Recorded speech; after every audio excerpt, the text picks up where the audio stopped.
yet? Hopefully we'll get a call. They're in the middle of it. They're right. I'll tell them what the law is.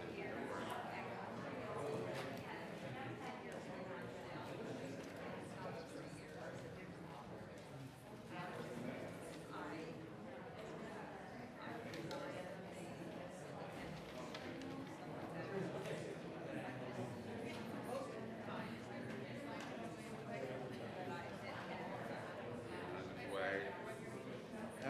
Take a picture. Well, I mean, it's kind of this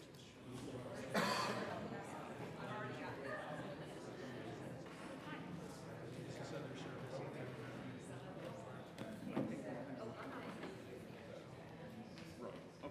Excuse me, sir.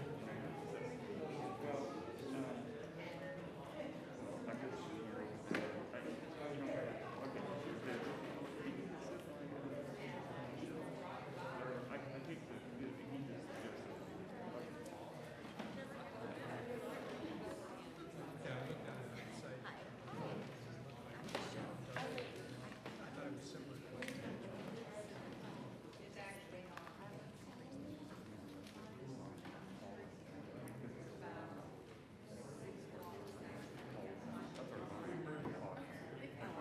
Yeah.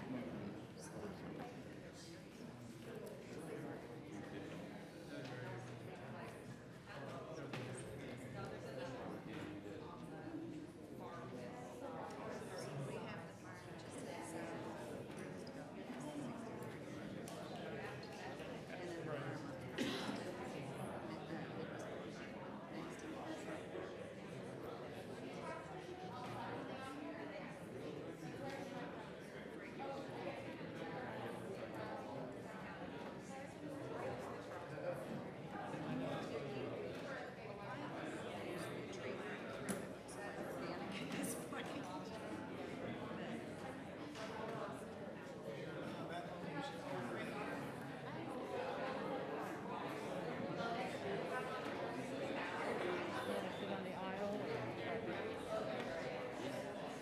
In a seat, you can see you on TV. Oh, what happened? We're on TV here. Oh.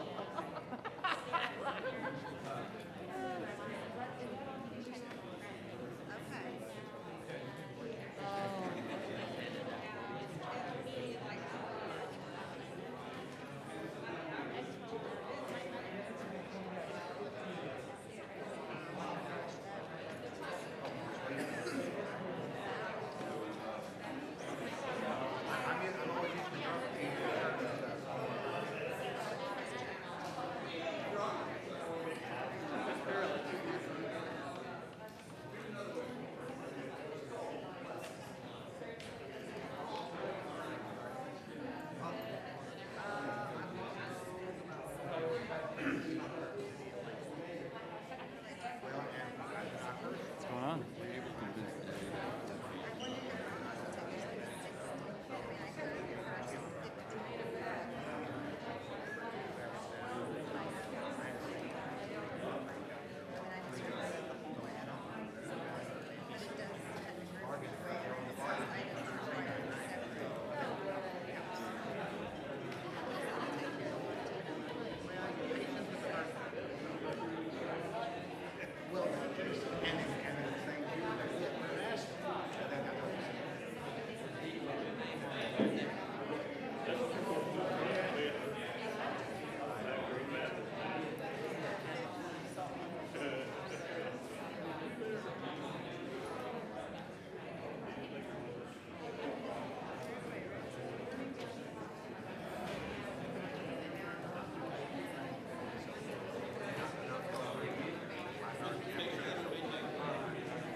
Good afternoon, everybody. Thanks for being with us. Give us just a couple of minutes. There was a little bit of a line to get in today. So if you'll give us just a couple of minutes, we'll get started. Forgive us.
Okay, are all the commissioners logged in? Is everybody logged in and ready to go? No?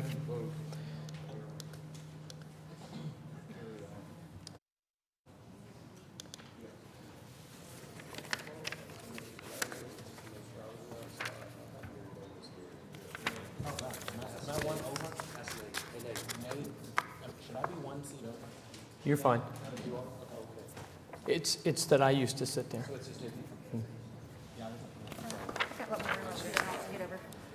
Okay, well, good afternoon, everybody. Welcome to the regularly scheduled meeting of the Oklahoma City Planning Commission for August 12th. Appreciate everybody being here. Just a couple announcements before we get started. If you would, please turn your cell phones off. A lot of folks in here, and it'd be pretty disruptive if they're ringing all the time. We got a big agenda today.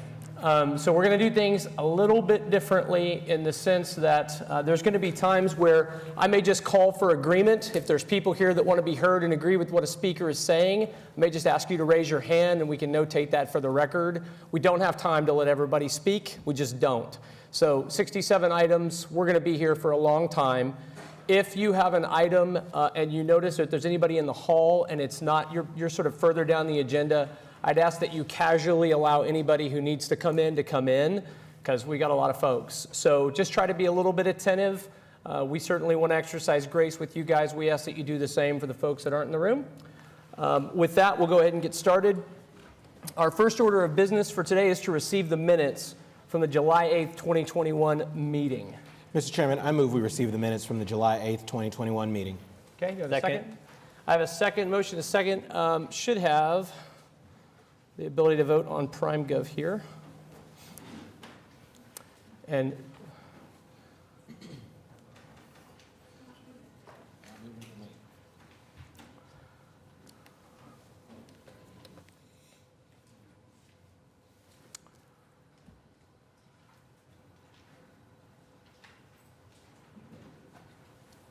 Cindy, I'll give you just a second to see if it's active, and then we'll take a voice vote just to keep moving.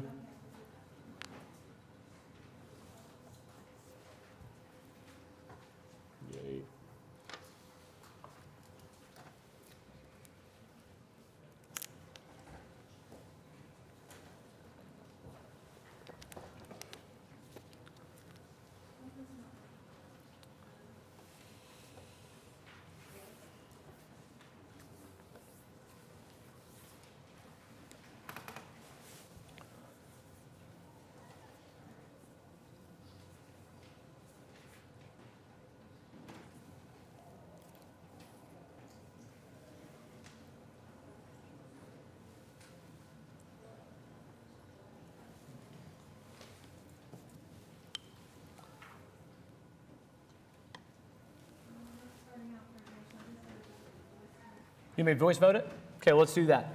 I have a motion and a second to receive the minutes. Motion was made by Commissioner Pennington. The second was made by Commissioner Clare. Commissioner Clare, how do you vote? Yay. Commissioner Coffey? Yes. Commissioner Privet? Yay. Commissioner Hinkle? Commissioner Pennington? Yay. Commissioner LaForge? Yes. I'll also vote yay. All votes have been cast. If you could, can you enter those manually? Okay. Minutes are received. Preview of coming attractions.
Cindy, I'm gonna, do we have that recorded for the record in a way other than PrimeGov so I can just continue to move? Okay, I just want to make sure. So, Jared, are you assisting in this effort? Okay. Okay, minutes are received. The next order of business are continuance requests for which we have 4 previously printed in the agenda. Mr. Butler, would you read those for the record, please? Yes, item 64, PUD 1833, to defer to August 26th. Item 65, PUD 1837, defer to September 9th. Item 66, SPUD 1327, defer to August 26th. And item 67, PC 10731, has been withdrawn. Yeah, the item 66 has asked to be deferred to September the 9th. I have a correction here. You have a correction of 826? Okay. Is the applicant here? On 826. 66. Yes. So for the record, item 66 is being continued for August the 26th. Yes, sir. Got it. I'll take a motion on those continuances as read. Mr. Chairman, I move that the uncontested continuance requests be granted as read. Second. I have a motion and a second from Commissioner Clare. Are we eligible to vote yet? Nope. Okay. Commissioner Clare, how do you vote? Yay. Commissioner Coffey, how do you vote? Yes, please. Commissioner Privet, how do you vote? Yay. Commissioner Hinkle? Yay. Commissioner Pennington? Yay. Commissioner LaForge? Yes. I'll vote yay as well. So those continuance are approved as read. Next item on the agenda today are new continuance requests. I know we have 2 that were submitted. Do you want to read those into the record, and we may have additional? Yes, item 39, PUD 1814, defer to October 14th. And item 50, PC 10753, defer to September 9th. Okay. Are those the only ones we know about? I'll take a motion on those 2 continuance requests. That's item 39 on today's agenda and item number 50 on today's agenda. Mr. Chairman, I move that the continuance requests be granted as read. Okay, do I have a second? Second. Okay, I have a motion and a second from Commissioner Clare for continuances on item number 39 and item number 50. Commissioner Clare, how do you vote? Yay. Both items have been continued to the 26th. Commissioner Coffey, or Commissioner Powers? Yes. Commissioner Coffey, Commissioner Privet, Yay. Commissioner Hinkle, Yay. Commissioner Pennington, Yay. Commissioner LaForge. Yes. I'll also vote yay. All those 2 continuance requests are granted unanimously. Do we have any additional requests for continuance? Mr. Work?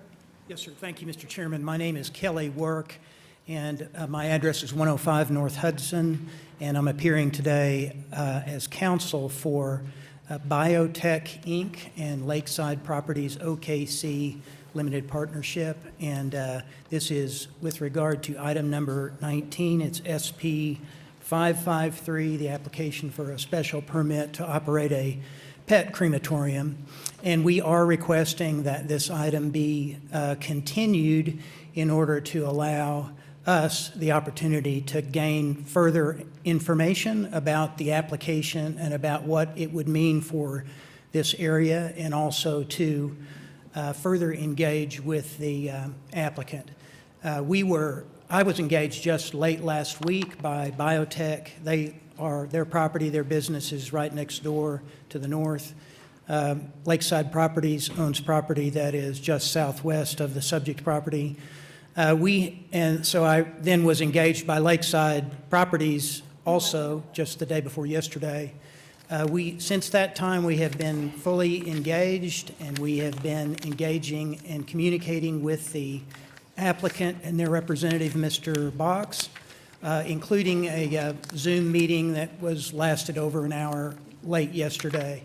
So we would request that you allow us some additional time to get further information about the application, to allow us to further engage with the applicant and to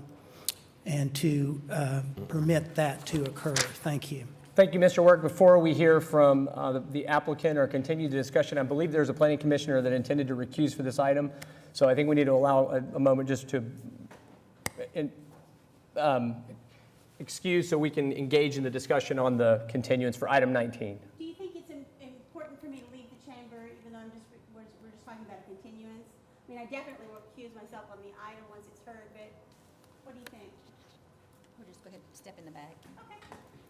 I think this door is unlocked now, which is a nice change back. Yes.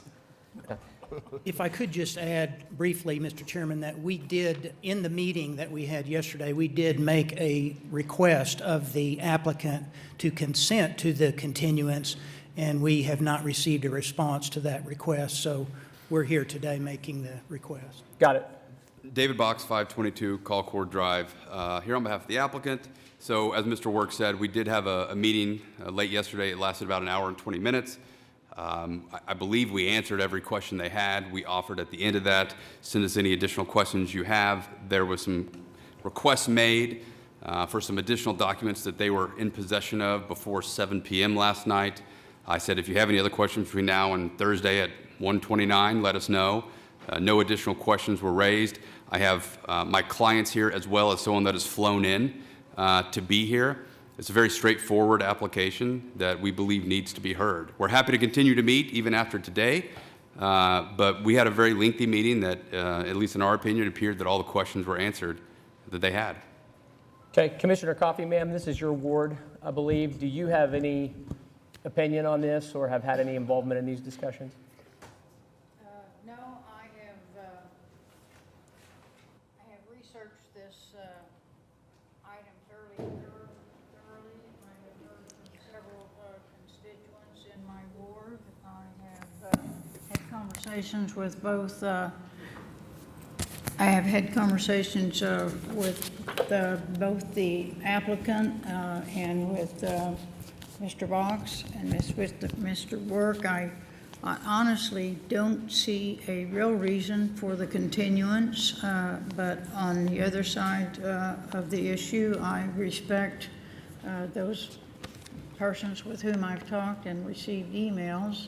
I would be happy to hear from any of the other commissioners as to their opinions on the matter.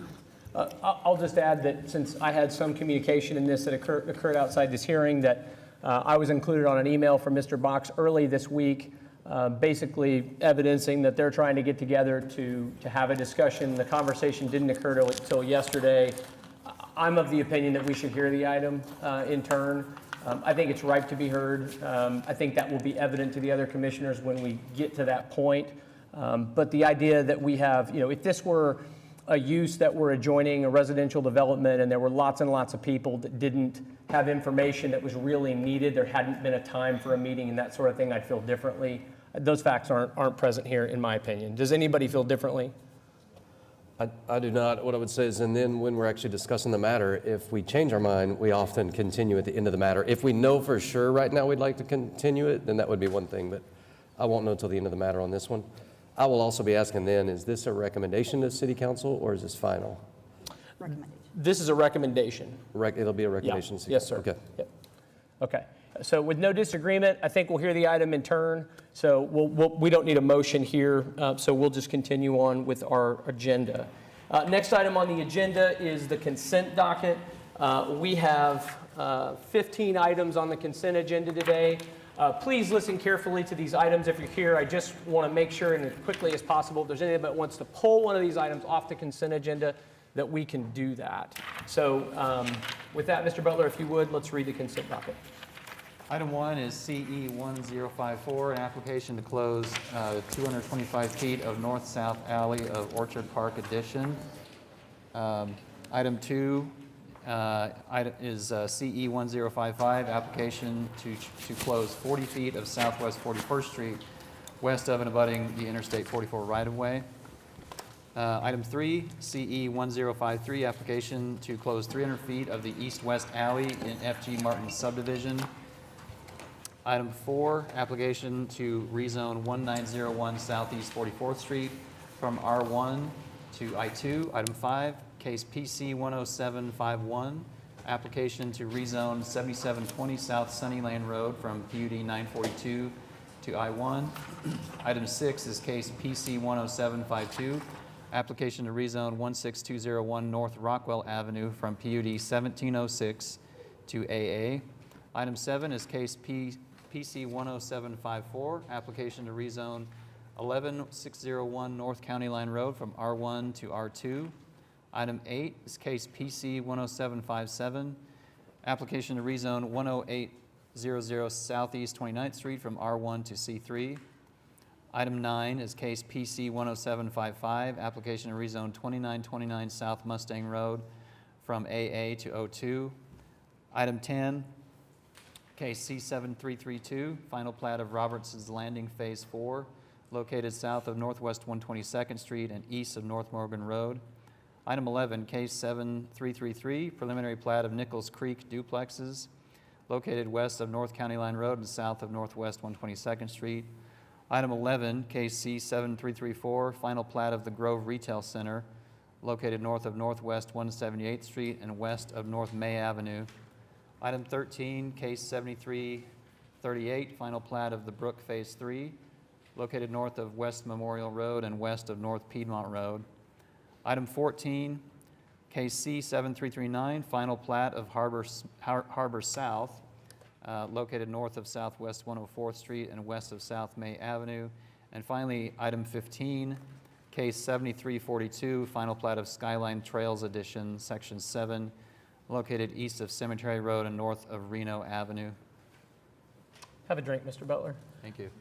Is there anybody here who wants to be heard on any of those items today, Mr. Box? Yeah, I need to have item 2 pulled for separate discussion. Okay, so we're removing item number 2, which is CE 1055 from the consent docket. Okay? Any other items? I saw a hand go up in the back. Was that on accident? You don't have to duck down. It's okay. No one's paying attention. Okay. If that's the only item, then I'll take a motion on the consent agenda as read, excluding item number 2, please. Mr. Chairman, I move that we approve the consent agenda as read with the exception of item 2. Okay, I have a motion. Do I have a second? Do we have computer? Look at that. Okay, I have a second from Commissioner LaForge on PrimeGov. He beat you, Commissioner Coffey, so we'll cast our votes when available. All votes should be cast.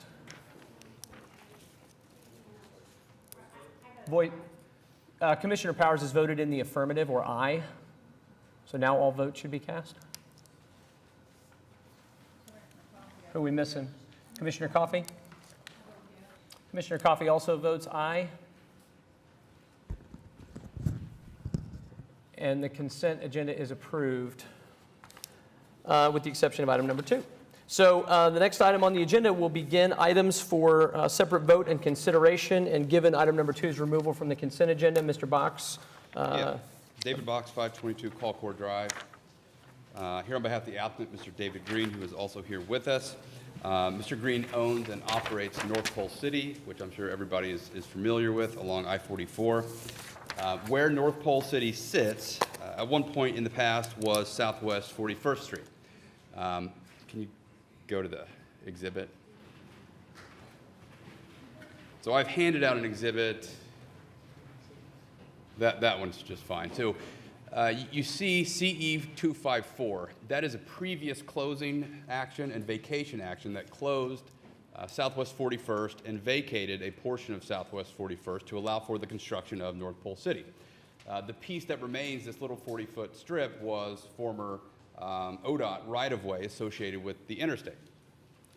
We're coming back now to acquire the surplus right-of-way and clean up this 40 feet. The reason that I've asked to pull it from the consent agenda is there is a TE that says a perpetual easement for water and wastewater drainage, stormwater, sidewalks, and traffic control systems are hereby expressly reserved until such time as plans have been approved by the Public Works and Utilities Departments, respectively, which may include provision of new easements as necessary and/or individual easements being granted.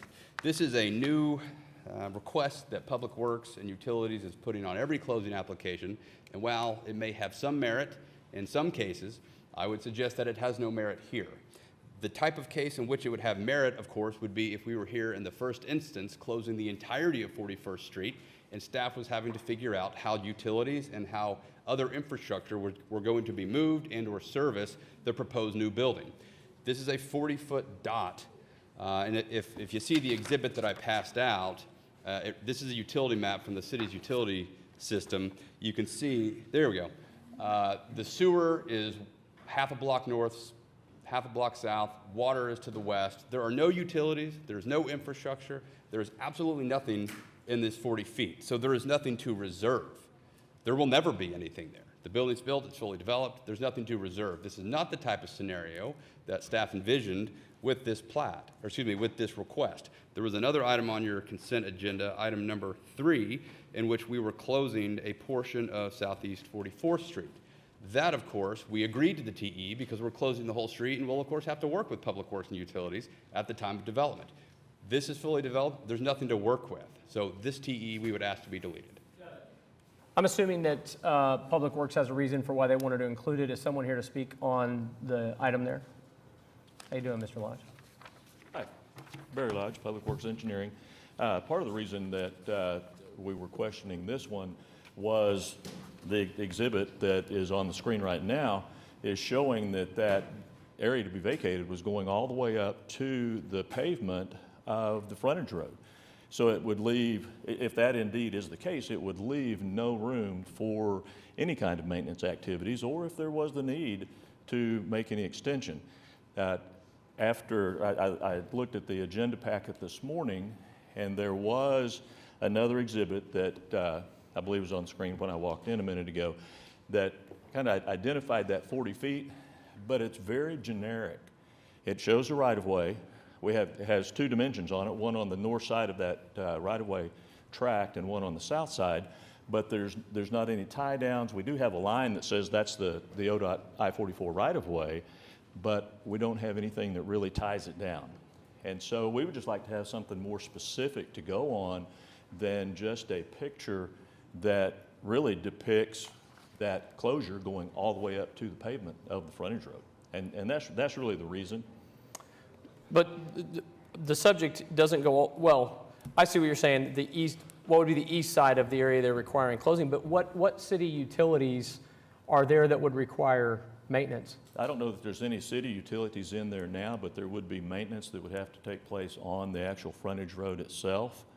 And Is there an existing easement north and south of this, the parcel at issue? No, it's just, it would be the I-44 right-of-way would be the right-of-way that exists there. There's not any additional easements. What he's basically saying is that they want to retain this so that presumably somebody from the city can drive up and down the service road and hop onto this little 40-foot piece of grass, but of course they can't go north or south because it's not public right-of-way. I mean, this is illogical. I'm trying. I think we would just like to know where that tract actually lies. And not just a sketch, but actually something that ties down that piece of property. We've got a legal description of what's being vacated, along with an exhibit that has the property there, so that we see what's happening in there. If that indeed does go to the edge of that frontage road as what would be vacated and closed, then if there was a need to come in there in the future for repair on the road, we have no access back behind the curb. You have no access anywhere else. I mean, what you're saying is all the way along the I-44 right-of-way. But what we seek today doesn't change that. But that's my point. We would like to see something that documents that in a very distinct manner. That's all we're asking for. The legal description If that's associated- true, this is an action where we are making a recommendation to city council. Right. I think, given the sort of the complex nature of that, I'm not trying to speak for any of the other commissioners, but just in the effort of moving the discussion along for us, I would be in favor of moving it along without the TE and giving you time to get a description from him, or providing to city council that you've not been satisfied with that description, and at that time, they can take the action they think. But to me, creating an island makes very little sense. I mean, I can see the sewer lines, I see your water line. I don't know why that 40-foot strip would become valuable if there's nothing on the north or south side of that until you get up to the easements you have currently. No, And and we're I happy to would give agree them with that. whatever they need. We reached out Monday to Public Works, and all we were ever told was this is our standard TE. This is the first we're hearing of this. We're happy to work with them. Looks like Johnson perhaps did the survey. So they have the legal description, they have the exhibit, whatever else you want, tell me, we'll get it for you. Certainly. I just got involved in this yesterday. Okay. Yesterday afternoon. So I think if we could get that documentation, we could get a legal description with an exhibit that actually ties that parcel down, then that would be something that I think we could move forward. We can do that. Okay. Any objections on this from any other commissioners? Commissioner Coffey, I know this is your ward, ma'am. I certainly didn't mean to step on your toes here. All right, if staff is satisfied with that, if staff is satisfied with that recommendation, Yes, based on what Mr. Box has said that they will supply to us, we are satisfied. Let me make sure there's nobody else here before, if you're getting ready to go there. I assume that everyone's here today to talk about this 40 feet of right-of-way on I-44. So one at a time, is there anybody here that wants to be heard on this item today? Okay, seeing nobody, if you are ready, ma'am, we will take your motion. all right, with that recommendation, I recommend approval of CE 1055, removing technical evaluation number 1. I have a motion and a second to recommend to City Council the approval of CE 1055. Please cast your votes when available.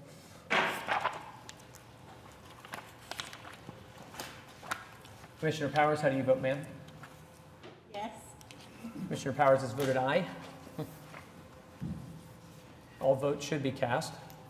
And that application is recommended for approval. Yeah. Next item on the agenda today is item number 16. Item 16 is case PUD SP 1771B, application for a specific plan pursuant to the approval of PUD 1771. This is located at 112 Southwest 134th Street. Applicant present? Yes, sir. Good afternoon. Mark Zitzow with Johnson & Associates, 20 Sheridan Avenue. This is a specific plan for a piece of property that we rezoned last year. You saw a specific plan on this piece of property earlier this year. The reason the specific plan has come back, there were changes due to a land use and a site plan change. A car wash was envisioned on a portion of this site, which required revising the parking lot layout and the proposed building layout. So the site plan meets all of the requirements within the PUD, and we're happy to answer any questions that you all have. Thank you, Mr. Zitzow. We appreciate that introduction. Before I turn it over to Commissioner Hinkle, I'll just note for the record that staff's review of the specific plan for the development indicates that the proposal is consistent with the technical requirements of PUD 1771, the master design statement, and the master development plan. Commissioner Hinkle, any thoughts or comments on this one? Assuming nobody here to be heard. Is there anybody here that wants to be heard on this item? This is item 16. Oh, violation. Okay, nobody? All right, I think we're ready. Excuse me, I'll move approval on PUD 1771. Okay, I have a motion. I'll take the second on PrimeGov as soon as it's available.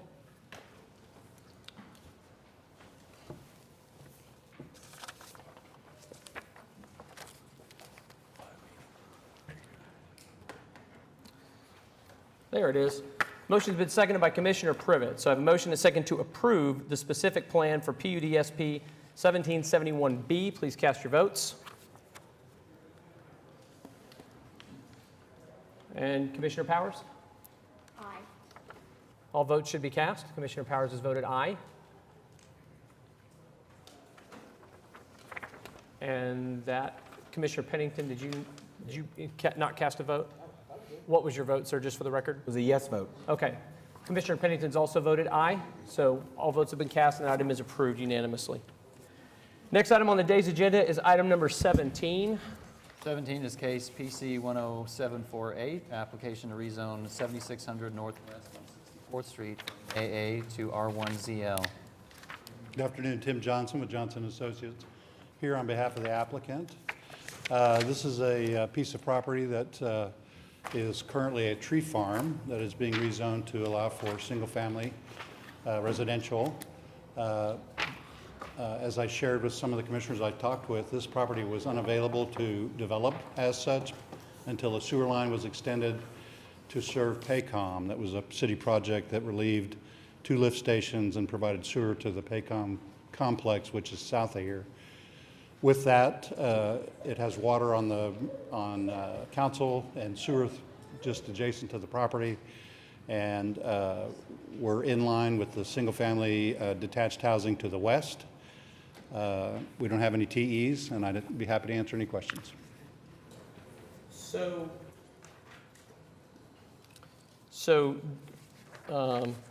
Mr. Johnson, this is item 17, so it's not the Paycom Street. No. Paycom, when Paycom was built, we extended a 4-mile sewer to serve that. Oh, got it. That's Okay. when it allowed this property to develop. That's why you see the larger homes to the south. They are not on city sewer. Yep, understood. Okay. Well, this is an item that's in my ward, Ward 8. I reviewed the application. The only question that I have says plan conformance would be strengthened at the platting stage if the subdivision were designed to provide access to the commercial corner. Not a huge fan of requiring connection between commercial and residential. Are you going to provide pedestrian access?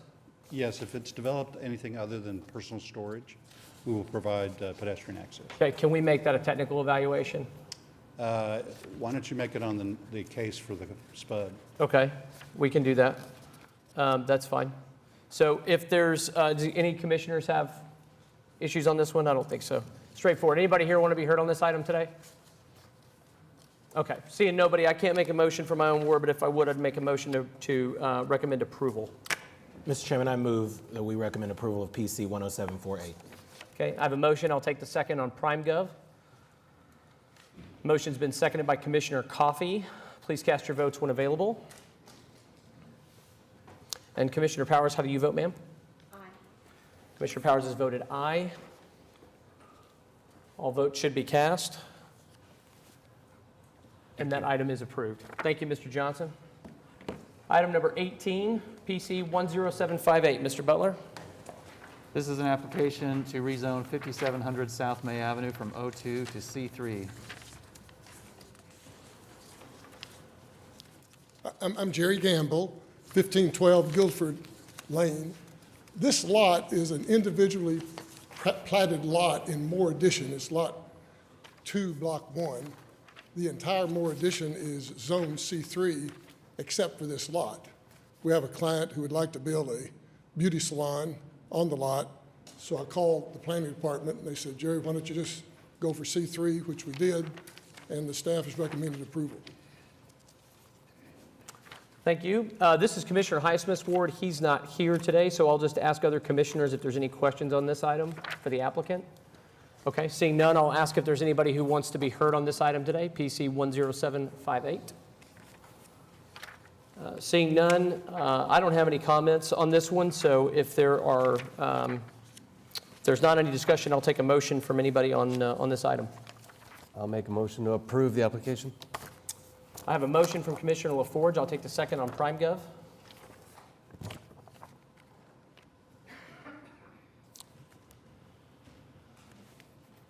Oh, sorry.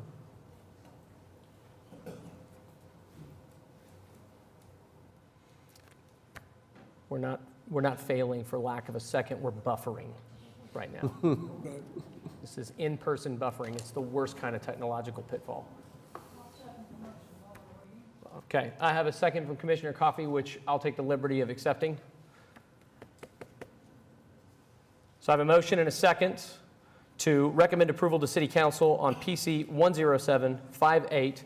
Please cast your votes when available. Commissioner Powers, how do you vote, ma'am? Commissioner Powers has voted aye. All votes should be cast. And that application is approved. Good luck with the project. Item 19, Mr. Butler. This is case SP 553, application to operate an animal in the I-2 zone. And this is located at 3209 Thomas Road. Staff recommended approval with a request for a navigation easement. Applicant present? Yes, David Box, 522 Colcord Drive. Here on behalf of the applicant, who is also here with us. And we also have with us a gentleman named Brian Gamage, who is with the manufacturer of the product, to walk us through as detailed of a description of the process that will be Pet Crematorium that the commission would like to know. We did receive Mr. Box, Work. I'm so sorry to interrupt you. Did Mr. Work get copies of these Yes. documents? Okay, Yep. excellent. And you also have them in loaded, so when we get there, we can have them. So when we got Mr. Work's protest letter, it was not a surprising concern based upon the nature of the use. The concern raised was smell and emissions and whether or not there would be visible smoke from the use of the incinerator. What you're going to hear from Mr. Gamage is that the answer is no. There will be no emissions. There will be no visible smoke. But for a second, I want to walk down the path of if there was. Again, there's not, and you're going to hear scientifically why there won't be.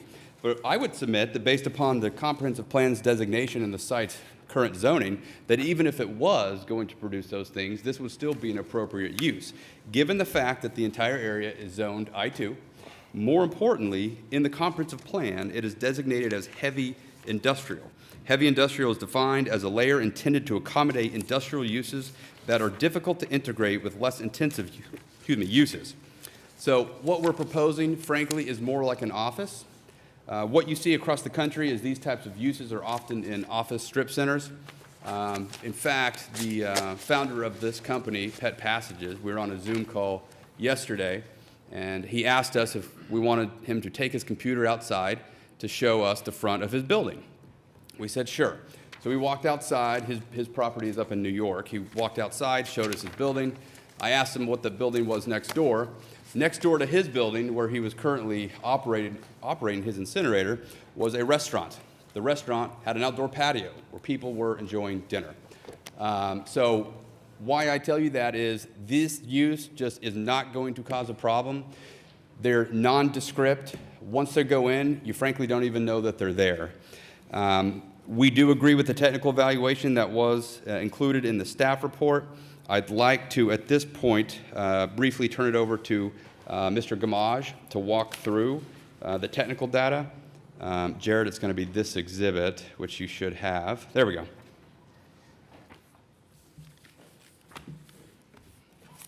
Mr. Gamage, as you come forward, if you would mind just kind of paraphrasing this report for the interest of time, and what I'll do is I'll ask commissioners if they have specific questions, okay? Sure. This is an environmental air quality report. It's called a stack test report. This was conducted by an independent engineering firm on a piece of equipment similar to this one, but it's a bit smaller, the one that they're purchasing. It's a little smaller, and at a facility in Florida, I believe. Yeah. So if you want to go to the next page, following page. Okay, so this one shows you the limits that are typically required or mandated in states. This happens to be the state of Florida, but they're very similar to most states across the country. So allowable particulate emissions are 0.08 grains. The actual particulate coming from the machine during the testing was 0.1 grain, or 0.01 grain. So well below the standards that they set. The allowable carbon monoxide is 100 parts per million. You can see here the machine produced 16 parts per million, so again, well below. Invisible emissions is basically the smoke that you see coming from the stack, and you'll see there the allowable was 5% opacity, and in this case, there were 0% opacity. If you go to the next page, please. Next page. Next page, thank you.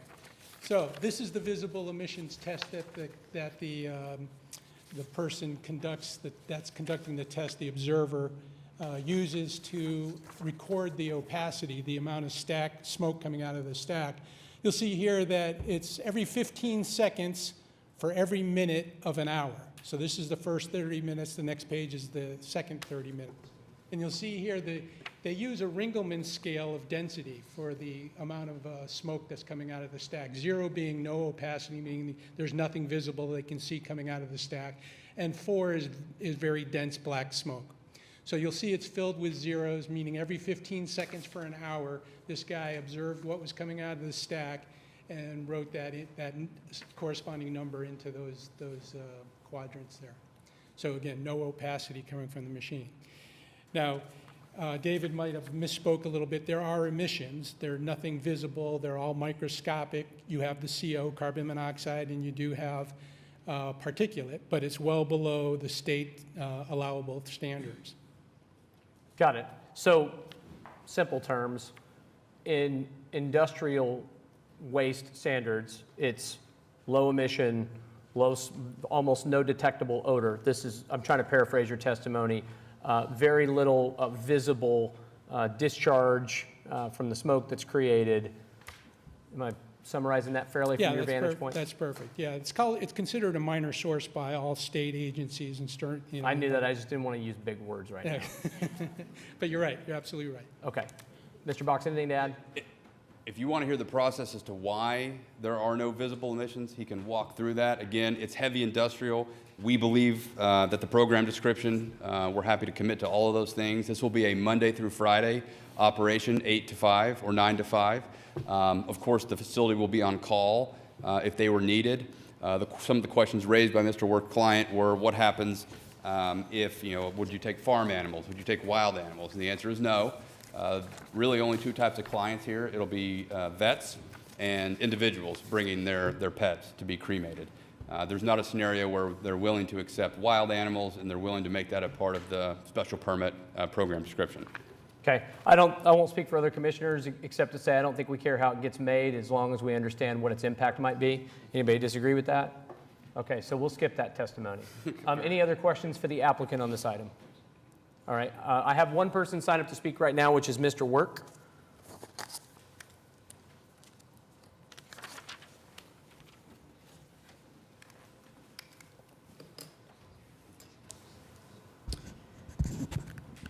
Yes, thank you, Mr. Chairman. Again, my name is Kelly Work, and my address is 105 North Hudson, Suite 304, and I am appearing today, again, as counsel for Biotech, Inc., and on behalf of Lakeside Properties Oklahoma City Limited Partnership. Biotech has their business located at 4900 Dougherty Place, which is immediately adjacent to the north of the subject property. Lakeshore Properties owns the building at 3401 Melcat Drive, which is located just southwest of the subject property within the 300-foot notice area. That building is currently occupied by a company called Distribution Now, which supplies energy and industrial products and services. So it's essentially a distribution warehouse there. Both of these properties, I guess all of these properties, including the subject property, are located within the Lakeside Business Park. And the Lakeside Business Park was created as a light industrial business park in 1979. It is a Class A light industrial business park that includes warehouses, distribution centers, and business offices like those of Biotech and Lakeside Properties tenant Distribution Now. It does not include heavy industrial uses. It extends along the south side of Southwest 29th Street from Meridian going west. It does not include any uses that emit carbon monoxide or particulate matter, such as that associated with a cremation facility. The Lakeside Business Park doesn't allow any use that would create particulates or emissions. The Lakeside Business Park limits the uses that are permitted within the park to those that are permitted uses under the I Light Industrial District in 1979 under the Oklahoma City Code. Okay, according to our staff report, everything around here is zoned I-2. I understand. Every single property. Okay, I understand. okay. Continue. All of this property is subject to the Lakeside Business Park restrictive covenants, which limit the uses to light industrial and those permitted under the You've been here I-Light enough times to Industrial know District. that we are not concerned with restrictive covenants that are agreements between private parties, so just skip all that, sorry. The issue that I'm making, Mr. Chairman, is that the uses that are there are light industrial uses. The uses that are there today. It's become a very successful business park since 1979. They're light industrial uses. They're not heavy industrial uses. And that's the point that I'm making. A proposed pet crematorium is not compatible with the light industry uses that are there today.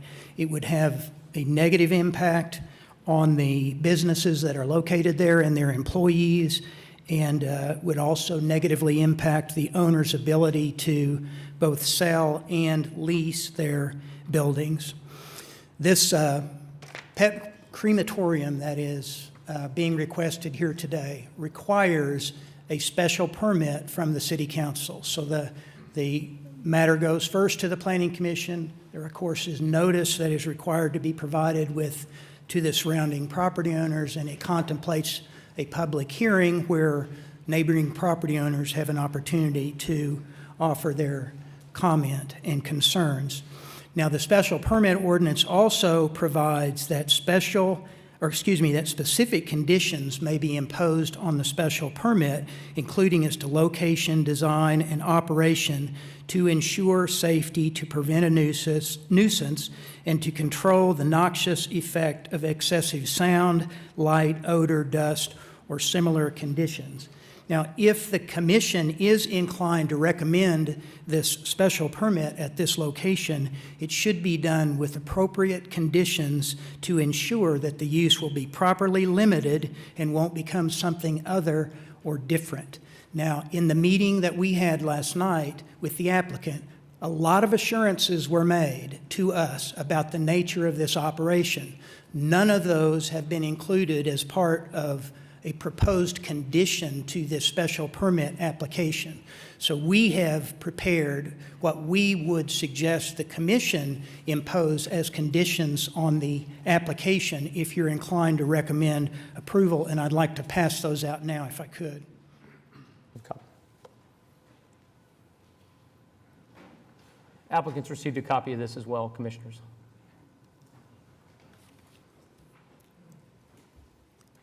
We're asking that the use shall be limited to cremation of pets only and shall serve only individual pet owners and veterinarians. Disposal of farm animals or wild animals shall not be allowed. Crematorium shall not be used for disposal of medical or industrial waste or other waste materials. All animal remains to be stored within an enclosed building. All deliveries and drop-offs must be conducted only when an employee of the crematorium is present. No exterior drop-off is allowed. The crematorium shall emit no odor or visible emissions. That's what we've been represented to us. These are the conditions that you want to be included into the special, this is what Yes, you're sir. asking, that these that you've provided us are as outlined? That's what we're suggesting be incorporated as conditions if the commission is inclined to recommend this special permit to the City Council. Have you reviewed these with the applicant? The applicant has been provided with a copy of these. I can short circuit it. Before Well, Mr. Box speaks, could I finish my presentation? You can't, I just don't need you to read them to us. We can look at them and we can read them. All right. So, but I just wanted to make sure that he had a copy, and if there's disagreements with them as the commissioners are reviewing them, I just want to make sure that they know what those are, because that just, again, helps facilitate our discussion. Yes. So no disrespect intended. Yeah. You know, and that's part of what we had indicated our willingness to the applicant to do, was to engage with them about this type of discussion. They, as again, have made a lot of representations to us about the nature of this operation. It's not been made a part of this application to this point. The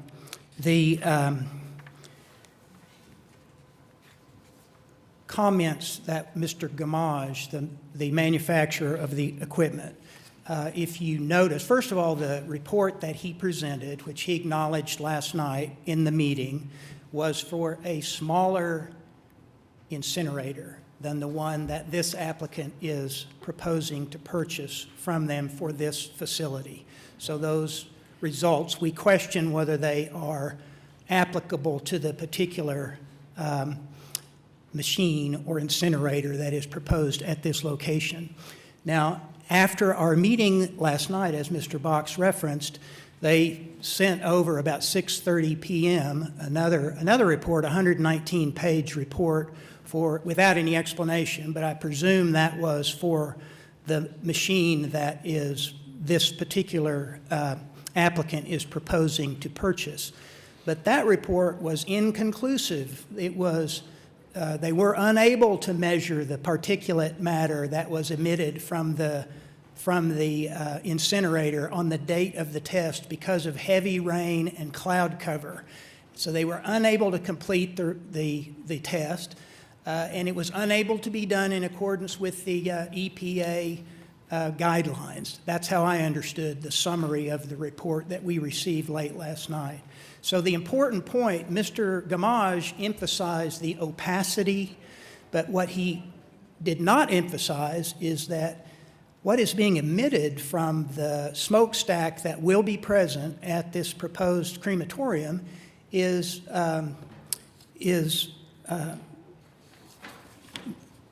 what is the word? In addition to particulates, it emits methane. Is that the term I'm looking for, Mr. Gamage? What? Well, let's keep our testimony to the microphone. If I can, Mr. Work, just in the essence of time, I've kind of allowed Carbon monoxide, I'm couple sorry, extra Mr. minutes. Chairman. It's okay. I'm curious, Commissioner Coffey, this is your ward. You said at the outset that you'd had a chance to explore it. Do you have specific questions or concerns, either of staff or the applicant, as it relates to this item? No, but just quickly scanning this list, it would seem to me that we're pretty much, the applicant and the operation is pretty much in compliance with this. I would have a question maybe about number 13. Is it possible for you and your client to look over this list and maybe come back to this at a later time in the agenda? Maybe just a few. I can submit right now. Okay. With one change. On item 6, it says the doors to the crematorium building shall remain closed at all times during cremations and when the incinerator is in use. We would just simply want to revise it to say the doors to the section of the building where the crematorium is located shall remain closed at all times. I'm sorry, Mr. Box, which item are you on? Item 6, just the point being, of course, there's a front door where the public would come in. There is a back door that will remain closed, and there's an interior door to lead to the room where the incinerator is. We can agree that those doors will remain closed at all times that it's in use, but of course, the doors open to the public, we want those to be able to be open. Mr. We Ward, can do you have agree an to the list. objection to that amendment to item 6? I understand that change that he's making, and the concern that we had with respect to that specific item was that the area where the incinerator is being operated not be open to the outdoors. That's what he's committing to. Yes. Yeah. So Yeah. with that amended change, you're in agreement with what the applicant is, what Mr. Work is requesting of the applicant as it relates to conditions to go along with the special permit? Yes, sir. Okay. If you'll, We're fine with that. Okay. I mean, I know that every 12 months was a requirement, a Yep. state requirement, but Yeah. every 6 months? But we're happy to do it we're happy to have it inspected every 6 months, so. Okay. Other questions, Ms. Coffey? Okay. just one other comment, if I could, Mr. Chairman. Please forgive my forgetfulness earlier. The term that I was looking for was carbon monoxide. The emissions from the incinerator are particulate matter and carbon monoxide, and they are not visible. So there is, so in terms of, yes, that would be consistent with what Mr. Gamage was saying. They're not visible emissions, but there are emissions of carbon monoxide and particulate matter that can be harmful to human health, and that's part of our concern.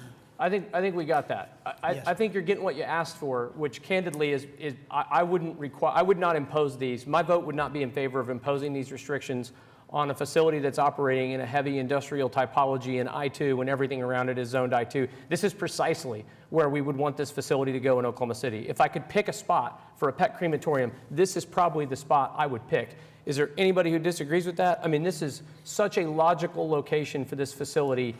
It's hard for me to imagine a better location than this. But if the applicant is in agreement with this and there's no issue with it, I'm happy to incorporate these in to ensure that you're getting satisfied that there are limiting conditions. We would make that request, yes, sir. Okay, excellent. Any other questions on this? Is there anybody else that wants to be heard on this item today? Okay, so Commissioner Coffey, where we are, the applicant and the protestant, if I say anything that is wrong, correct me, are in agreement that the requested conditions for special permit as provided by Kelly Works letter dated August 12, 2021 on entitled Requested Special Permit Conditions for SP 553 at 3209 Thomas Road, a pet crematorium, be included into the record as a part of a motion to recommend approval to City Council on the special permit request. Yes, and subject, Amending items. number I'm sorry, thank you, with the amendment to item number 6. yes, and subject to technical evaluation number 1. Correct. Yes. So, And with that recommendation, I recommend approval of SP 553. okay, I have a motion to recommend approval. I'll take the second on PrimeGov.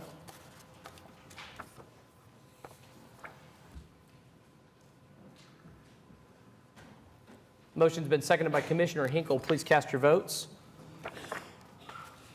All votes have been cast because Commissioner Powers has recused for this item. That's okay. How do you vote, Mr. LaForge? Yes. He's voted aye, so all votes have been cast, and that item is approved. Next item on the agenda is item number 20. Mr. Butler. 20 is case PUD 1830, application rezone 7201 from I-2 and R1 to PUD 1830. Once again, David Box, 522 Colcord Drive. As fate would have it, Mr. Work and I are here together as joint applicants on this.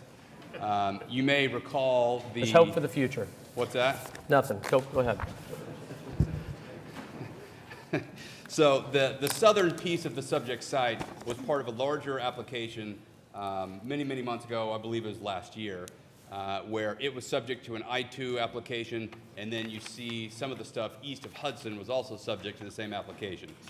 At the city council level, we made an agreement with Mr. Work based upon his client's concerns. His client is the Center for Not-for-Profits that owns and operates that building along Wilshire Creek Boulevard. We split off the piece of ours from the larger application and agreed to come back with a PUD. His client had some stated concerns about some of the uses allowed in I-2, and we said, that's fine. If you're concerned with the uses on our site, we're also concerned with those same uses on your site. Why don't we just do a PUD, and we'll take out all the uses that we all believe to be problematic.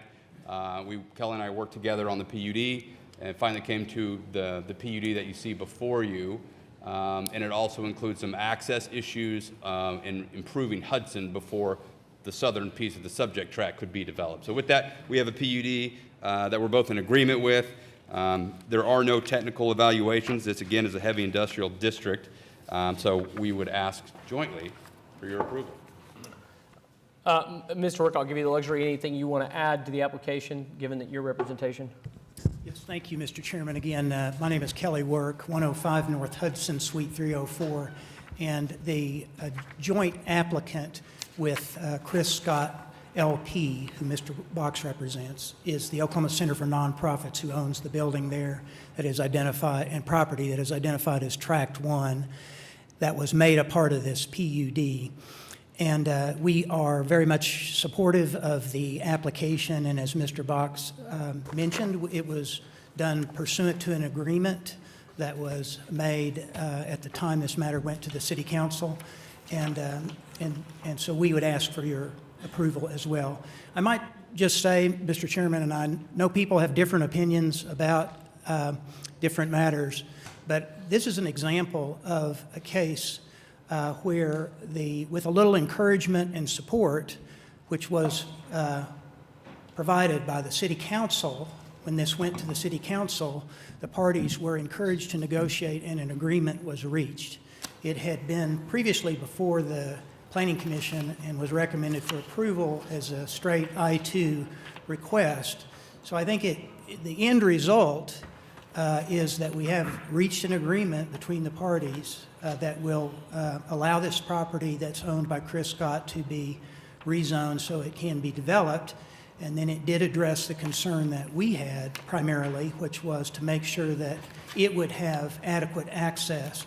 So the PUD does provide that there will be improvement of Hudson before buildings are built on that Chris Scott property that extends to Hudson. So We think that's wonderful.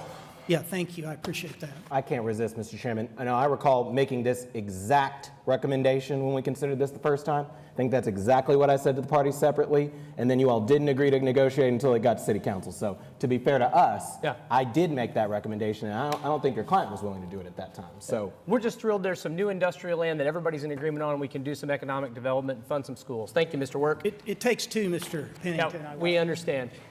Is there anybody here that has comment on this one? Item number 20, PUD 1830 from the public. I don't have anybody else signed up to speak.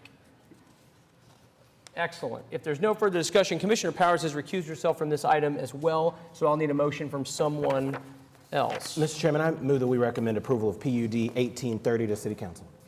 I have a motion. I'll take the second on PrimeGov. It's been seconded by Commissioner Coffey. Please cast your votes when available. All votes should be cast. Thank you. And that item is approved. Thank you very much. Good luck with the project. Next item on the agenda today is item 21. 21 is PUD 1838, application by the City of Oklahoma City to rezone 659 First Americans Boulevard from R1 single family to PUD 1838. Good morning. Wiley Williams, Deputy City Attorney for the City of Oklahoma City, appearing on behalf of the City of Oklahoma City. The Commission may be aware that in 1994, the State of Oklahoma initiated the process to create a Native American museum and obtained property from the City of Oklahoma City to build it. And it has struggled along until 2015, at which time the state decided that they would only allow $25 million more to be put into the project if the city would contribute $9 million and a private foundation would contribute $31 million. And if there was an agreement could be reached, the state would give the city the museum to operate after the bonds were paid off from the state. So the city has joined in this application. The state initiated the construction and had no concern about what the property was zoned, and just built it on R1 property under a position that they take. They don't have to follow our zoning requirements. So we're here to ask you to rezone the property pursuant to the PUD before you. And I'll introduce Michael O'Neill, who represents our operator of the museum, to explain or answer any questions you have about the rezoning. I appreciate that. Before we do that, let me ask the Commissioner if there's any questions of the city on this item. I think the application is pretty straightforward. Is there anybody here that wanted to be heard on this item today, PUD 1838? Okay.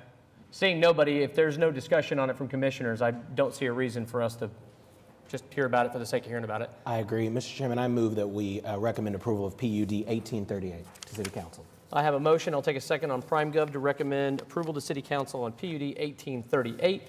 Please cast your votes when available. Commissioner Powers, how do you vote, ma'am? We're going to vote online. Hey, how about that? All right. Oh, Hinkle. Commissioner Hinkle votes aye. I thought we were going to bat 100 there, bat 1,000. Didn't happen. All votes should be cast, and that application is approved, or recommended therefore. Item 22. Item 22 is SPUD 1330, application to rezone 330 Southwest 104th Street from SPUD 780 to SPUD 1330. Good afternoon, Jason Spencer, Craft and Tunnel Associates, 300 Point Parkway Boulevard, Yukon, Oklahoma, here on behalf of the applicant. So this is an SPUD to rezone a 1.25 acre tract to allow for personal storage. It sits adjacent to an existing Storage Oklahoma facility on the east, and the intent of this application is to expand that facility into this tract. We've structured this SPUD to be very similar to SPUD 780 that was used for this existing Storage Oklahoma facility. Staff has recommended approval. There's no TEs, and I'd be happy to answer any questions. Thank you, Mr. Spencer. Commissioner Hinkle, this is your award, sir. Any questions or comments of the applicant? No. Okay. Is there anybody here that wanted to be heard on this item today, SPUD 1330, from the good people in Ward 5? No? Okay. If there's no further discussion from commissioners, Commissioner Hinkle, I think we'll take a motion. I'll move approval on SPUD 1330. I have a motion to recommend approval to City Council on SPUD 1330. I'll take that second on PrimeGov when it's available for somebody. It's been seconded by Commissioner Clare. Please cast your votes. Commissioner Hinkle, are you able to vote? Yeah, I am now. Excellent. All votes should be cast.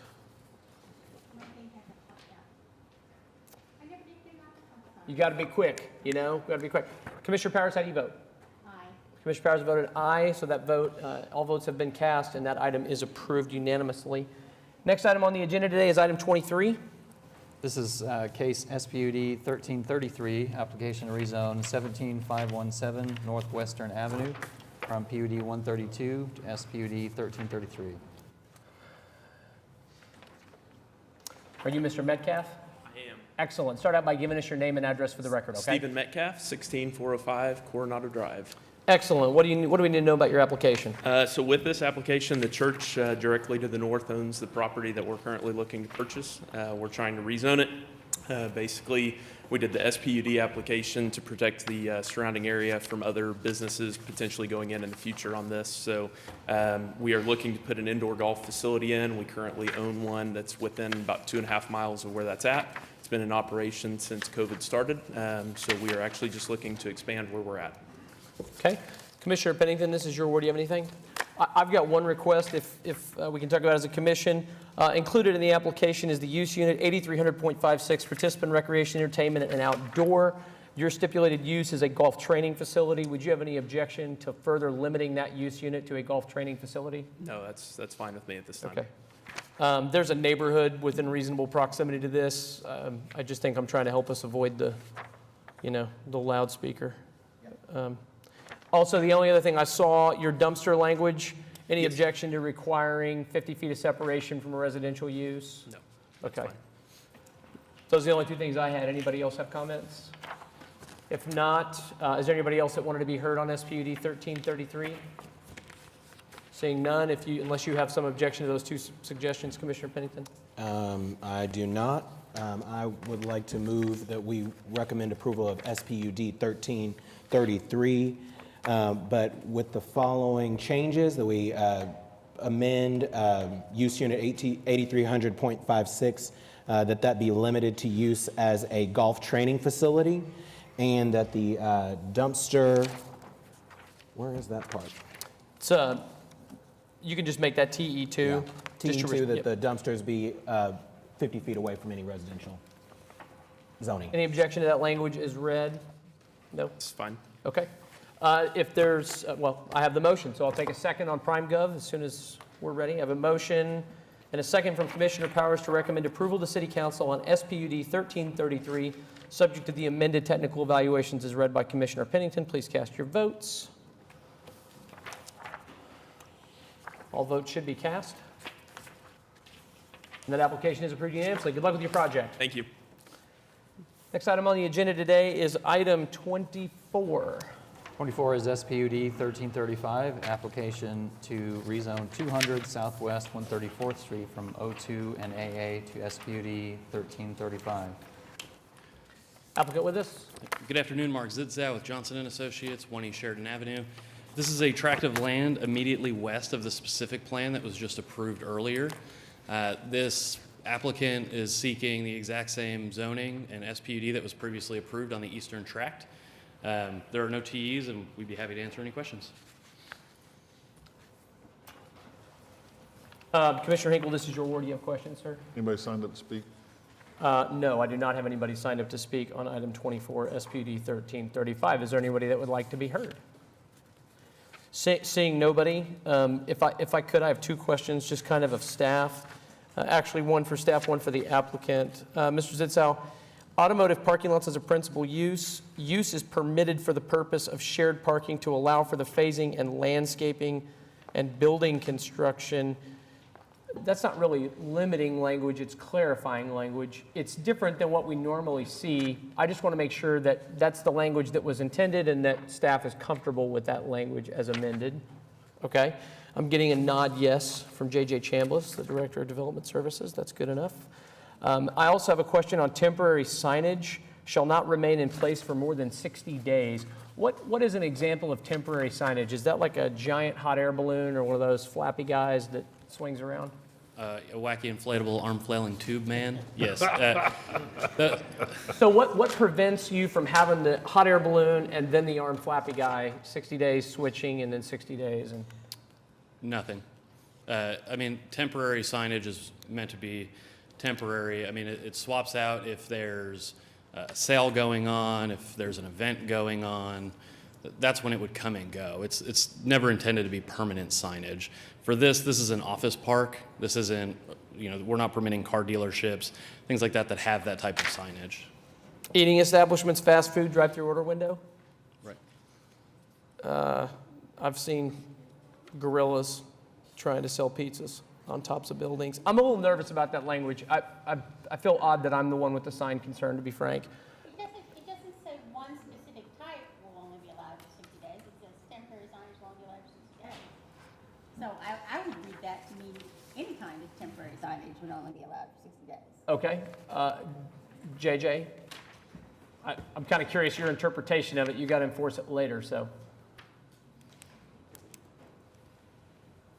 Well, it will be a little difficult to enforce, but if we get a complaint, we'll enforce it like anything else. I.e., if you live in this area, I hope you like flappy signs. Understood. I've got it loud and clear. Commissioner Engel, do you have any concerns on that? All right, well, it's your word, sir. I'll let you make the motion. Signs and all, I'll move approval for SPUD 1335. Yep. Okay, I have a motion. I'll take the second on PrimeGov to recommend approval to City Council, which I just got from Commissioner Coffey, so please cast your votes when available. All votes should be cast. And that application is approved unanimously. Good luck, Mr. Zitzow. Next item on the agenda today is item 25. This is SPUD 1338, application to rezone 5801 Northwest 118th Street from PUD 817 to SPUD 1338. Mark Grubbs, 1800 South Sarah Road, on behalf of the applicant. This is an application for, this is a SPUD for a senior living, independent senior living. It's south of 122nd on the east side of MacArthur. Just met with a gentleman out in the hallway who requested, he's from the office park to the west, requested that we do site-proof screening on our west side. I agreed with him that I would do 6-foot site-proof screening on our west side, so we could add that as a T, and I would move for your approval. TE would be site-proof screening on which side, just to confirm the West. west side? West. Okay. I just hope somebody's paying attention. This is my ward, so I just want to make sure somebody else is prepared to add that TE. Okay. Okay, in looking through this, again, this is a Ward 8 item. My only question of staff, again, JJ, on this one, says freestanding accessory sign shall conform to Chapter 3 of the Municipal Code. Remind me what the signage would allow there.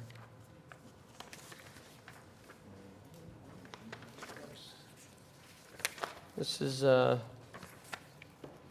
1.05 acre site, base zoning of R4. What would that signage be? 8 foot, 100 square feet.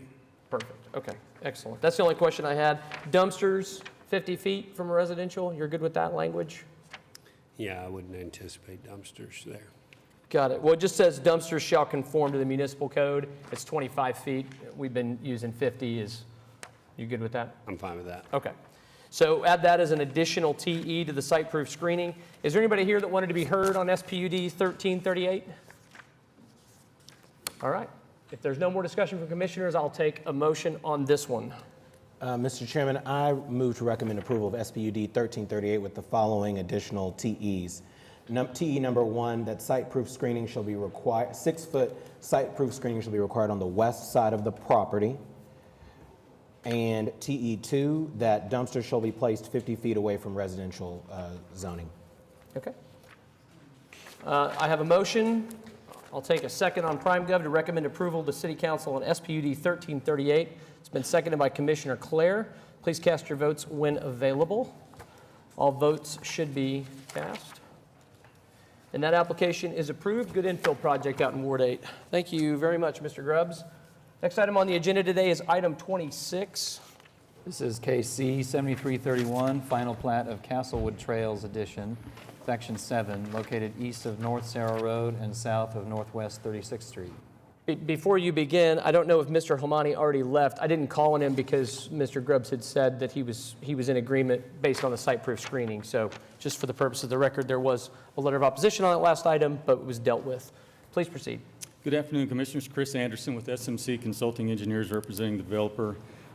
We've read the staff report. To be honest with you, I was surprised that this wasn't on the consent docket since it's section 17 of this subdivision. Visited with the planning staff, and it turns out it was pulled because of TE number 2. TE number 2 is requesting individual fire suppression systems for each home, and we do not agree to that TE. It's not in the code. I would also point out that I did go back through the previous 6 staff reports on this subdivision. None of those had that requirement. And I'd also like to point out that this subdivision is near the boundary with the City of Yukon, and there is a City of Yukon fire station a mile to the west of this site. Do we have a reciprocal service agreement with the City of Yukon?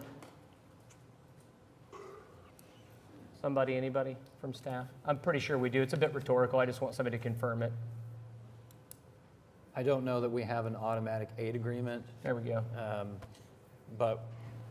I mean, the thing about these agreements is it's only for fire services. No, not for emergency. I understand. We've had this discussion a bunch of times. I don't want to belabor it. This is my ward, or it's not my ward. Commissioner Clare? Yeah, I mean, it's, we've seen this movie before. We've been striking those. So, Development Services says this is final plat conforms with subdivision regulations. So I'm ready to recommend approval if there's no further discussion, striking TE2. Okay, before we do that, let me just make sure, is there anybody here that wanted to be heard on C7331? This is a final plat for Castlewood Trails Edition. This is a final action by the Planning Commission on this. Okay, hearing none. If there's no further discussion, I'll take your motion, Commissioner Clare. I'll move approval of item C7331, striking TE2. I have a motion. I'll take a second to approve the final plat for C7331. Please cast your votes when available. Motion was seconded by Commissioner Powers. All votes should be cast. And that application is approved unanimously. Thank you. Thank you very much. Next item on the agenda today is item 27. This is case 7341, preliminary plat of Aspen Creek, located west of South Morgan Road and north of Southwest 59th Street. Mark Grubbs, 1800 South Sarah Road, on behalf of the applicant. This preliminary plat in conformance with the recently approved PUD. There are 4 TEs. We agree to all the TEs. I would just like to modify the language of TE number 5 to state that, and I recently did this on another preliminary plat, to state that we would pay a fee in lieu of for the portion of sidewalk across the creek or drainage area. The drainage structures are not going to permit that. Road's not wide enough, so we would agree to the sidewalks along the arterial except for that portion of which we would pay a fee in lieu of. And that's for the area over the West Branch Tributary 1. Yeah. Best I can do at the moment. You can see where all the trees are on Southwest 59th. That's a large drainage area. Sidewalk would not be able to be constructed over that at this time. So. Okay, any objection from staff on that TE amendment? No? Okay. Commissioner Coffey, ma'am, this is your ward. Actually, if I may, just beforehand, could you comment briefly? I have somebody signed up to speak who I will certainly ask, but concerns on water runoff. Can you address quickly, while we have this image up, the drainage for the site, how that will work, how the development will improve drainage, that sort of thing? Yeah, so we will be required to provide detention for this. So we understand that there are drainage concerns in this area, and it will be provided for within that common area, so we won't be increasing the runoff here. And the detention is in, it's a little hard to see, but I'm guessing you're going to do it in CAD and CAC? Correct. Is that It kind would be towards the north end on the east side, that large common area. Okay. Okay. It's north's turned to the left. So. And again, just because we may have somebody who's not familiar with this, you've got subdivision regulations as it relates to drainage and staff overview and the permitting process to ensure that you're in compliance with those, and you intend to be compliant with all those. Correct. Okay. Commissioner Coffey, this is your ward. Do you have any questions on this one? No, I am, for those of you who are signed up to speak and who have sent me some emails, I am acutely aware of the flood issues, the drainage plans, and drainage easements. I'm well aware that that west branch of the Mustang Creek tributary that runs north and south across the whole east end of that property is of concern, and the staff report does mention various issues that will help correct flood issues and drainage issues in that area. So I'm well aware of that, and we'll stay on top of it as the development proceeds. I think there are plenty of safeguards in place. This is the preliminary plat, and those issues will be addressed as the final plat comes into play. Agree with all that. I'll also just note for the purpose of the record, the design of this preliminary plat does conform to the subdivision regulations as they relate to access requirements for subdivisions with more than 200 lots. And the design also conforms to the requirements of PUD 1812. Before we take a motion, I do have one person who signed up to speak, and I attempted to help get a little bit of clarity for the gentleman. Mr. Jones, are you with us still? Gary Jones? Yes. Of course. Please come up and give us your name and address for the record, and let us know what we need to know about this item, please. Thank you. I live at 5700 South Pleasant Hill, which is directly across to the, well, it'll be almost the center of your plat, your proposed plat there. The other neighbors did not, as far as I've already spoke with several of them, did not receive a notice before this PD, I guess your PD 1812 was brought back to 208 homes. We was up here a couple of years ago. And basically there was a retention pond for that area because of the concerns of the water runoff and the number of homes. I know that some of the logistics have changed now because we're tying into sewers and such through the other additions there to the west. This area floods badly. We've got runoff now. If they put these homes there of 208 homes, this tributary here, it runs north, ties in to Mustang Creek, just north of this area to the east, and it backs up into our properties that border on the east side of Pleasant Hill.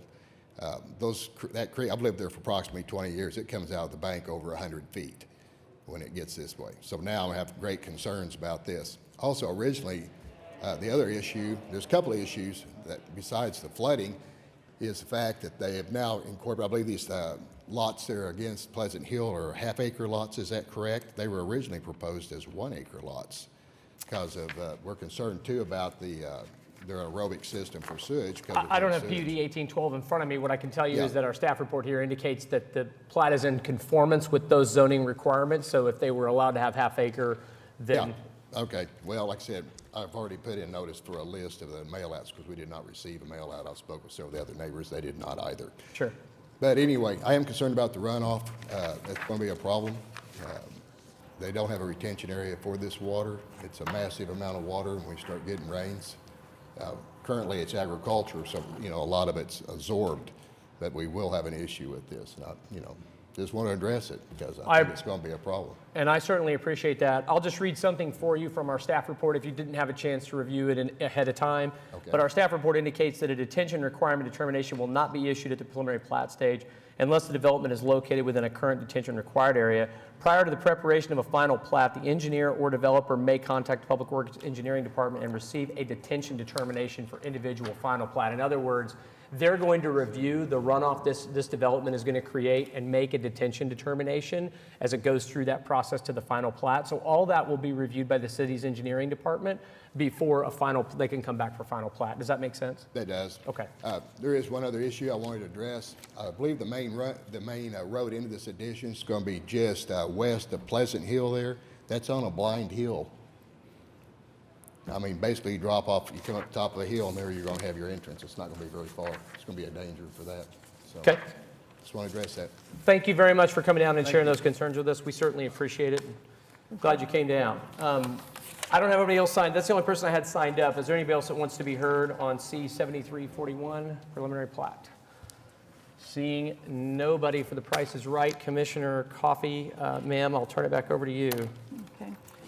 I recommend approval of C-7341, subject to technical evaluations 1 through 4. Also revising technical evaluation number 5 to read, the developer will be responsible for constructing a sidewalk along Southwest 59th Street and along all of the common areas, excluding across creeks and/or drainage areas for which the developer will pay a fee to the City of Oklahoma City in lieu of consideration.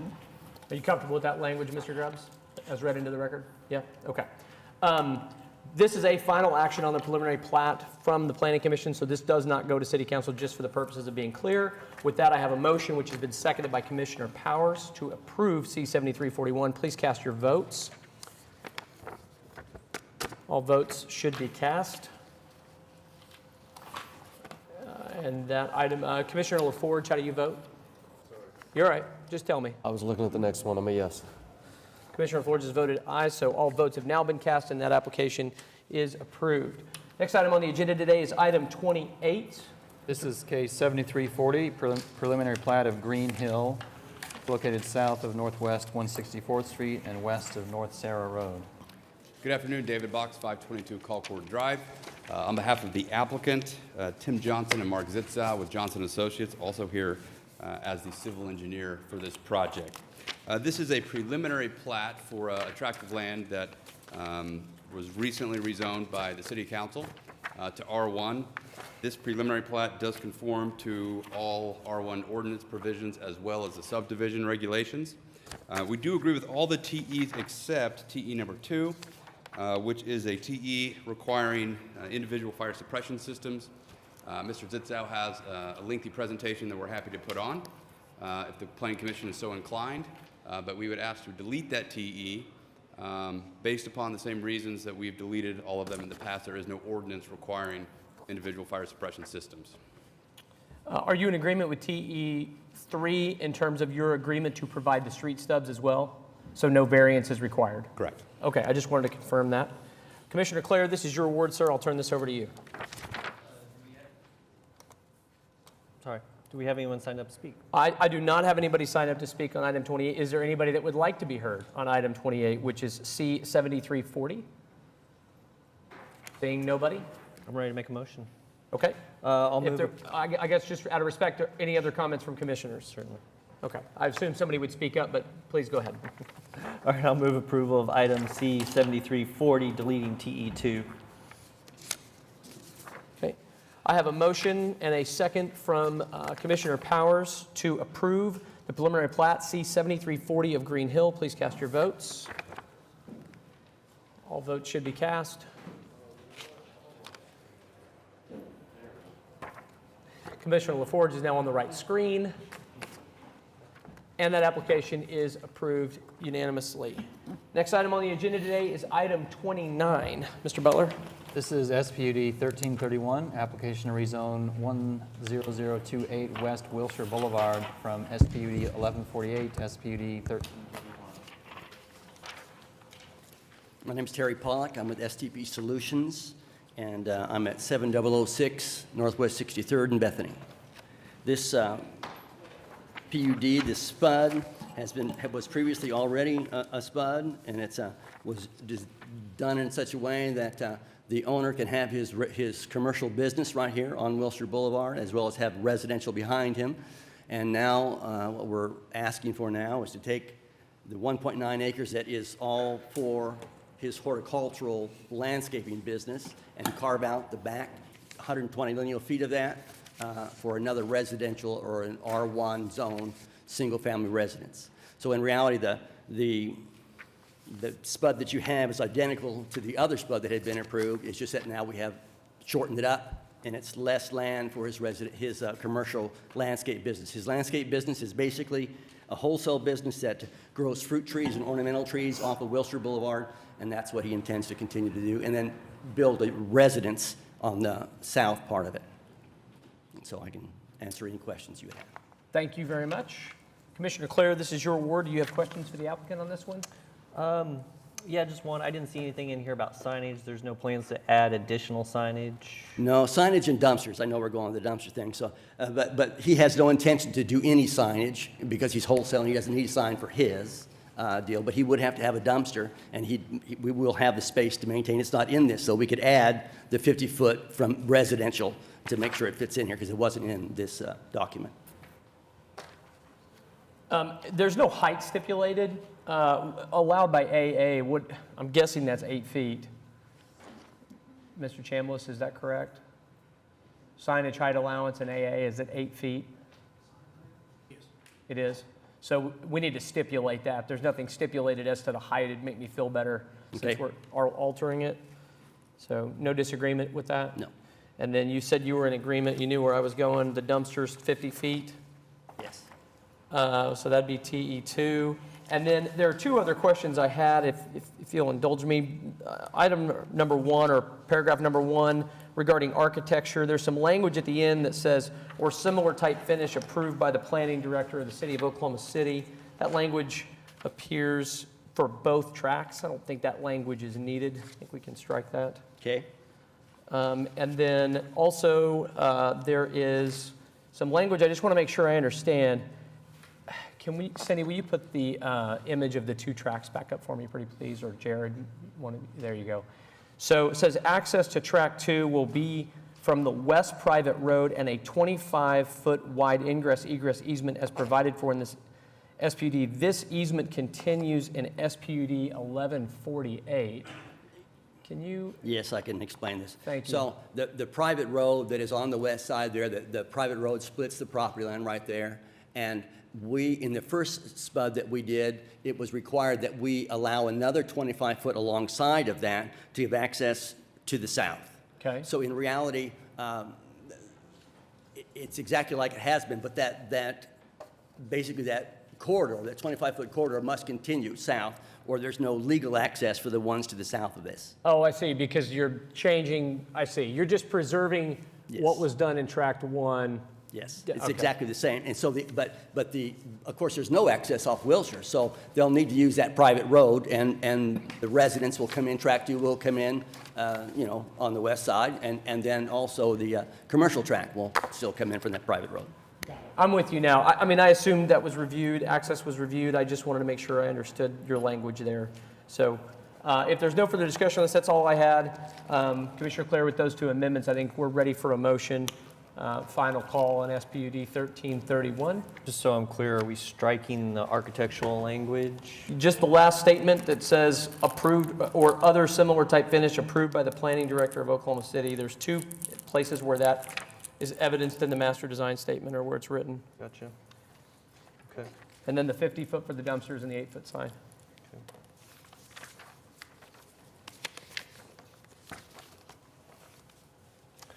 All right, I'll move approval, recommendation for approval of SPUD 1331, adding TE1, that signs shall be limited to 8 feet, and TE2, that dumpsters shall be located 50 foot from any residential use, as well as for both tracks, striking other development regulations, architecture, striking the line, shall be approved, a finish approved by the planning director of the city of Oklahoma City. Okay, I have a motion. I'll take a second on PrimeGov to recommend approval on SPUD 1331, subject to the technical evaluations as added and amended. Please cast your vote. That motion was seconded by Commissioner Coffey. For all those people at home curious about what happened on this item. Thank you very much. Yep, that item's approved unanimously. Next item on the agenda today is item number 30. This is PUD 1834, an application to rezone 9700 West Wilshire Boulevard from R1 to PUD 1834. Applicant present. Good afternoon, David Box, 522 Drive. On behalf of the applicant, also with me is Mark Grubbs, who's a civil engineer for this project. This is a mixed-use project along the Kilpatrick, just south of Wilshire, that is proposing an R4 base, but then adding in the ability to also have personal storage and administrative and professional offices. It is consistent with the comprehensive plan. Through the use of the PUD, we have limited the density that could otherwise be built under the straight R4 district, and of course then added in the uses that wouldn't be allowed under R4, that being the administrative office as well as personal storage. There are 3 TEs that we need to discuss. As it relates to TE1, the TE states that the building setback on the east side of the site shall be 100 feet and trees will be preserved within the setback. So this is a new form of the old TE that staff would put in here that talked about staying 100 feet off of stream banks. So we can't agree to that. My belief is that the intent, of course, is to stay out of floodway, but also floodplain. So we can agree that there will be no buildings within the floodway, but also floodplain, and all of the trees contained within those 2 areas will be preserved. So I think we meet the spirit and intent of what they're trying to get to with that TE. TE2 states that the required 20% open space shall be usable and located adjacent to the southern and or eastern boundaries next to parkland and riparian corridors. So we commit to the 20% within the PUD. What we'd ask is be able to spread that 20% around the entirety of the PUD. The size of the site is likely going to lead to multiple developments within there. So locating them all within one area we think to be not wise. We commit to the 20%, but we'd like it to be spread around the entirety of the tract. Just to be clear, so we would amend, you're requesting that we consider amending TE2 to the required 20% open space shall be usable open space. Just leave it at that, 20% open space, in other words. So I would just delete it because the PUD already commits to 20%. Commits to 20%. Right. Okay. So deleting that. Got it. Keep in TE1, and again, we can revise it to just say buildings shall not be located within the floodway or floodplain, and trees within those areas shall be preserved. And then finally, TE3, each drive from West Wilshire Boulevard shall provide access to all parts of the development. We're not real sure what is being sought there. One of the problems is, of course, if an apartment development was going to happen here, it would be likely to be gated. And so once you hit a gate, that whole area wouldn't be available from the drive, technically from Wilshire. Additionally, everyone's been to a personal storage facility. Those are secured facilities. So a drive is likely to be off of Wilshire for that facility, and then it being a secured point of entry. So that drive off of Wilshire, of course, wouldn't be accessible to the balance of the PUD. So we would ask to strike TE3, or we can say that as it relates to access, we will meet all access requirements contained within the subdivision regulations and the municipal ordinance. So with that, I'm happy to answer any questions. Got it. If you came in late, just as a reminder, please silence your cell phones, just so it's not as disruptive to the meeting as possible. Commissioner Clare, this is your award, sir. Do you want to lead our discussion on this one? Yeah, so I visited with Mr. Box earlier this week, and we discussed these amendments to the TEs, and I'm okay with those. Okay, and you're comfortable that you've got the language for those amendments? Yeah. And is staff comfortable with those suggestions, just so we know as, okay. J.J. Chambliss is shaking his head yes again, for those of you at home.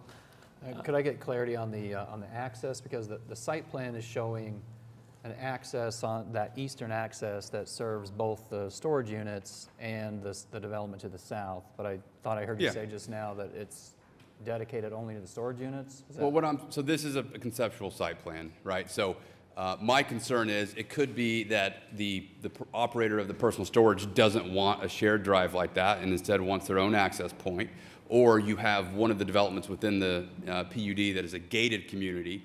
So technically, the drive would lead to the gate, and then based upon the language of the TE, all parts of the development wouldn't be able to be reached from that drive.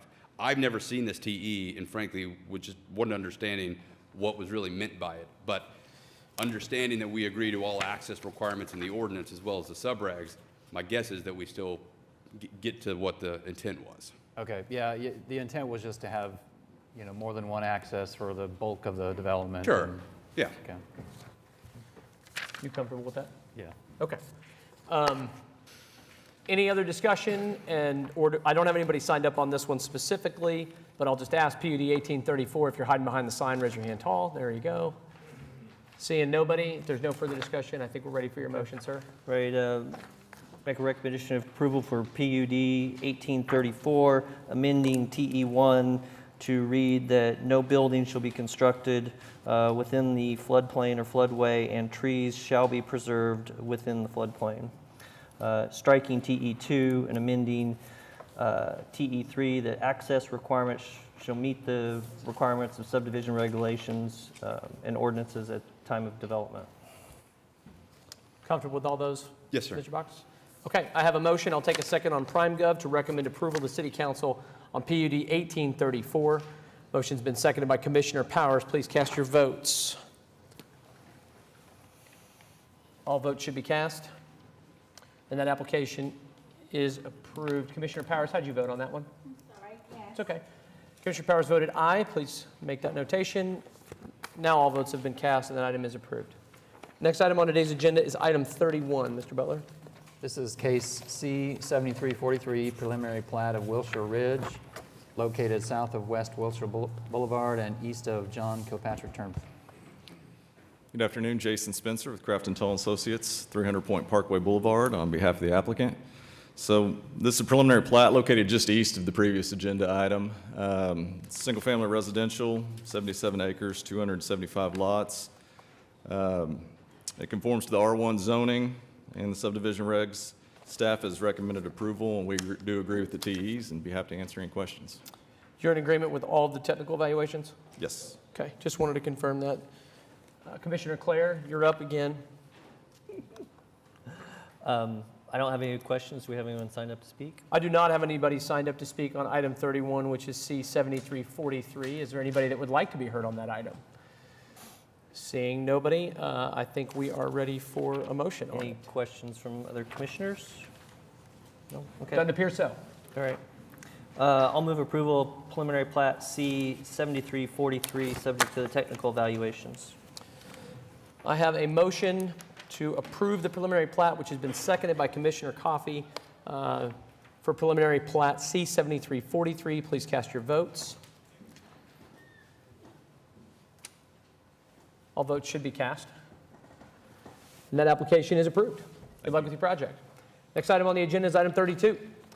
This is case PUD 1835, application to rezone 2300 Southeast 89th Street from AA to PUD 1835. Good afternoon, David Box, 522 Colcord Drive. Here on behalf of the applicant, also with me, Kendall Dillon, the civil engineer for the project. This PUD is for a modified residential application, that being single family. There are no technical evaluations, no protests that I'm aware of, and staff recommends approval. Be happy to answer any questions and ask for your support. Okay, I appreciate it. I do have one person who signed up to speak. Commissioner Privet, would you like for me to call on them first, or do you have comments on this? I don't have any comments. I'd like to hear what they have to say. Okay. Forgive me if I mispronounce your name. It is certainly not intentional. It's just because you have terrible handwriting. I'm kidding. Jonathan Blue? Yes, got it right the first time. Welcome, Mr. Blau. Start out by giving us your name and address for the record, and let us know briefly what your concerns are. Appreciate it. Jonathan Blau, 2301 Southeast 94th Street. So I understand that today's plat is just preliminary at this point. No additional studies have been done yet. I do have concerns around future drainage if this is approved. Currently on Southeast 94th Street, whenever we get 1+ inches of rain in an hour, it will flood over 94th Street. Other concerns are around just overall water quality as it relates to, I have roughly about a 2-acre pond, and so water that comes off of that as well as the additional drainage that is in that. So that's just want to issue my primary concern around that today. Got it. I don't know if you heard my previous comments as it relates to the drainage review process. Yes. Did you? Okay. I wanted to make sure you did. I'll just summarize it again by saying this item is regarding the zoning, which is the compatibility of the use to surrounding uses. Do you have any objection as it relates to that? No. Okay.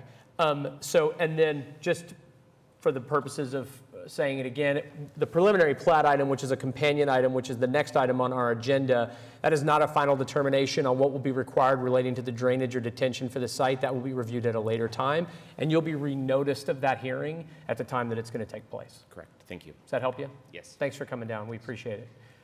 Commissioner Privet, any questions or other items on this one? No, but I'll move recommendation of approval for PUD 1835. Okay. I have a motion to recommend approval to City Council on PUD 1835, which has been seconded by Commissioner Hinkle. Please cast your votes when available. All votes should be cast. And that application is approved unanimously. Next item on the agenda is 33, which is a companion item. Mr. Butler? Is C-7344, preliminary plat of Sweetwater, located south of Southeast 89th and east of Southeastern Avenue. Once again, David Box, 522 Colcord Drive, also Kendall Dillon. This is the companion preliminary plat. We agree to all of the technical evaluations. Okay. Every one of them? Give me a second, I'm sure I can find it. We won't be discussing them. You said you agree. That's good enough for me. We didn't have anybody who wanted to be heard on the zoning item. Out of courtesy for the folks here, just in case, C-7344, going once, going twice. Commissioner Privet. I'll move approval to City Council. There is no variance required. Case He's agreeing to the number- street stub. It's approval. Oh, yeah, it's just approval. Sorry, preliminary plat. Move for approval C-7344. I have a motion to approve the preliminary plat for C-7344, which has been seconded by Commissioner Coffey. Please cast your votes. All votes should be cast. And that preliminary plat is approved, and Mr. Privet's vote was? I'm aye. Aye. Aye. Please let the record reflect that. Excellent. Next item is item 34. This is case 7337, preliminary plat of Savannah Estates, Phase 4, located north of Memorial Road and west of North County Line Road, as well as the variance to section 5.2.8.b of the subdivision regulations. Applicant with us? Go ahead, Mark Mr. Grubbs, on behalf of the applicant. This is a previously preliminary platted area in which a variance was granted to allow 95 lots to access on a single access point. All additional lots would require additional access. Hence, we are requesting a variance that was previously approved on the previous preliminary plat. We do not agree to TE2, which is the individual fire suppression systems, which have not been requested on any of the additional sections of this area. So we agree to TEs 1 and 4. 1 and 4, and tell me again on the variance. So this is there was a previous preliminary plat approved on this on the west side of the creek, the drainage area. Right. That variance was for 95 lots to be allowed access on a single entry. You need the variance. You're just saying we've approved it once before for the same item. Correct. So we're requesting that So variance again. just to be clear, because this is my word, we need a motion on the variance first and then a motion on the item if we get that far. Okay. Any other issues on this for commissioners on this one? For the applicant, C-7337. I don't have anybody signed up to speak, and I didn't receive any outreach from anybody. Anybody want to be heard on this item? Okay. Seeing none, I don't have anything. I'll note for the purpose of the record that the design of the plat conforms with Savannah Estates 1, and along with the variance will comply with the rest of the subdivision regulations. So with that, if there's no further discussion from commissioners, I would recommend, or I would suggest a recommendation to approve striking TE2, but with the variance, we need to move that first.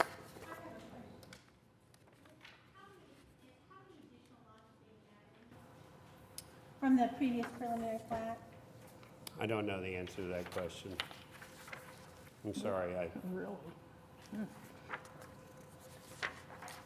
It seems to me that, I mean, the purpose of the preliminary plat, the second preliminary plat, is to add those lots. Is that not an accurate statement?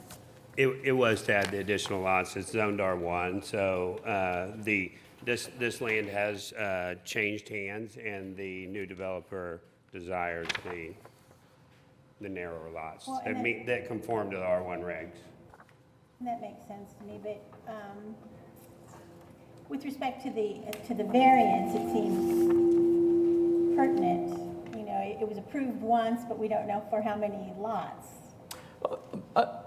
Yeah, understood. I think, though, I mean, I'm comfortable if it complies, that if this variance is needed and it was provided before, I'm certainly comfortable with the purpose of the intention of this revised plat or this additional plat, that it's not contrary to the intent of what the variance was granted or what city staff. I mean, there's no, we're told by city staff there was a recommendation to approve it, so it creates no concern for them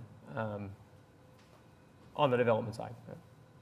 Well, it's your ward, so I'll go with that. If there's no further discussion, I'll take a motion on the variance first. Mr. Chairman, I move that we approve a variance to section 5.2.8, point B of the subdivision regulations. I have a motion to approve the variance to section 5.2.8, point B, which is seconded by Commissioner Clare. Please cast your votes. All votes should be cast. And the variance is approved. I need a motion on the item, please. Mr. Chairman, I move approval of C7337 with the following amendments to the technical evaluations. Delete TE2. Perfect. I have a motion to approve the preliminary plat for C7337. Still on our vote screen from the variance, I believe.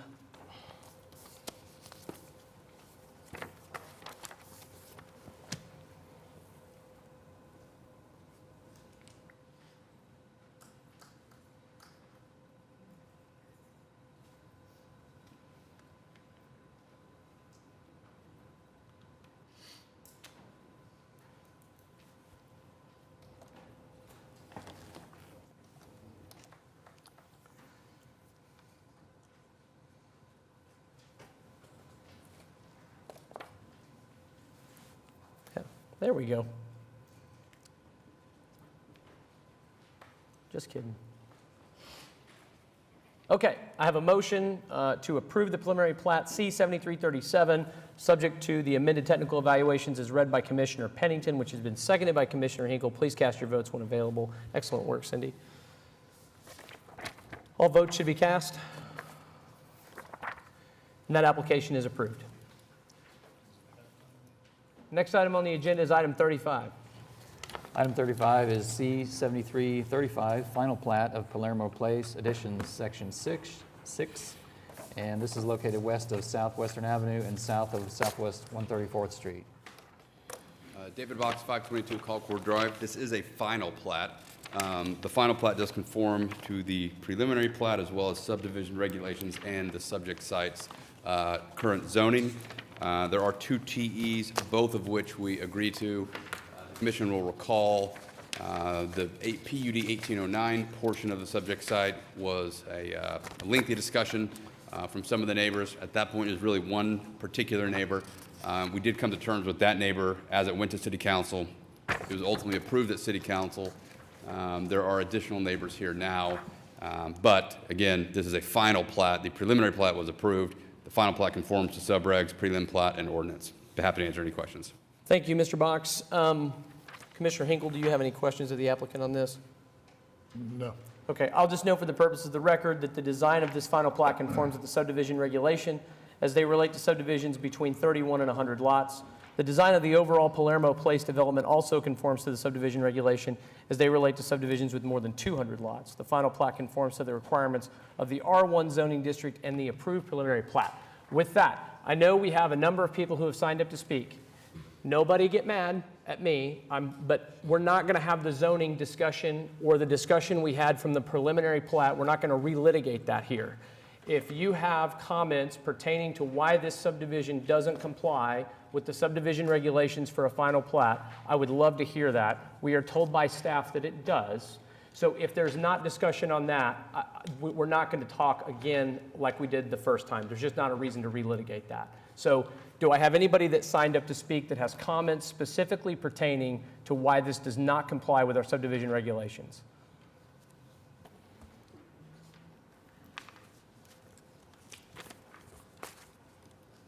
Can you all hear me with the mask on? We good? As long as you keep that microphone close, we can hear you. Just start out with your name and address, okay? Councilman Hinkle, thank you for giving me time, as well as everyone else on the board. I can't speak to the preliminary hearing because I moved in April 1st. I moved in April 1st under the terms that was a green belt behind me, and I submitted quite a few. I'm sure you guys have all of the information that I submitted, that nothing would be built 150 feet from my property line. Furthermore, in our HOA, which I've also sent a document, that nothing under 1,700 square feet will be built in our neighborhood as well. Our HOA is to be handed over to the residents at 75% of completion of living buildings, which it has for some time now. I have contacted our HOA representative who referred me to a third-party company, which then referred me back to us as the HOA. It wasn't until, and if you look at, I'm speaking on behalf, by the way, of a petition of over 40 residents. One second, so sorry, got to interrupt you. Two things. Yeah. Could I get your name and address? Oh, of course, I apologize. My name is Jonathan Ashton Prescott, 1017 Southwest 140th Street. Okay. Mr. Prescott, unfortunately, this body cannot take testimony as it relates to private agreements about HOA covenants, CCRs, whether or not a realtor told you something would be built. Okay. Those are all private causes of action. So if there's something that pertains to our subdivision regulations, I'm all ears, but I do want to limit it to that discussion. Okay, so because I wasn't here for the preliminary, out of the 7 points that I talk on is the fact that I was unabashedly lied to about my position. I can only talk about maybe the wildlife that is endangered from being built out there and the drainage issues. And we did hear about both of those items at length when we talked about this the first time. Lots of people told us about both of those items. Okay, and so the submission of federally protected American burrowing beetle or burying beetle and the whooping crane that is found on the property that is federally protected renders no sort of investigation. For us, though, that's a jurisdictional issue. We don't enforce federal wildlife or federal migratory bird acts. We simply assess whether or not something complies with the subdivision regulations. And that's why I say my intention here is not to be rude to you, because I know you came all the way down here, and I am certainly respectful of that. I'm just trying to be respectful of this room full of people who also have items to be heard. So I just want to limit our discussion to the things we actually have the authority to review at this point, which, right, wrong, or indifferent, is simply the subdivision regulations, because this body is the Planning Commission. We are limited to a discussion about those. Okay, so thank you for clarifying. Obviously, this is my first time to go in front of a council about this, and was blindsided, right, by this. Closed in April. What is it? We're beginning of August, right? So if you have my email up, I have 7 points here, right? It seems that the wildlife, most of the points that I brought up were brought up previous to me, and it doesn't seem that anything has been addressed. There is also a case right now with the Oklahoma Storm and Drainage Department due to vast flooding that is rendering some homes and buildings potentially uninhabitable. There's a giant moat that has been dug by somebody in the middle of that. Now, I would like to hand it over to someone that lives on the west side that can speak to that. Again, if there's 40 signatures, my 40 signatures, as well as me being here, have to do with the fact that I have submitted in writing that nothing would be built from 150 feet. The wildlife, which looks like it was already addressed. And then again, that it does not meet our scale guidelines of being under the 1,700 square feet. But I would like to hand it over to one of the neighbors on my behalf that can speak more about that. I will allow that testimony so long as it relates to our subdivision regulations, Absolutely. which none of those items do. So Okay. If there's somebody who wants to speak on that, I'm happy to take it. But Perfect. We do appreciate you coming down, and just so you know, we do have in our packet, and I did read the petition along with all the corresponding photos and information and letter that were sent in on this item. Good afternoon. My name is Delana Lopez. I reside at 13804 Calabria Trail, Oklahoma City, Oklahoma. One thing I did want to address that is outside that is actually on topic was there is no plan for an additional entrance exit point to the neighborhood. When you add that many more homes, you add that many more people, and that is going to cause a traffic backup for people trying to get to work in the mornings. It will also cause issues for school buses trying to get kids to school on time. And as a teacher, I know that those buses are on a schedule, and it is very, very important to get those kids to school on time. This will impact the traffic flow. Also, with the planning, with the plat, there is only a 10-foot space between like my fence line and the house that is proposed to be built behind me. That is not a reasonable amount of space between homes. Between my back fence to another neighbor's door is 10 feet. Like I said, that is not reasonable for anybody. I mean, think about your own home. Would you want the neighbor to back up to you 10 feet from your door? You wouldn't, because it's not reasonable. And so I think the one thing that I really want you to take away, well, and another thing, very quickly, Home Creations is not building fences in their new home designs. That is up to the buyer. That is the responsibility of the buyer to purchase and install the fence. We have houses that have been built there now that have no fence. And so when you add these 80 to 87 new homes that don't have fences, it does impact the aesthetics and the neighborhood and the quality of life. But the one thing I do want you to remember is that these are real people. You know, real people live here. Real people will be impacted by your decision. And I also want to see those green belts that Oklahoma City says that it's committed to preserving. I want those to stay. So just remember, that real people live here. We chose homes in this neighborhood because of what we were told. But in this final plat, and we already, as Ashton said, we do have drainage issues. Our backyard floods every time it rains. And, we're having to, bear the cost of putting in things that will alleviate that. So I do ask you to deny this final plat, just for the reasons I stated with the green belt.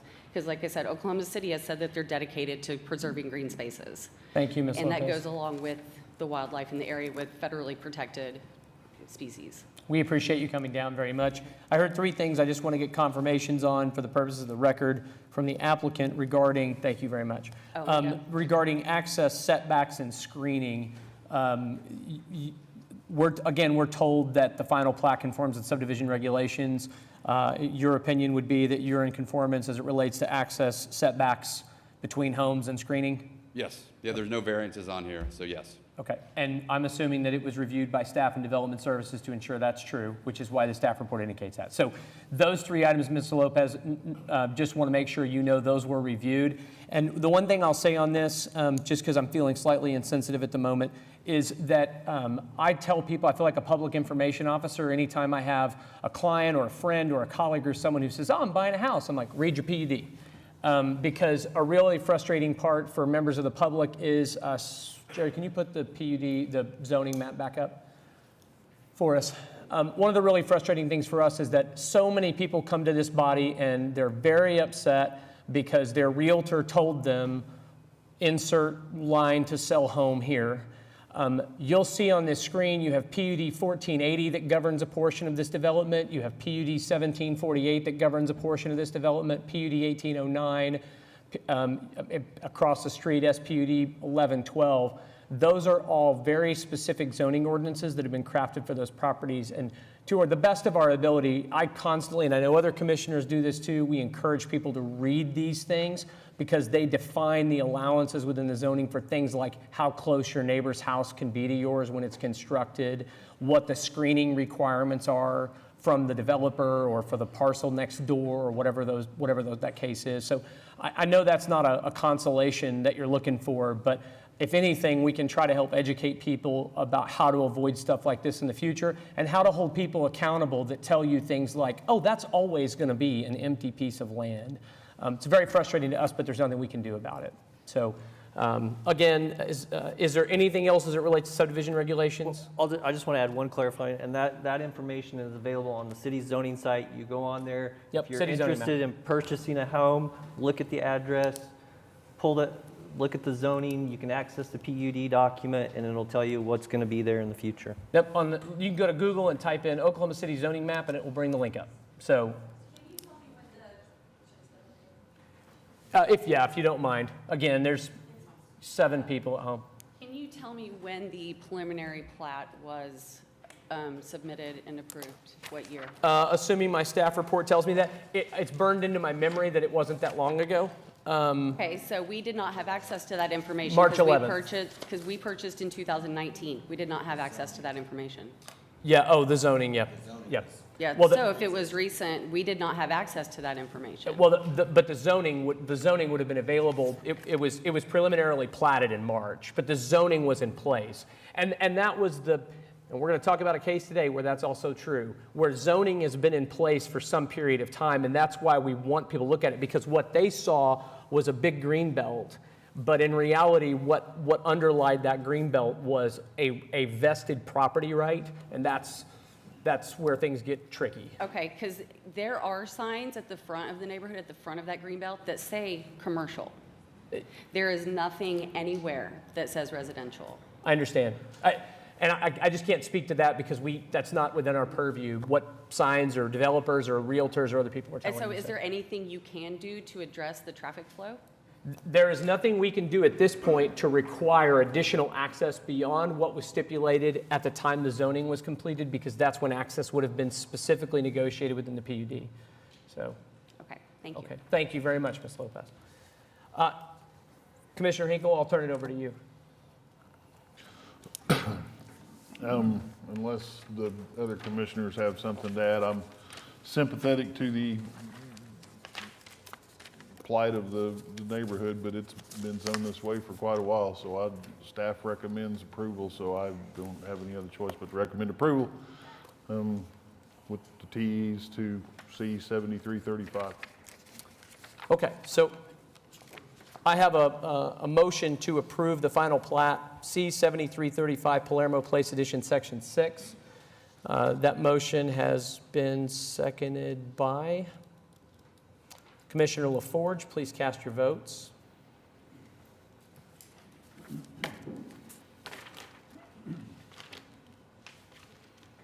And that application is approved unanimously.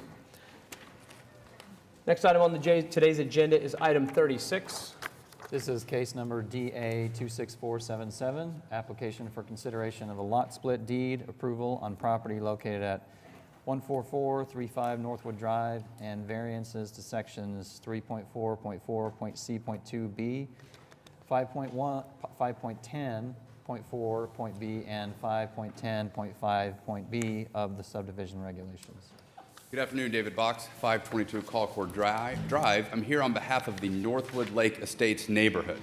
The neighborhood is the applicant here, and they are seeking to split what is now one tract into 3 separate lots.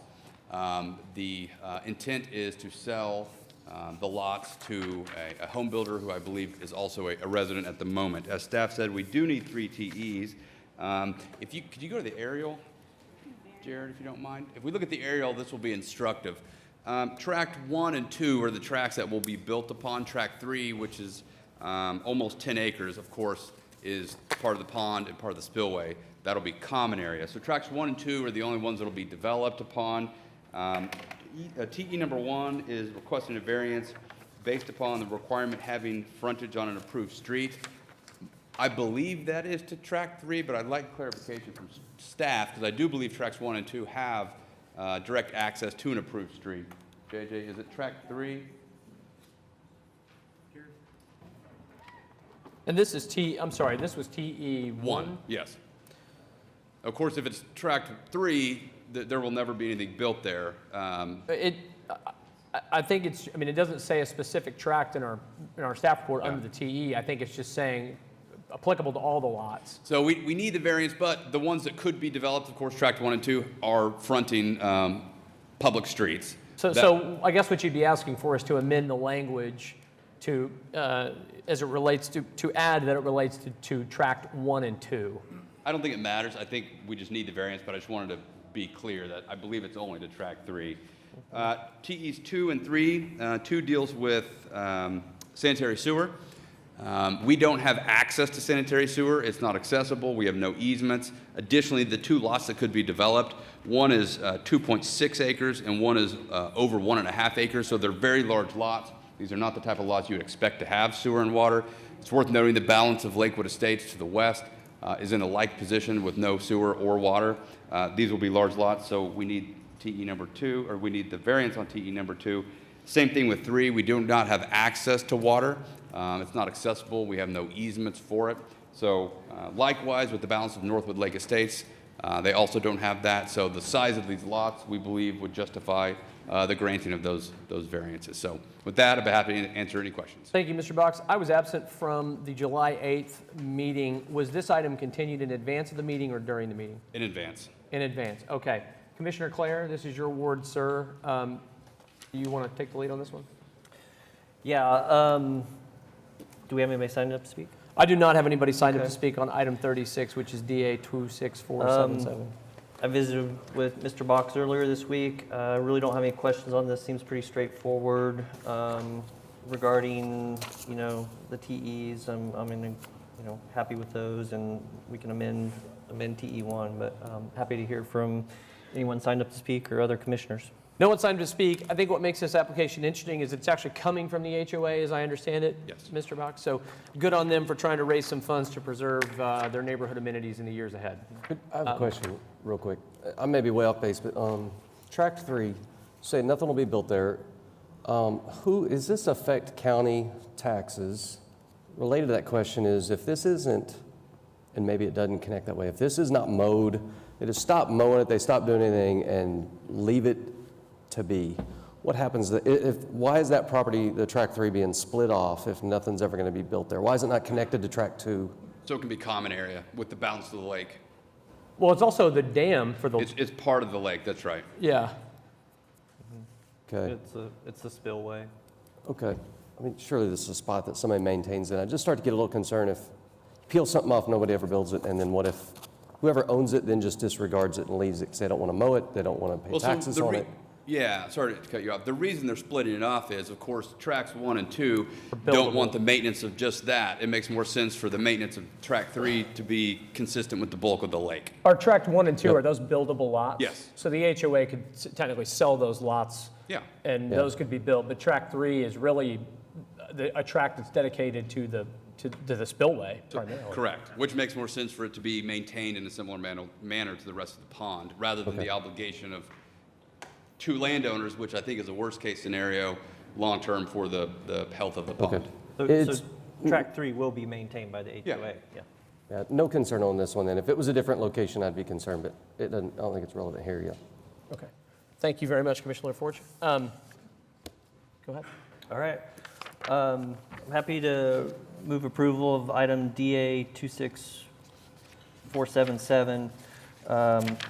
Actually, I need to do the variances individually. Move approval of the variance to section 3.4.4.C.2B of the subdivision, and this is specific to tract 3? We just need the variance. Okay. I mean, I don't know that it applies to any. I was asking for my own clarification. We need the variance. Okay. All right. Move approval of the variance as read. Okay, so I have a motion on the first variance. I'll take a second on Prime Gov. That motion to approve the variance in TE1 has been seconded. Please cast your votes. All votes should be cast. And that variance is approved. All right, move approval of variance in TE2 to section 5.10.4.B of the subdivision regulations. I have a motion on the second variance. I'll take a second on that motion. Motion has been seconded by Commissioner Pennington. Please cast your votes on the variance in TE2. All votes should be cast. That variance is approved. Okay, and then move approval of variance on TE3 to section 5.10 10.5.b of the subdivision regulations. I have a motion to approve the variance in TE3. It's been seconded by Commissioner Powers. Okay, getting some round robin seconds here. I like it. Everybody's getting involved. Great. Please cast your votes. All votes should be cast. And that variance is approved. We do need to move the item, so Yeah, all we're right. trying to see how long we can make this take, everybody. Hope you're enjoying it. All right, move approval of item DA 26477. I have a motion to approve DA 26477, seconded by Commissioner Hinkle. Well done, everybody. Please cast your votes. And that item is approved. Next item on the agenda is item 37. This is case number PC 10750, application to rezone 8401 Southwest 74th Street from PUD 1361 to the I-2 Moderate Industrial District. Once again, David Box, 522 Colcord Drive, here on behalf of the applicant, who are also here with us. This is an item for an I-2 rezoning application in an area that we believe to be ripe for I-2 development. We have a rail line that abuts us on the east, Highway 152, which, if you've driven over in this part of the city, is a significant area of industrial development. If the screen were pulled up slightly more, you'd see the giant AWG warehouse. Hobby Lobby is, of course, on the other side of 152, and as you drive 152 towards Meridian, it is nothing but industrial development. So we believe I-2 to be the appropriate and reasonable zoning district for this. Staff has asked that we amend the application to be I-1 west of that first creek. We would prefer for this to be I-2, but we'd like to hear any feedback from the commissioners. I will say we proposed to staff as an alternative the exhibit that has been passed out, and I believe Jared has it on here as well, showing that presumably the concern was the frontage along 152. We would allow the frontage to be I-1, but allow the piece to the south that really doesn't have frontage and the piece behind to be I-2. We're happy with that, even though we believe I-2 to be appropriate across the entirety of the site. But with that, answer any questions, and we'd like some feedback. Commissioner Coffey, this is your ward, ma'am. Do you have initial comments or questions for the applicant? No, I don't. I believe this, and I've talked to Mr. Vox about this, I believe perhaps this counter proposal he's made as outlined in the map he has passed out to be a reasonable one. I'm not sure what the staff feedback might be on it. Yeah, I'm interested to hear that too. Actually, what the rationale for requesting just the west of Campbell Creek to I-1 was. So was that a planning decision? Yeah, that was, it's just, the concern is with I-2, that would allow billboards. So perhaps on this one, we could bring that line down just a few hundred feet so that there's no frontage on Airport Road. That was the concern. It's not necessarily anything else about I-2 per se. There is residential zoning there to the east, but I don't know that that would. What distance from Airport Road would appease your concern about I-2 affronting it? Is it 100 feet? Is it 200 feet? What's the, For billboards? Don't look at Commissioner Hinkle, he has a conflict. What I was thinking is we just bring that line down to maybe 100 feet, that blue dotted line to maybe 100 feet below the, David, you have a? I can't do any measurements This here. is my best attempt at being either an architect or engineer. You shouldn't attempt to be either of those things. I don't know. I can It's see fun your what drawing. I'm seeing here. So what we can do is, oh, there you go. Can I see that, Jared? We would have to bring it down quite a bit in order to take away, to remove the billboard viability, which is the reason for I-1. Here, so that it's not, the I-2 piece is not touching the frontage, and then angled it back to here. Angle it west. You could still put a billboard there to be highly visible. Well, you can put a billboard in I-1. I mean, it's a conditional use. So frankly, if the only reason we're doing this is to It's not. Actually, well, let me just, sorry to interrupt you, but is there anybody here that wants to be heard on this item? I'm a little surprised that there's nobody from the neighborhood across the street. If you could, Jared, could you go back? Thank you. Nope, one more. So I know, according to our zoning map, that area directly to the west is zoned agricultural.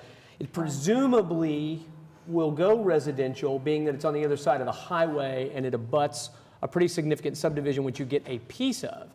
I have no issue with the I-2, as it relates to the majority of the tract, but in my mind, the real benefit of doing the I-1 is to prevent something much more unpleasant from eventually being built right across the street from what are future homes. And if it's not developed and the homes are, it's even less notice to people. So I think you could measure off that, and that's why I'm trying to get to a specific footage, because now in City Council, I think you could get a new exhibit to go along that would define a discussion that says, 150 feet west of Highway 152 shall be I-1, and you can have.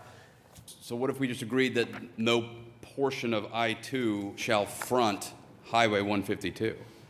I think to Mr. Butler's point, and to be fair, it probably makes some sense to put a distance there. So you give me a distance and then we'll talk about it. But I need to have some kind of agreement. 100 feet, 200 feet. We're having an auction. So you start there and we'll. 100 feet. 100 feet. Any objection to 100 feet? Janice has got a very concerned look. Mr. Butler. Yeah. I would go 200 feet. I think that would make a lot more sense. We'll stick with 100.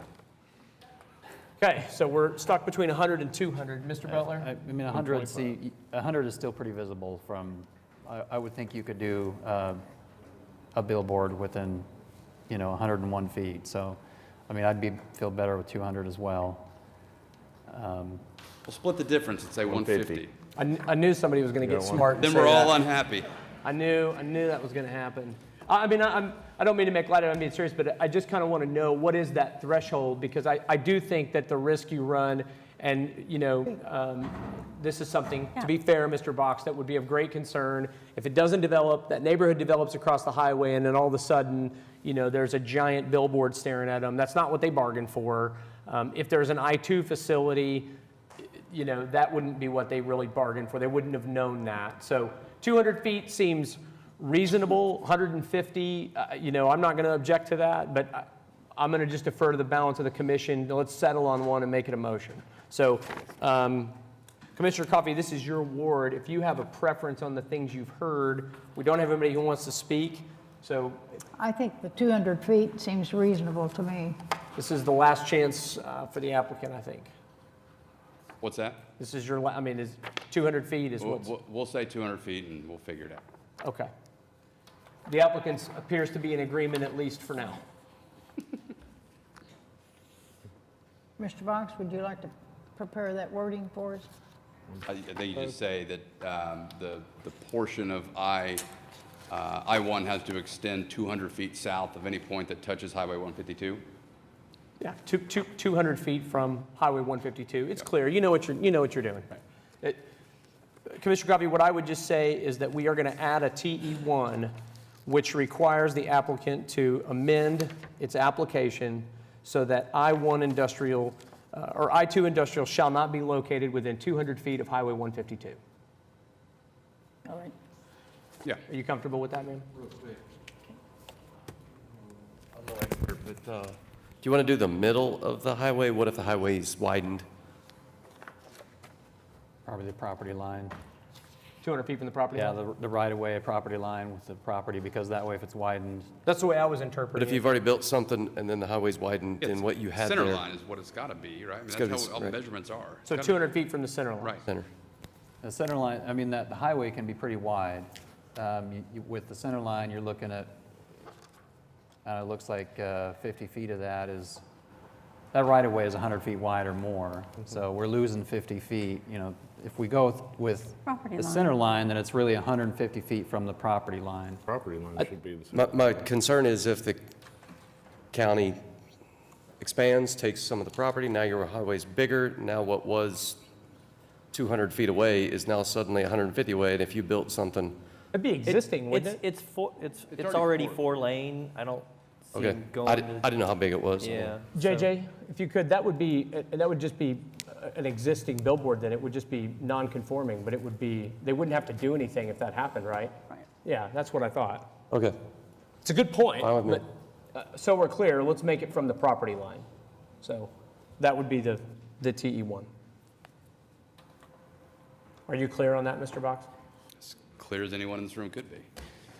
Should I restate the language one more time? Okay, so that means you're clear. So if we're clear, I think we can just make the motion subject to the language as amended into the record. Yes. Can you make that motion for us, Commissioner Coffey? Yes. I move approval of case number PC 10750 with the technical evaluation as stated by Chairman Craven. Okay, I have a motion and just kidding. I have a motion and a second by Commissioner Clare to recommend approval to City Council on PC 10750, subject to the amended technical evaluation as read into the record. Please cast your votes. All votes should be cast. I vote yes, mine's not letting me. Commissioner Hinkle, how do you vote? Yes. Commissioner Hinkle's voted aye. Now all votes should be cast. And that application is recommended for approval. Thank you. Item 38.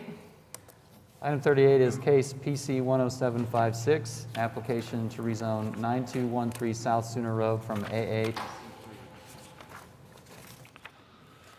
Is the applicant with us? This is not an agenda you want to be moved to the back. Again, if I mispronounce it, it's certainly not intentional. Jerome and Maria Espiritu. Okay, I'm going to go ahead and move this agenda item to the very back of the agenda, and we'll call it back up at the end of the day today. So let's go ahead and move on to item 39, which has been continued. So we're at item 40. Item 40 is case SPUD 1322, application to rezone 4118 Youngs Drive from R1 to SPUD 1322. Applicant present? Yes. If you could start out by giving us your name and address for the record, ma'am, and then tell us what we need to know. My name is Mary France, and my address is 5607 Pebble Lane, Choctaw, Oklahoma, 73020. And I'm wanting to rezone the property from the R1 to agricultural. Okay. Commissioner Pennington, this is your ward, sir. Do you have questions for the applicant? None, Mr. Chairman. That makes it easy. Is there anyone that wants to be heard on this item today? SPUD 1322.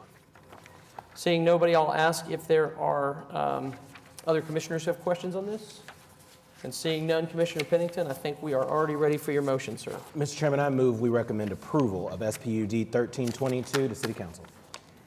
Okay, I have a motion and a second from Commissioner Privet to recommend approval to City Council on SPUD 1322. Please cast your votes. And hopefully, Mr. Chairman, the record's changed to reflect that I actually moved to approve that motion. Let the record reflect that Commissioner Pennington did in fact move his item. It's been approved or recommended for approval, so you're headed to City Council. Thank you for coming down. We appreciate it. If only it were always that easy, Ms. France. Thank you. Next item on the agenda today is item 41. This is SPUD 1332, application to rezone 4800 South Indian Meridian from AA to SPUD 1332. Applicant present? Yes, I'm Russell Wantland with Resolution Legal Group, here for the applicants. We are here because Ron and Kim Kolander purchased 5 acres in Choctaw and had a plan because they did such an incredible job in their vocation as parents. They have put a plan together for their children to live near them on this 5-acre tract. They moved, and you can see from the proposal here, and actually, if you can pull up the black and white. Yes, thank you. There's currently 3 structures on the 5-acre tract. They moved 2 mobile homes on where their children were going to live, and that's when they found out that they had to get permission from Oklahoma City, and came to me, and we put together this application to allow them to proceed. We believe the application is reasonable for the area, the existing and surrounding uses,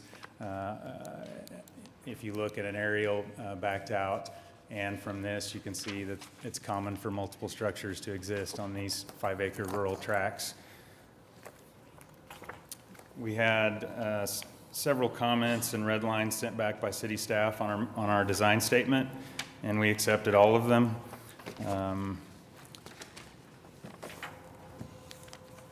One of the TEs that was requested is to conform to the agricultural existing setbacks, which is how we submitted our application. So I'm not really sure. We accepted the city's comments to the setbacks that you'll see in the design statement.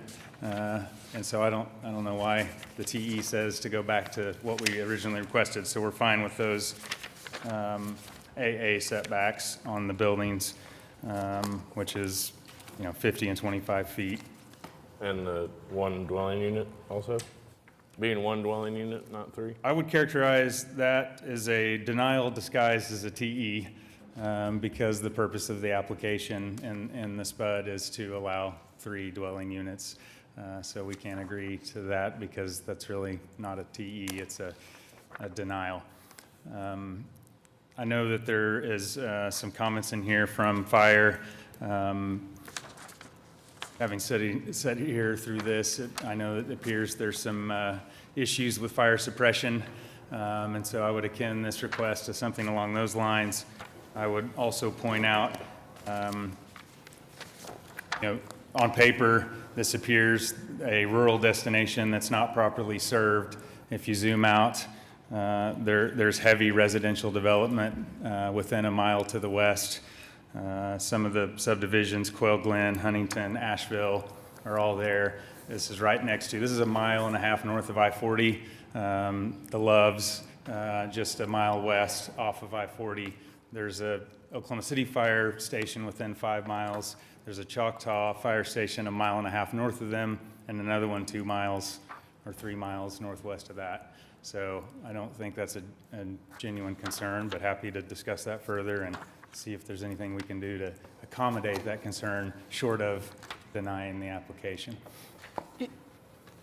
Sorry, go ahead. Oh, go ahead. Is it, am I understanding it right? I mean, it looked like from the aerial, and I looked at another one, that it's not that there's 3 structures there now, right? So then on the architectural regulations, under other development regulations, it says the structures presently located on the site will be allowed to remain and shall be deemed in conformance. No problem there. What about new structures? What is the architectural commitment for new structures? Because that's not outlined. It is a little confusing. So if we can go back to the black and white. So there are 3 structures currently there. One of them, however, is that barn in the middle. But there are 2 mobile homes currently on the tract. Okay. And so the future plan, if you'll go back to the hand sketch, is to add a 3rd dwelling unit. So it's going to, the near-term plan is a house and 2 mobile homes for the kids. I understand that this is the application, and if approved, the SPUD would allow 3 dwelling units, but that's the plan. Got it. Okay, that's helpful for me. Sort of. Commissioner Privet, other thoughts on this? Yeah, I've been kind of going back and forth on this. We'd say 3 dwelling units, but, how specific can that be? Well, dwelling unit, we recently amended an ordinance to redefine dwelling unit, which included trailers, for example. That was a recent ordinance amendment that we voted on. I do not know, has that gone through to City Council and been voted on? It has been, and it was approved. Okay, so dwelling unit then would include that. And normally 1 trailer allowed per 5 acres, correct? I believe that's right. Jared Martin from Development Services is nodding yes. Okay. Can I ask a question here? Yes, ma'am. My staff report indicates that this application is to permit 3 single-family residences and mobile food preparation support building. So that's the part I want to talk about. Sure. And that was incidental to this application, although it kind of feels like the way the staff report is drafted, that sounds like the purpose. when we were preparing this, I asked them about, what are the plans for the property? And they have a snow cone business where they prepare snow cones and then they take them to local baseball fields and sell them at the baseball games. And so I said, well, we should probably get something there. It's really more probably a health department kitchen issue than it is anything else because there's no traffic there. And we worked with city to narrow down the custom manufacturing exception, which is for this kind of use, home goods that are made and sold elsewhere. Would it be used on the property or just used elsewhere? All sales will be off-site. Right. The way we submitted the application was food and beverage, and then we custom wrote no retail or consumer traffic on the premises. And the city suggested that we change that to this custom manufacturing use, which I think is also appropriate. But it's a kitchen. And just for the purpose of the record and anyone of interest here, it's limited in your application to 2,000 square feet, correct? One commercial building limited to a maximum of 2,000 square feet? Yes. Yeah. Correct. That is correct. And that's where the food preparation area. Okay. And custom manufacturing allows for food preparation? Yeah. Learn something new every day. How about that? Okay. Yeah, I believe the description and the uses gave examples of things like, jars of honey and candle making and things like that. So it's kind of craft. Sure. Manufacturing. Well, one thing, Mr. Waltman, I'll say just in the essence of creating either discussion or distinction amongst us as a commission is on the fire suppression thing, this is a rezone. Our issue, which is probably hard to tell from our discussion, stems from lots of other cases where we had litigated the issue a little bit on whether or not a secondary phase of development like a plat where that wasn't known at the zoning phase after somebody acquired a property and began developing is appropriate. We sort of landed that we were going to draw a line there. I don't know that that line has been drawn for new development or that we've really had a chance to sort of debate that issue. I'm much more inclined to support staff's concerns on safety when we're talking about a new application and we see an objection from fire services. I don't want to put words in anybody's mouth, but I've heard other commissioners sort of echo that. So do people have thoughts or feelings on that? Opinions on that? Somebody, anybody? I'm the only one. All right. You're not the only one. I think it is a very valid concern. I just think we need to decide if there's going to be any enforcement there or if we're trying to send a clear message to City Council that we need an ordinance on the issue. There is an international building code that requires certain things like fire suppression system. The city has chosen not to adopt those portions of that portion of that provision within the international building code is my understanding of the item 2, which leaves a lot of room for our judgment to be that they've essentially said we don't want to require them. That's my interpretation of that, at least. So, right? Mike? Yes, and that's pretty much what we've settled on. But as we discussed during the study session today, I think it would be a good idea for us to in the future consider some resolutions and some other study sessions to talk about these kinds of issues and make policy recommendations to City Council about them. Ironically, doesn't resolve where we we are right now. Yeah, ironically, it's not a TE, but it is referenced in the staff report. Certainly, So that's a good. I was going to make that Yeah, point. It certainly wasn't my intent to make this a TE either. Yeah, It's understood. Yep. Well, so let's get to a resolution here. Where are we on the multiple structures? Commissioner Privet, why don't you tell us where you stand, being that this is your ward, and we can chime in if we want to. Honestly, my main concern is that commercial building listed as commercial/industrial kind of,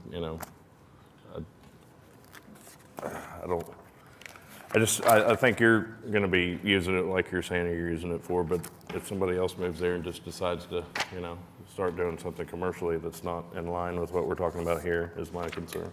They'd have a 2,000 square foot building they could do custom manufacturing in, as outlined by the code. And I don't have that with me, but it's a very strange definition. It's not what you think it is. It is a limited use. Yeah, It really is. could somebody read that? Do you have that, JJ? You got it memorized. Come on up to the mic and read it for all the people that have gathered here today, word for word. Recite I it. have it with me, but it's manufacturing of goods that use no more than 2 horsepower for equipment. It's like hand tools or nothing over 2 horsepower. Okay. So in a commercial kitchen, would fall in that category.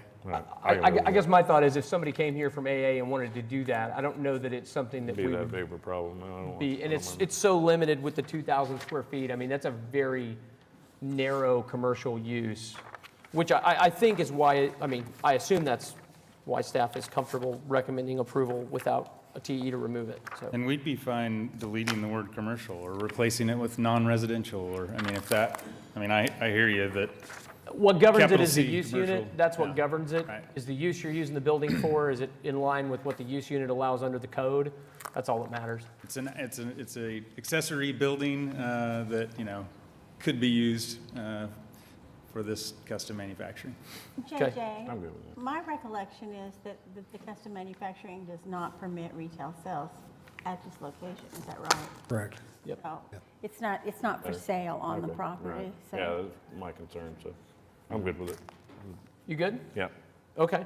And if we got anybody signed up to speak, We do not have anybody signed up to speak. I thought I asked if I didn't. Final call. Price is right. SPUD 1332. If you want to come on down. If not, we're moving on. Okay. There it is. okay, I'll move for recommending approval to City Council SPUD 1332. Okay. Are we striking? And striking TE1. One second. Oh, right, got it, okay. So I have a motion and a second. Motion was made by Commissioner Privet, it was seconded by Commissioner Hinkle, I'm assuming, to recommend approval to City Council on SPUD 1332. If we can get those motions right, and then we'll cast our votes.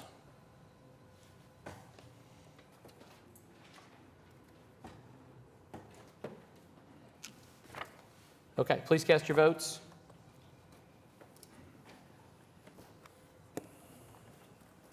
All votes should be cast. And that item is approved, recommended for City Council. Thank you. Good luck. Next item on the agenda today is item 42. Commissioners, just since Commissioner Pennington left, I'm going to take a break at the end of item 44 so that we can all just take a moment and then we'll come back in, okay? I know. You're up, item 42. Go ahead, Mr. Zitzel. Mark Zitzel, 1 East Sheridan Avenue with Johnson & Associates. With me, Tim Johnson, civil engineer on the project, Zach Roach with Ideal Homes. We are seeking an SPUD application to permit commercial use. Personal storage is what is currently proposed and what the site plan shows. Looking at this map, the vacant land to the west is currently in a PUD that allows all the commercial uses we're seeking. It's actually in 2 PUDs that allow a combination of commercial uses. We're seeking to clarify and make it a little bit easier to develop under here. This is actually a companion case to the case you heard about 2 hours ago at the beginning of the docket, to R1ZL that was recommended approval. There's one TE. It's our understanding that TE can be removed. There was a revised SPUD document submitted, master design statement, that conforms with what that TE was. We do have to add 2 TEs. The first TE would be an additional evergreen planting will be required in between the required street trees along Council and Northwest 164th to add increased screening for the personal storage use. Say that one more time. An additional evergreen planting shall be required in between the required street trees along North Council Road and Northwest 164th. The second TE came from the earlier discussion regarding the pedestrian access easement. Pedestrian access shall be required within this PUD to the abutting residential development should the commercial development be anything other than personal storage. Pedestrian access required unless personal storage. Correct. Mr. Zell, I have a couple questions on this. This is a Ward 8 item. You and I visited about this. There's another commissioner on that call. Who was on that call? Commissioner Privet? I think it was Commissioner Privet. Privet, maybe? Were you on that call with me? It doesn't matter. Another commissioner and I were on a call with Mr. Zitzel where we discussed this item a little bit. So I'm familiar coming in. I have two questions. One is, I assume that the single-family residential and the single-family residential zero lot line uses are just to allow flexibility in case you guys decide to take the residential component to the east all the way to the corner? That is correct. Okay, I'm good with that. Next question is just, what is the difference, JJ? He's gone. Jared, you're up. What is the difference? He got tired of me calling on him. What is the difference between attached signage in C1 versus C3? Because they've requested a C1 base, but they're requesting C3 attached signage. Well, I'm a little disappointed, Jared. I'm hoping for specifics. I think C3, you get 70% of the frontage. 70% of the frontage. I think C1. Okay. Okay. You know what? I'm not particularly bothered by it. I was just more curious what the difference was. I mean, we're at the hard corner of 164th and Council. It's going to be commercial unless you just keep on selling houses. Right, and the signage, we've restricted the freestanding. It really came down to if it's a strip center, if it ends up being something retail. The C1 didn't have quite enough for the attached signage. Okay, and I guess to be fair, again, you're talking about 8 feet and 100 square feet on your monument sign? Correct. Okay, I'm good with that. And then help me understand one more time. So the TE regarding your exterior wall finish. Right. This TE came about because we're putting personal storage buildings on the property line. Right. We've since agreed and amended the SPUD that masonry. Which is not included in here. Right, the language is not, you're saying it's updated subsequent to the printing of this application. It is within this. I think that was the oversight. The TE was left in, even though the staff report reflects on page 5, the third paragraph under architecture. Metal buildings shall be permitted for the personal storage use unit, except that the backside of any building placed on the property line and abutting single-family residential shall be required to be brick, stone, masonry, concrete, board, facade. Right, because the second paragraph within the architecture section has the 70% language in it already. So it seemed like it was a duplicate or an oversight at the time it was printed. Okay. I got it. I'm comfortable with that because that was with negotiation with staff. Correct. Okay. All right. So I'm comfortable. Any other questions on this from other commissioners? Is there anybody that would like to be heard on this item? SPUD 1334? Okay. Seeing and hearing none. So we have 3 TEs. I need help from somebody. TE1 needs to be struck because you've amended it. Correct. Okay. And then we're adding TE2, which shall require an additional evergreen planting, shall be required in between the street trees between Council and 164th. Correct. And TE3, pedestrian access shall be required from the abutting residential unless developed as personal storage. Correct. So with that, I'll take a motion with the amended language read. My vote would be to recommend approval, for whatever it's worth. I have a quick point of clarification. Yes, sir. Is it your intent that those evergreens between the shade trees form a solid buffer? It is not the intent. The intent was that additional landscaping would just help provide some additional screening with the personal storage. It was not to provide a solid screen. It doesn't have to be site-proof. So, I mean, right now, I can put one in between trees, so if everybody's happy with that. Tell me what your concern is. Just speak to me here. Well, I like specificity. So, I mean, if we want 3 evergreens between each grouping of shade trees, or if it's not supposed to provide a site-proof screening, then as proposed, it provides the one street tree no closer or no further than 40 feet apart, and by the additional evergreen planting in between, it would essentially have some sort of planting every 20 feet along the frontage. That's the intent. Okay.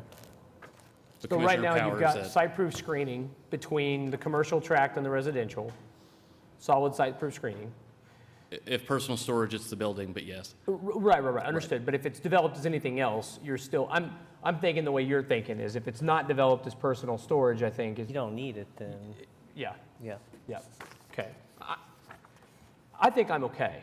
If you want to, I'm open certainly to you using your expertise to impute some language here if you want to do that. I just wanted to make sure if the intent was to create a solid buffer for the storage, then we needed a quantity of trees, but if not, then. Yeah, this was my request. I just wanted to soften it up a little bit, that's all. And I think I could add some clarity, Commissioner Claire. This is for within the street frontage, not the buffer between the residential No, and the commercial. I'm clear where that is. Okay. Yeah. Which is only subject to the landscaping code, which requires what between those two? Remind It me. only requires the street trees. It only requires the street trees. So there's no buffer, is your point, no landscape buffer between the residential and what would be developed as commercial? I believe there's a like a 10-foot buffer. Jeff, you got your requirement. hand on the button. Go ahead and push it and tell us what you want us to know. Well, it sounds like from what my understanding is there is no buffer because the personal building- storage is right on the property line. I understand, but there's also uses that it may not be developed that way. if It it's could, not, it could okay. wind up being developed as a shopping center, which is what I'm trying to get to. I understand what's going to happen if you build personal storage. What's our separation and our buffer if it's developed as anything but personal storage? It would revert to the commercial code, which would be a 5-foot landscape buffer and a 15-foot minimum setback. And so within that landscape buffer, it's a point calculation for screening. Got it. But it would So- also have to be site-proof screened if it were. Yeah, that's in here. Okay.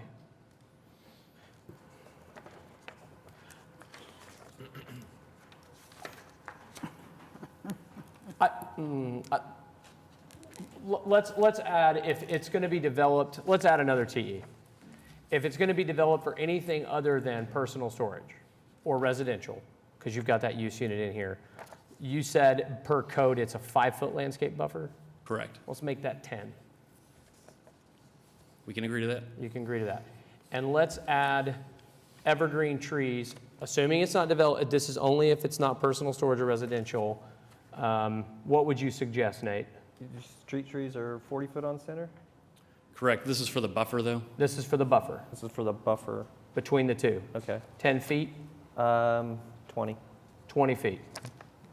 Fair? We can agree to that. Okay. I feel better about that. If you build the houses and then you got a shopping center that pops up later, these people will be grateful we had this discussion. So I'm good with that as a TE4. Nate, I nominate you. You've been doing a lot of talking.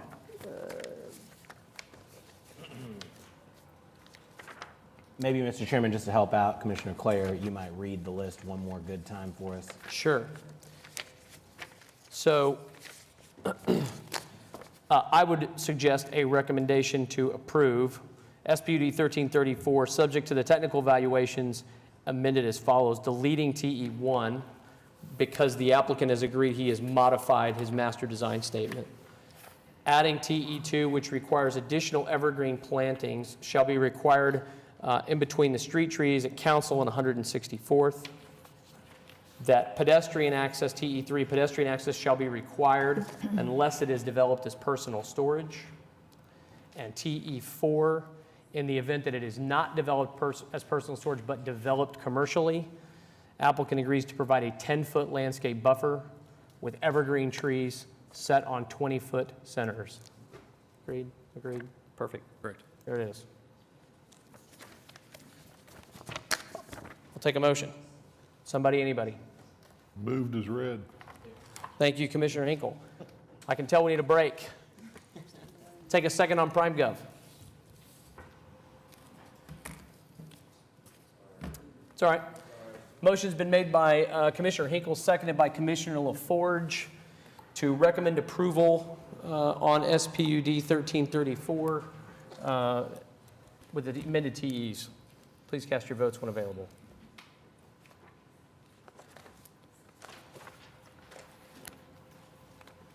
All votes should be cast.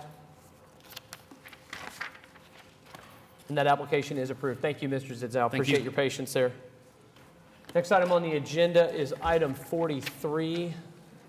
43 is SPUD 1337, application to rezone 11528 Southwest 15th Street from AA to SPUD 1337. Good afternoon, David Box, 522 Colcord Drive. On behalf of the applicant, this is an SPUD that would allow for limited commercial uses in an area that is obviously rapidly changing. It's just west of Mustang, which is a state highway, as well as the Turnpike full interchange right there to the east, about a mile. So we have limited the uses to uses we believe to be appropriate for Southwest 15th Street, given the nature of the area, given the significant commercial development that is occurring just east of Mustang Road. We believe these represent uses that will be impactful in the area. We believe that the TEs are acceptable, and we're happy to agree to them. Thank you. Commissioner Coffey, this is your ward, ma'am. Do you have questions for the applicant? No questions. I think need more veterinary facilities out west. I support the application. Okay. Any other comments from commissioners on this one? I have a question. Yes, ma'am. Does a operation of veterinary clinic permit, I'm sorry, storage is not the right word, that the animals are outdoors? No, so that would be there's a separate use unit for the general. The kennel and veterinary general is the one that has outdoor runs. This is the restricted. Okay. With a fire station next door and residential anywhere nearby, outdoor dogs are a problem. So, thank you. Mr. Box, I just have one question on this one. On your architectural regulations, yeah, it says 25% brick, rock, or stone masonry, stucco, or cementous siding minimum, and no more than 30% EFS. So it's kind of interesting. I mean, that language is a bit interesting in terms of the math. So it's going to have to be a minimum 25%, but no more than 30%. But the rest of it's going to have to be one of those building materials. You're reading that the same way I am? Yeah, so it's going to, what they propose is a certain portion of it will likely be the brick, rock, or stone. Then it will be a finished metal building. So it won't be exposed metal, but it'll be painted finished metal, and allowing for the ability of EFS for accent type pieces. But it says exposed metal buildings shall not be permitted. So exposed means like corrugated metal. A finished metal product like Architectural painted metal is allowed and is not considered exposed metal. Okay, got it. So some portion. Right, painted metal is not considered exposed metal, correct? Bare metal. That's why I'm trying to, I want to make, yeah. It would have to be a flat metal panel with some kind of a textured coating. Right. As long as as long as we're all on the same page about what can be done there, I just want to make sure we're all comfortable with that. So I'm good if JJ's good with that. So that's the only thing I have. Is there anybody that would like to be heard on SPUD 1337? Seeing nobody, Commissioner Coffey, I'll turn it back to you, ma'am. I recommend to City Council approval of SPUD 1337, subject to technical evaluations 1 and 2. Okay, I'll take a second on PrimeGov.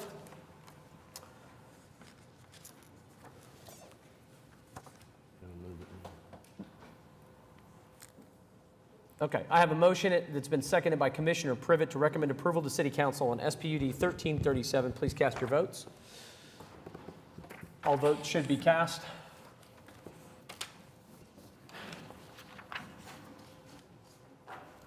And that application is approved unanimously. Next item is item 44. As a reminder, we are going to take a break right after this item.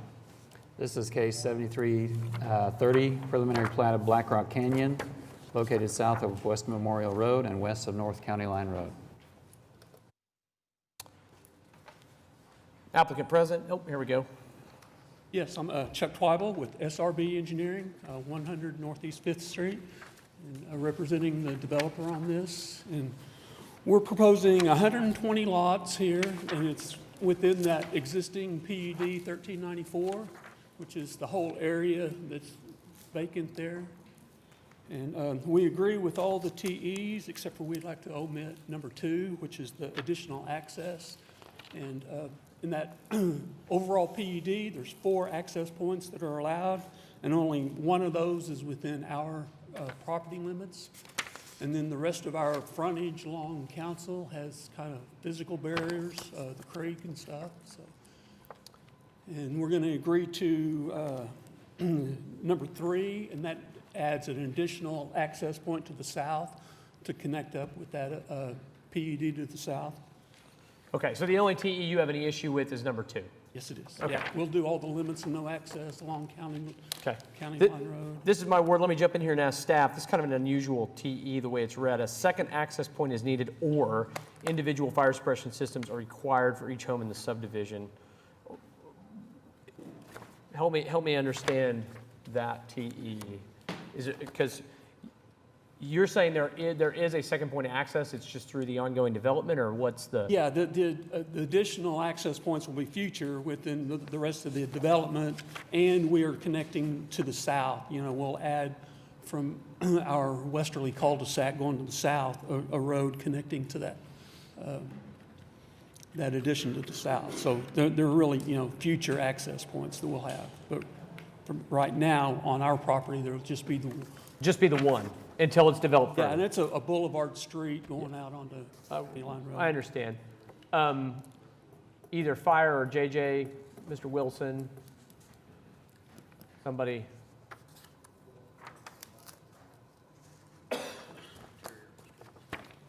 I know this is just a preliminary plat, and also, you know, these drawings don't mean much at this point, but I don't see any place where there is to connect to the south. At the moment, there's not in the drawing of the preliminary plat, but the applicant has indicated he is in agreement with TE number 3, which would require a street stub. So I don't mean within this plat, I mean within the area that's shown to the south. It's not shown on here, but whenever their item was up, y'all requested, they have a stub out to the north. Okay. And we're going to coordinate with their Okay. engineer Okay. to meet those two places. And we expect it's on that, you know, that curved street going up to the north. They kind of have a T there. Well, you know, it makes sense to just extend that T to the north, and then we could break through and hit our cul-de-sac there on the southwest end. you good with that, Commissioner Powers? I am, Okay. as long as there's provision made for it, that's all my concern is. Got it. Yeah, that's Mr. what Martin. So the requirement of subdivision regulations is for subdivisions with greater than 30 lots to have a primary entrance and a secondary entrance, which can be either a boulevard divided main road that goes up to the next connecting street that would then allow full access through the rest of the subdivision, or an emergency access that goes back out to the main arterial. So there's a couple ways you can handle that. Require the boulevard street if you can't do the emergency access, or limit it to the 30 lots until he can connect to the subdivision to the south, or require the fire suppression systems. Yeah. The emergency access is where I was going. That's what I normally see, and that's what you're going to need to agree to get my support. You're here for a plat. I remember when we rezoned all this. I'm not going to require the fire suppression systems. So as long as you're in agreement to, or I'm not going to support that, as long as you're in agreement to provide the emergency access until the additional portion is developed, so you do have 2 means of access available for fire protection and personnel services to access it, that would be that's going to be my stipulation for my support. Okay, yeah, and, you know, I mean, like I said, there's physical barriers, the creek, you know, and that we have to contend with. So if we had a second one, it would be up along that north edge, which is, you know, relatively close to our boulevard connection. I mean, there's really not much separation there for emergency access. I just want to make sure that I understood something. If he installs a boulevard, are you saying that both sides of that boulevard can be used, that serves as the 2 options? So if the boulevard was installed, you can see that first street that goes to the south, coming in off of their main entrance. Yeah. If the boulevard was installed up to that street, and then that cul-de-sac at the north end was connected through, that would provide access back around and then back out. I think they would then satisfy it. Yeah. So what's labeled as lot 15, you need some kind of access through there? Right. Yeah, and that boulevard would have to extend all the way to that. And the boulevard comes all the way to that point. Right. So then it wouldn't be a cul-de-sac on the north end, we'd just have it You just have it, yeah. It could be, but not the way you have it now. I mean, because there's not another means of access, so. This is kind of up to you, what you want to do. And honestly, like, I mean, it's your call, but you may actually want to take the continuance and take a look at it so you don't commit to something here that is damaging to you. But I can't, I mean, we got to draw a line somewhere. I can't support it without two means of access. I mean, if it's just for that north area, we can, make that north section, Well, the other thing that's important that he said that I want to make sure you heard is that divided median in has to extend all the way to your street that goes south there. It's got to extend all the way to that point. Yes, it's going to extend all the way across. All the way that it- through. Yes, so then it can be Connected. continued on whenever they do the rest of the development Okay. as a boulevard. Yeah. Does that make sense to you, Jared, Martin? I think so. Do they need any other connection to the south, or is it good? Do they need any other connection to the south off the boulevard, or is it good? And while it is not shown on this aerial, there is a connection to the south to PUD 1763. At the front. Okay. Yes. Yeah, there's more than 30 lots down there. So he's also saying that where your common area A is, if you had a street that poked out right there, then you'd have two means of access into that southern half of the subdivision. And then with that boulevard going all the way up there, you'd have full access through the whole In subdivision. that common area A, that's where they intend to put the clubhouse and So that lot, post office. that lot 10, I guess, just to the They can- west of that. Again, Ms. Tribal, unless you have something you can give us real quick to keep us moving here, I'm going to ask that you take the continuance to figure this out, so we're not sitting here all trying to figure it out together. Yeah. No, Is all the due respect. developer here? You want to continue? Yeah, a continuance then. No. He went, So then, let me just restate this for the purposes of the record, and then you can get a nod from him, and then you can agree to it in the Okay. microphone. Certainly. How's that sound? Certainly. Perfect. So, understanding from staff that your street in is got to be a divided median all the way through, Right, it is. and that you have to draw a connection from the cul-de-sac that goes to the north back into that boulevard Yes. in order to meet the requirement. You're Yes. comfortable meeting that On- requirement? On the one to the north, yes. And staff is comfortable that that satisfies two means of access, And then the area to the south, up to 100 lots. Yeah. yeah, and then to the south, we're going to have the stub out Understood. to the south. Deal with that later. Yes. So, but you're in agreement with that? Yes. Okay. I'm comfortable with that. You're in agreement with the rest of the TEs. Is there anybody that wants to be heard on C-7330? Okay, hearing none, I just need a motion, or I would suggest an approval for the item amending, actually, no, not amending TE2. Just, it's a motion to approve the item because you're going to provide the second point of access as we've discussed. So, Onto the boulevard, yes. yeah. So it's just a motion to approve. Yeah, so we don't even need the variance. So No. I move approval of C-7330. Okay, I have a motion. I'll take the second on PrimeGov to approve the preliminary plat C-7330. It's been seconded by Commissioner Coffey. Please cast your votes.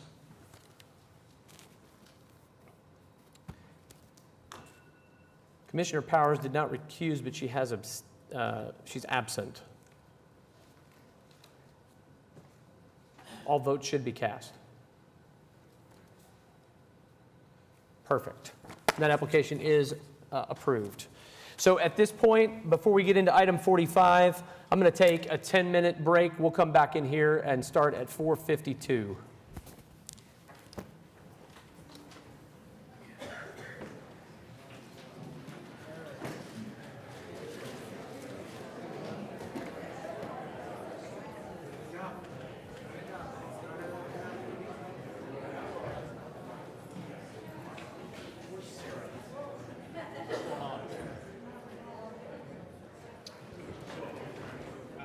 Yeah. It's good. Thought we'd come down and check it out.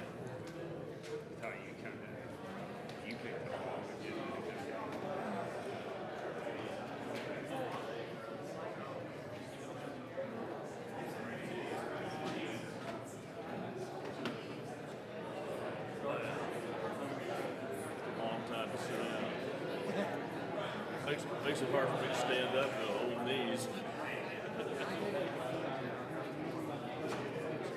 Put some cushions on here. Yeah. This morning or all day? All day. They're tough tonight. You guys are doing Most of the people born early this morning. They had the right idea. Get up, get it done. Yeah. I really don't know. I mean, everything leads to probably seeing people. Yeah. If it's the time to, then we've got two decisions. One,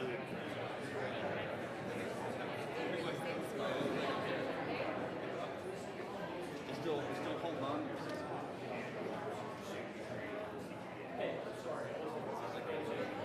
Yeah, we'll see what happens. Like your optimism? No, I can't back out now. You're less than enthusiastic. I'm beat. I've got 12 more.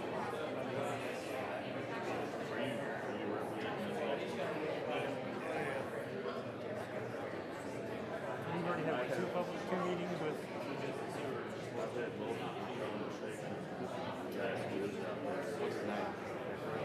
It's my sister's father.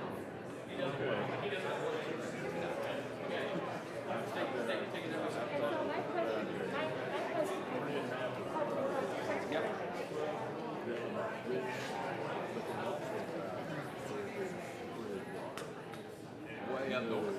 Yeah. Your first mistake is answer the phone. I would just find a way in your phone system to block that.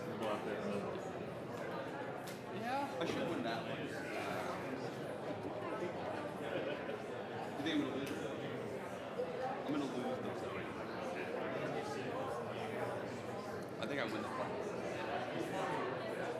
I'm gonna go short on both of them. I like my leader better. Actually, I like them both. I just see that turns out.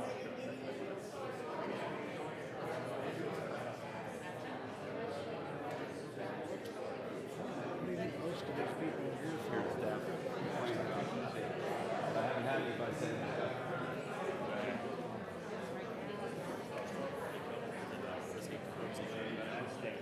Yeah. Because we had like, I told him, I said, one thing you guys need to understand when you get in there, the chairman of the planning commission will, if people are starting to repeat their comments, he's going to cut everybody off. He's not going to let this thing go on until midnight, just so everybody.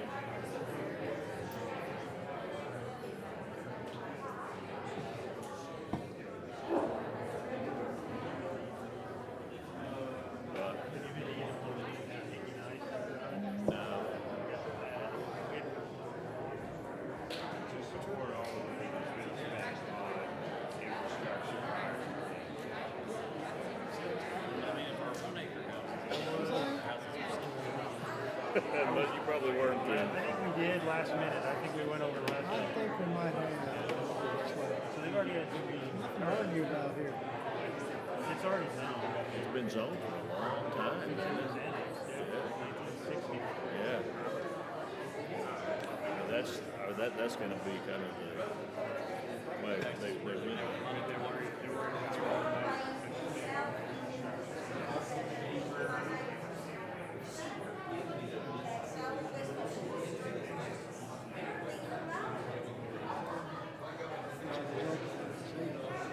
That wasn't a zoning application. Yeah. That's the way it all came. It just came in that way. I really thought we didn't do that. So do you guys think that you could get there on that one? Yeah, and really the objection was more that. Hopefully this doesn't go as long as some of those meetings did. When you say, I'm trying to understand what you mean by that. So like a legal description? Yeah. Yeah. And I said that in the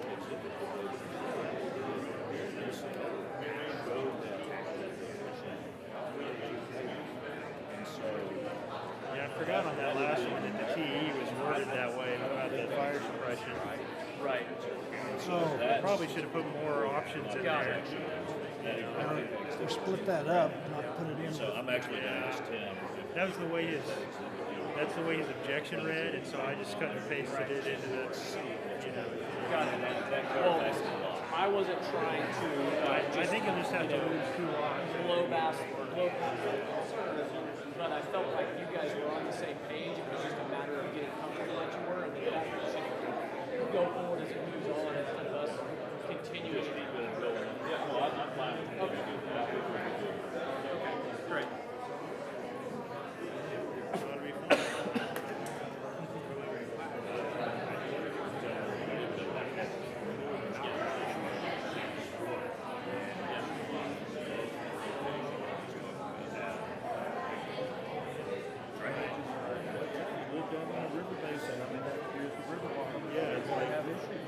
That's where all the water goes. Where it's going.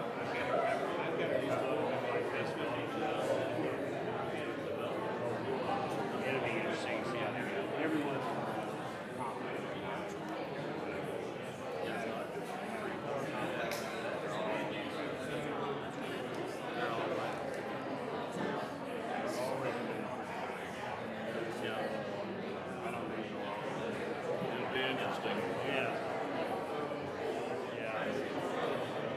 Yeah, and there's not a lot of fall on this one. There's not a lot of fall out there. No, it's it's flat. well, you on this development. This deal is on there's quite a bit across it, but once it gets to Wilshire and Midwest Boulevard, it's like walking across this floor.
Okay, everybody, it's 4:52, so we're going to get started again. I realize we didn't start the meeting on time, but we're going to keep the train rolling on time.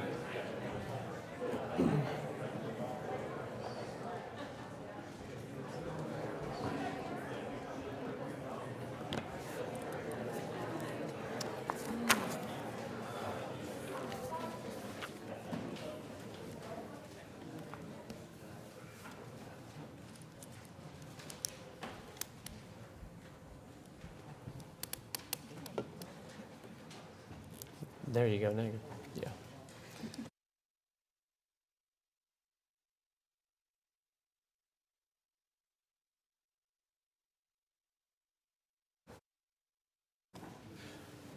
Okay, I think we're ready to get started. Item number 45 is where we are in the agenda. Mr. Butler, why don't you introduce that item for us? This is case number C-7310, preliminary plat of Oak Hill Ridge, and this is located south of East Wilshire Boulevard and west of Midwest Boulevard. Good afternoon, David Bach, 522 Colcord Drive, here on behalf of the applicant. Also with me is Jason Spencer, who is the civil engineer for this project. As staff said, this is a preliminary plat. This is not a zoning case. This is not a question of density. This is a question of whether or not the plat conforms to the subdivision regulations and the zoning ordinance. As the chairman has said multiple times today, at the outset of plat cases, as you are going to begin your discussion, this plat conforms to the subdivision regulations and the ordinance. That statement, those statements, are also true of this plat. That is why staff recommends approval. There are 5 TEs, which are all standard TEs that you see in plat applications, and we agree to all of them. This site is zoned R1 single family, as well as the site to the east of this. It has been zoned R1 single family since the 60s. So I have submitted a brief in response to a brief that you received from Mr. Groves. His brief is dated July 1, and my brief is dated July 28. At the outset, I want to discuss briefly, Mr. Groves makes half of his brief, at least, the point that because the LUDA under the comp plan is urban future, you're not authorized to hear this case and certainly not approve this case. I do want to point out that this is actually the second item on the docket today that was a plat that is in the urban future designation. Item 28, which was at 164th and Sarah, was zoned R1. It had a comp plan designation of urban future. It had the same TEs we have here, and you recommended approval, or excuse me, you approved it unanimously on the basis that it conformed to the subregs and it conformed to the zoning ordinance. There has been some recent case law development surrounding the Planning Commission's role and the City Council's role when hearing zoning cases and hearing plats.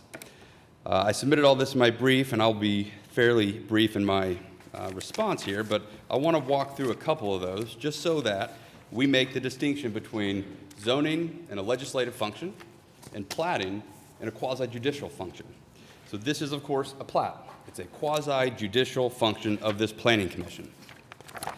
So if you look at the Kent case that we cited in this brief and included as an exhibit, it talks about the comprehensive plan, what it is, and what a city can and can't do when using a comp plan in a zoning case. And so what Kent says is that the Plan OKC is a guidance tool which functions as a guide for the city when making decisions on zoning applications, i.e. legislative decisions on whether or not to change the use of a property. That is what the comprehensive plan is for. The reason that's what it's for is the nature in which it is adopted. It is not adopted by ordinance. The Planning Commission, under the statutes, is the sole decision maker as it relates to comp plans. The reason that's important, of course, is the idea that Eric is promoting is that the comprehensive plan can allow you to deny this plat. Well, the reason that that is flawed legally, of course, is the property owner, as comprehensive plans are changed, wouldn't get notice and opportunity to be heard. Whereas a zoning change on the subject property, the owner would have notice and opportunity to be heard. So the idea that a comprehensive plan that doesn't even go to the governing body of the city could somehow impact and change vested rights within the subject property is simply flawed logic, and it's legally flawed. If you look to the Kent case, there the neighbors who filed the suit after the city council approved it made the allegation that because certain portions of the comp plan weren't strictly adhered to within that PUD, legally the court had to reverse the decision of the city council. The Kent case there rejected that argument and said that there is no requirement legally that a comprehensive plan has to be strictly adhered to by a city. And of course, that was on a legislative decision, which is what the comprehensive plan is meant for. So let's look further to what Oklahoma law has said about plats as it relates to comprehensive plans. The commission, in considering a preliminary plat, is empowered to inquire into the factual circumstances regarding the plat's compliance with existing ordinances in order to give its approval or denial. The operative word there, of course, is ordinances. This is zoned R1. We meet everything within the R1 ordinance. Further, the commission does not have unbridled discretion by which it may deny a preliminary plat for any reason it deems appropriate. Instead, the commission actively investigates the facts of the preliminary plat in order to apply relevant ordinances, again, the operative word is ordinances, and determine whether to approve or deny the plat. Nowhere in that does it say that the Planning Commission is empowered to review a guidance tool in order to approve or deny. It is relevant ordinances. Further, and this is the SAC case citing Kent, the Court of Civil Appeals has stated that there is no legal authority requiring that a city strictly adhere to policy goals expressed in its comprehensive plan. In Kent, the Court of Civil Appeals rejected petitioners' arguments that a city could not elect to override the density recommendations in its comprehensive plan in favor of the less restrictive density requirements in its zoning ordinance. Here, we address the opposite issue. Whether a city may rely on policy statements expressed in its comprehensive plan, which are stricter than the concrete parameters of its ordinances. 60 seconds for opening comments, Mr. Box. Keep going. I'm sorry? 60 seconds for your opening comments. Okay, well, okay. It's going to take slightly more than 60 seconds. I didn't know we were on a timer. Well, I've given you more than the 5 minutes. I'm going to give Mr. Groves the same amount of time, given that he represents people in this case too, but I'm just trying to keep us on track. That's fine. I'll do my best. So here's the holding in the SAC case. We find no authority in Oklahoma law supporting city's argument that commission had discretion to deny the preliminary plat based upon incompatibility with the plan. Such plans are useful as guides in directing municipalities in making legislative decisions, such as amending ordinances and granting zoning variances. Because Oklahoma courts have held that a city is not bound by its comprehensive plan, where it is in conflict with the ordinances, property owners cannot reasonably rely upon the policies expressed in such a plan, or expect that the policies would be uniformly administered. We therefore reject any argument that denial of a preliminary plat could be properly based upon policy goals expressed in a plan. And I'll brief, in closing, the Copperleaf case cited by Mr. Groves was, of course, superseded by Kent, and then again superseded by SAC. But even if we look at the Copperleaf case, look at the staff report compared to this staff report for instruction. The Copperleaf staff report recommended denial by staff, presumably because it didn't conform to an ordinance or a subreg. Here, staff recommends approval, and there's not a single variance because we comply with all ordinances and all subdivision regulations. So we would ask that you approve this plat consistent with the ordinances and the subdivision regulations. Be happy to answer any questions. Thank you very much, Mr. Box. So before we, I think, go there, I think it makes some sense. Mr. Groves, I know you represent multiple people in this as well, so if you want to come forward and go ahead and give us your comments, that would be great. Thank you, Mr. Chairman, members of the commission. I only represent one client, Dr. Paul Maitino. Before I get into the cases discussed by Mr. Box, there are a few things I want to be sure that the commission understands. First of all, there's no doubt about the land use typology for this property. It's UF, urban future. Now, Mr. Box said earlier in the day you approved, I don't know whether it's a plat, something, even though it was designated urban future. Our position is that this should not move forward until an application to amend the plan is filed and approved by this commission.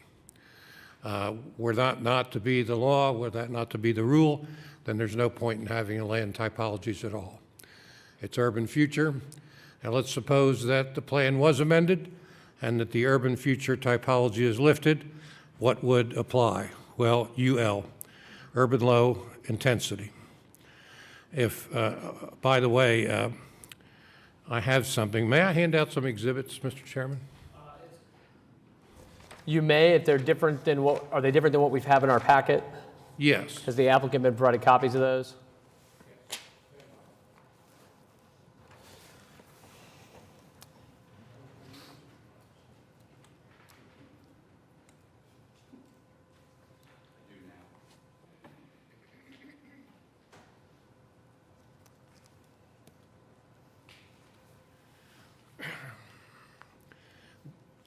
These exhibits are not for your reading, but simply for your reference in the event there should be a dispute about what they say.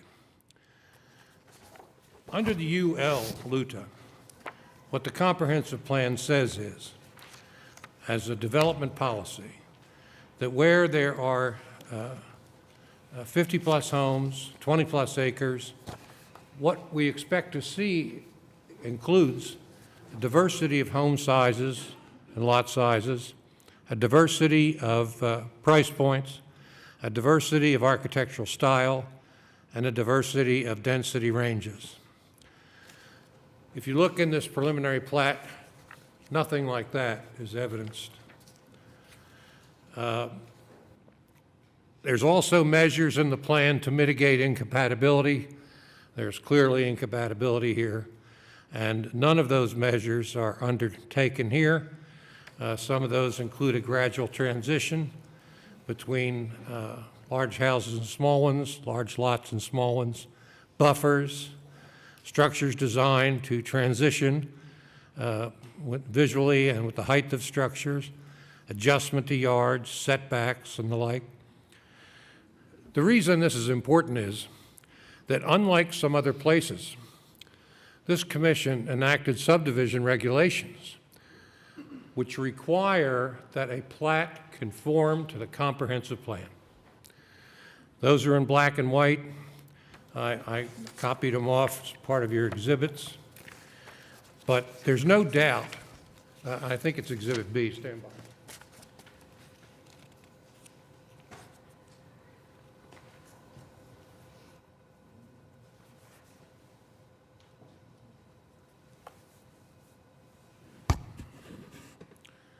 Yeah, A and B are both excerpts from the subdivision regs. And if you'll take a look at Exhibit C, it says this.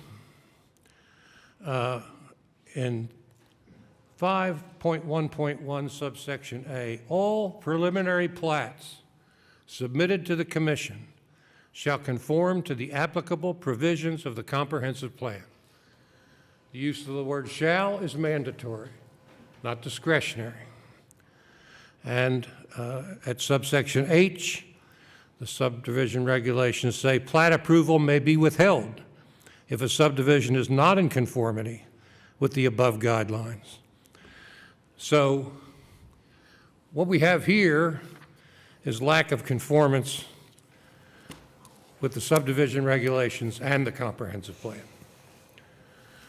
Now, Mr. Box seems to think that the SAC case says something different. But the SAC case did not mention, much less overrule, the Copperleaf case. And the Copperleaf case, I think, controls. I think it's on point. The SAC case came out of Edmond. Mr. Box brought an appeal from denial of a plat by the Edmond Planning Commission. The court at the trial level ruled against him. He appealed, went up to the Court of Civil Appeals. The case is distinguishable and does not apply here for a couple reasons. Number one, this is in Edmond. Edmond doesn't have the same kind of provisions that we do. So far as I know, Edmond does not have subdivision regulations that say plats must conform to the comprehensive plan. In fact, subdivision regulations of Edmond are not mentioned in the SAC decision at all. I imagine they have some, but they were not at play in that case. So that's one reason why that case does not apply. There's another reason. Edmond is a city with a population of less than 200,000. This is a city with a population of 200,000 or more. Our plating and zoning statutes make a distinction between cities of those two sizes. So what applies to Edmond does not necessarily apply to Oklahoma City. So the SAC case is not on point and not helpful and does not apply here. And you may ask the opinion of your attorney on that. I have a hunch she's going to agree. So let's talk about Copperleaf. Copperleaf came down in 2011, same court, Court of Civil Appeals. I'm familiar with it because Dan Brummett and I teamed up on that case to take it up to the Court of Appeals, where we won. At the trial level, well, what happened was the commission denied a plat. Went to court. District court said, commission's overruled. 60 seconds for opening comments, Mr. Groves. Okay. Long story short, what Copperleaf held, and Copperleaf came out of this city, not Edmond. What Copperleaf held, and I attached a copy to my brief that I submitted to you. What Copperleaf held is that this commission, based on its subdivision regulations and its comprehensive plan, considered in harmony, may regulate the density of a subdivision in a plat, no matter what the zoning is. What Copperleaf said was, what we have here is R1 zoning, 6,000 square foot lots, but that's not the end of it. There's an additional layer of protection, an additional procedure, and that's platting. And that's what Copperleaf said. And we are asking you today to do one of two things: deny this plat, or tell them that they need to negotiate with us, because we're willing to talk. We know that area is going to be subdivided. We simply want it to conform to the provisions in the comprehensive plan that assure some degree of compatibility. That's all we're asking for. We don't say they shouldn't be there. We just want them to be a little more compatible with what's already there. Copperleaf says you can do it. And if you read it, which is attached to my brief, you'll see that I'm correct. Thank you, Mr. Groves. Yes, sir. Commissioner Pennington, this is in your ward. I think before we get your thoughts, I think here's what makes sense for us. So for those that are with us that maybe didn't see online, in our materials, what was included were briefs by Mr. Box and Mr. Groves. Included with those briefs attachments were cases that they've been referencing. So I had a chance to read the case ahead of time, as did all the other commissioners, so we've read those cases. Some of this on this commission are attorneys by training, but not necessarily by trade. I'm only speaking for myself, Rusty, and Janice. But we have municipal counselor here, and I'm very curious, for our benefit, to get her interpretation of these cases and to assist us in framing this discussion appropriately, given what's been laid out. Well, I think that, first of all, the cases that have been mentioned, both the Copperleaf case and the SAC case, were both unpublished opinions. So they are not really precedential value as far as what you can cite. So in other words, again, I'm going to try to help just translate for the folks that are, so because they don't have precedential value, it would be probably inappropriate for us to rely on them for the purposes of making a decision rooted in the idea that they've created some legal obligation for us to do so. Is that a fair? I think they may be persuasive, but they're not something that you could rely upon as far as precedential value. Okay. Both are unreported, unpublished cases. Okay. So the case that was, the Copperleaf case, I think is more in line with what we're dealing with today, because it said that because the city of Oklahoma City has specifically incorporated its subdivision regulations, it's the comprehensive plan into its subdivision regulations specifically, that you can look at those things to determine whether or not the plat meets those regulations. So what you're really determining is whether or not the plat meets the subdivision regulations, which include provisions of the comprehensive plan. Okay. And just for, again, just the benefit of the folks that are with us or who are joining us online, Mr. Groves provided us an exhibit. This exhibit, which unfortunately was not included in our materials, shame on you, Mr. Groves, is a set of provisions from the subdivision regulations, which says that a plat, this is 5.1.1H, a plat approval may be withheld if a subdivision is not in conformity with the above guidelines and the policies and purposes established in Article 1, one of which is the intent and policies of the comprehensive plan. So, is that fair? That's fair, as well as the provision that he cited is 5.1.1A. Right. In addition to that, regardless of that, there's also other requirements in your subdivision regulations as far as whether or not there's adequate public facilities. So that is another thing that you can look at to determine whether or not it conforms to the subdivision regulations. And that is 5.1.2. 5.1.2, which includes things such as necessary road improvements, storm drainage, water sewage, capital improvements. Okay, and again, just to be clear for the purposes of the record and understanding, 5.1.1A, the provision that you were referencing just a moment ago, stipulates that all preliminary plats and final plats submitted to the commission shall conform to the applicable provisions of the comprehensive plan. And that's what you're using to distinguish that Copperleaf is more on point because we have in fact incorporated that. Correct. Okay. Correct, and the court determined that there was not a conflict between the two because of how we incorporated them into our subdivision regulations and looked at it as a whole.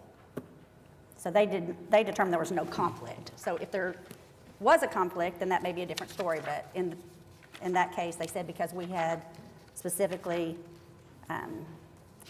incorporated those, there was no conflict in our overall scheme.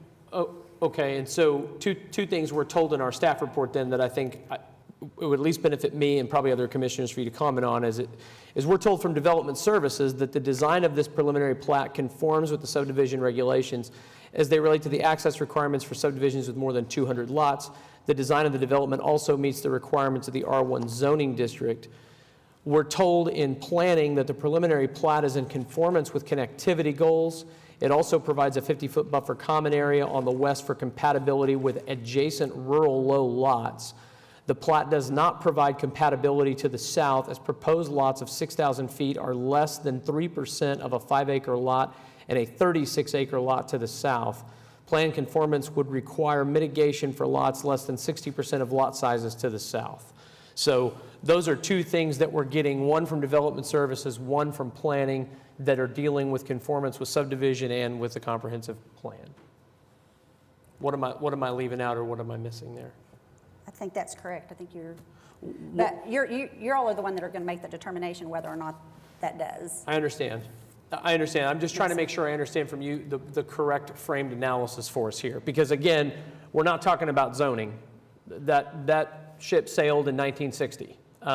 One thing that I'll comment on quickly is, to your point about the comprehensive plan, Mr. Groves, if somebody comes in and they're rezoning a property, I think we've made it pretty clear that we want to see comprehensive plan amendments, even though what's happened in the past to the frustration of some is that things would come through, they go on to council and they're approved, and that comprehensive plan amendment didn't come forward. There's no notice requirement, public noticing requirements for comprehensive plan amendments.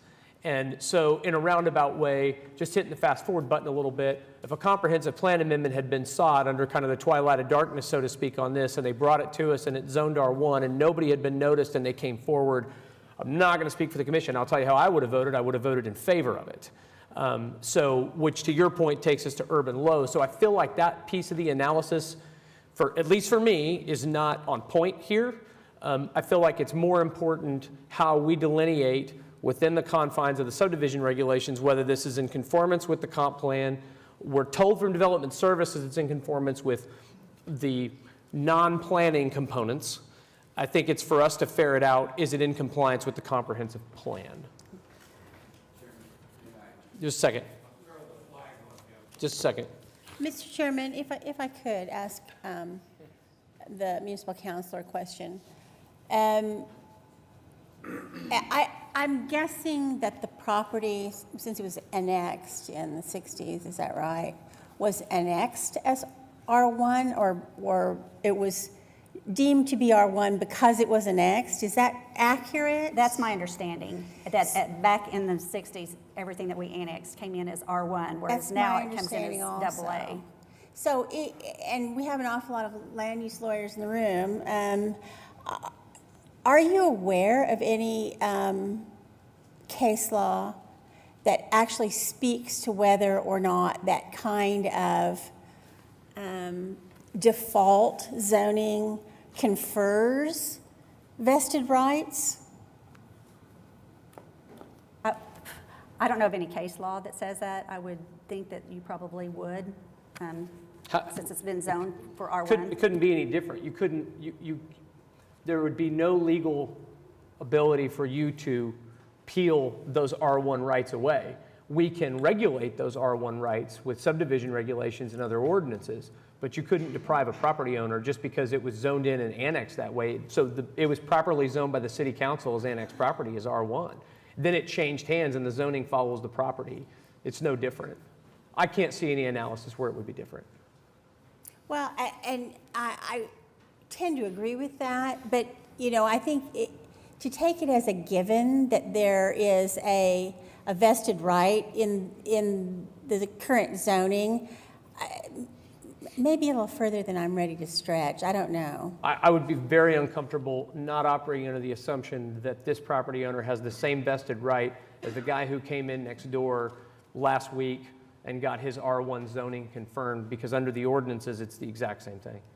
I guess that's true. I mean, I can't imagine them showing up at the permit desk and being told, I'm sorry, that's not Yeah, good you don't, enough. there's no sunset on your land use rights. I will say that as far as zoning though, you can always change zoning. I mean, I'm not sure that you always have a vested right in zoning as long as you have a reasonable use of your property. Well, no, but if it's R1 and they came in and they want to, and like, if they want to change the zoning, sure, then we can have a conversation, but they have vested rights at R1. You'd agree with that?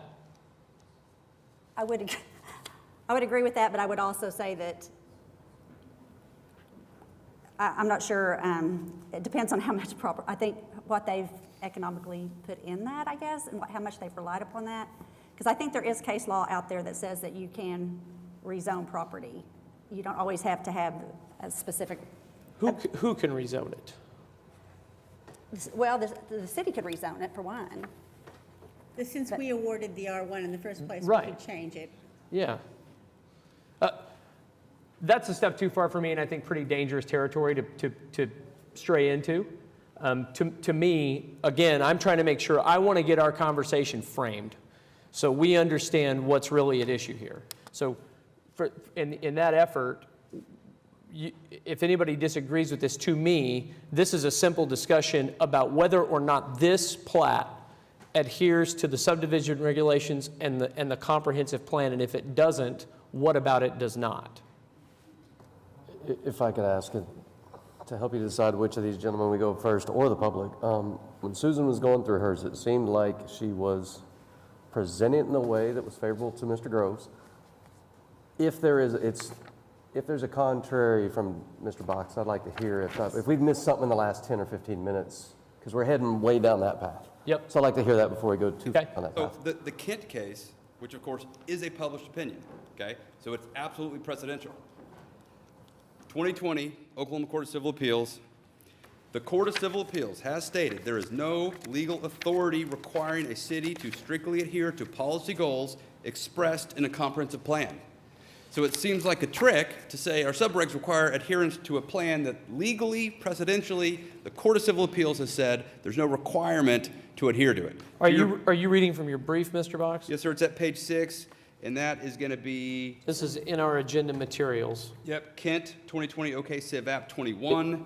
I believe it's at page 18. If I may ask Mr. Box a question, does that opinion state, Which is zoning. even if a city has implemented the comp plan as part of the subdivision regulations, or does it say the opposite, even if it has been implemented into? If it says either direction, then it's clear. If it does not, I believe it doesn't could say. be distinguished. So it doesn't Right, say. it doesn't say. And Eric made the point about Edmond is a city under 200,000. It is, except it's very clear in the SAC case, they don't analyze that case under that section of the statute. They could have distinguished it and said, this is different because it's a city less than 200,000. They didn't do it. Kent simply says, there is no legal authority requiring the city strictly adhere to its policy goals expressed in a plan. Commissioner Cravens, to your point about the buffer on the south, we're happy to commit to the 50-foot buffer on the south. Well, okay. I mean, if that's the one issue, again. But what I'm asking is, so in reading this, planning staff indicated the nonconformance. I think I would have to ask staff if they would agree that would bring it into conformance. We need an opinion on that from them because they've delineated that is their concern with it not being in conformance. Yeah. So my only point was they had mentioned that the 50-foot buffer on the west was viewed as favorable. Whatever the buffers are they believe to be favorable, we're happy to give them. This, of course, highlights the nature of these proceedings. They're quasi-judicial, right? They're not legislative. So I can't call and talk to you guys and work these out. They're quasi-judicial, which is why the SAC case talks about it's a quasi-judicial function. The entire purpose of a comp plan is to guide cities in making legislative decisions, not plats. I get that the comp plans or the subregs say that, but it's kind of a neat trick to say you have to comply with this thing that legally, presidentially, we say you actually don't have to comply with. Well, but I think staff tells us in our report that, again, to Mr. Groves' point, if the urban future is removed, urban low applies, and then their comments, which I read earlier, dictate that they still have concern with, if it were urban low, with certain incompatibilities that exist between this plat and the surrounding properties. So my question for them then becomes, if we assume that you make that change as you've proposed, does that satisfy planning staff that it would then be in conformance, as far as they're concerned? In conformance with the plan or the subregs? The plan. Okay. So I'm. Yeah, so it's the same as, the 50-foot buffer on the west. If we were to get it on the south, that would accommodate, because in the comprehensive plan, it says you would either need a buffer or larger lot sizes, so that would accommodate that policy in the comprehensive plan. And that was the main concern, is really the compatibility. Yeah. So is that enough, I guess, is that enough of a buffer in your view to bring it into compliance? 50 feet? Because it says that 50 feet on the west essentially says it was effective as a compatibility measure in the planning staff's view. So is that enough on the south in your view to bring it to being compatible? Yeah. And we can amend it. And Mr. Groves, if you would, let's just all save some time microphone switching. Why don't you just hop right over here to mic 2? We're going to just, So is everybody with me? Does anybody have any questions at this point? I might only clarify for any of the public that wants to speak that it's helpful, at least to me, and I think all of us, to narrow down what is objective and what is subjective. We will hear from the public, but it helps all of us to know where kind of the boundaries first, and then how we're influenced by the other subjective comments by the public. Agree. And what I'm trying to give the public is the benefit of this. A lot of the letters we received are zoning type discussions, which we will not entertain discussion on today. We're not going to do that. So I'm trying to make sure that everybody, before they have a chance to speak, I'm not neglecting the public. I want to make sure that everybody's hearing this dialogue as we narrow it down, so that you guys are prepared to frame your discussion around these issues if you have comments that relate to those issues. That's the reason that we're doing this. We're going through this process. That's a very good thing to point out, Commissioner LaForge. Thank you. So, proceed. We'll give the 50-foot buffer that I believe the plan director just said brings it into conformance. Mr. Groves, I bet you don't like that. That wouldn't begin to solve the problems with this plat. I mean, just look at the plat as it is. It's a can of sardines. It has no relationship whatsoever to the areas which surround it. Yet that's what the comprehensive plan seeks to bring about. And that is what you have to look at, because the subdivision regulations require it. What the plan says is, assuming it's urban low, that we're not going to deal with the urban future, LUTA. You need a diversity of lot sizes. There's no diversity of lot sizes here. They're all the same. Secondly, you need a diversity of price points.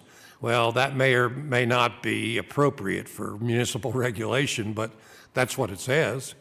Where are you reading from, Mr. Groves, for our collective benefit? Let me get my exhibits. That would be exceptional. It's one of your exhibits. Is this the exhibit you handed out to us today, or the exhibit that's, okay. It's my only copy. Let's look at Exhibit B. Exhibit B, okay.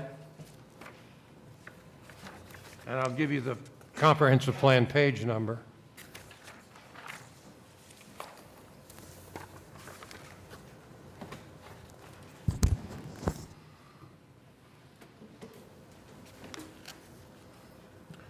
It's page 56, and it's a description of what should be in a UL typology.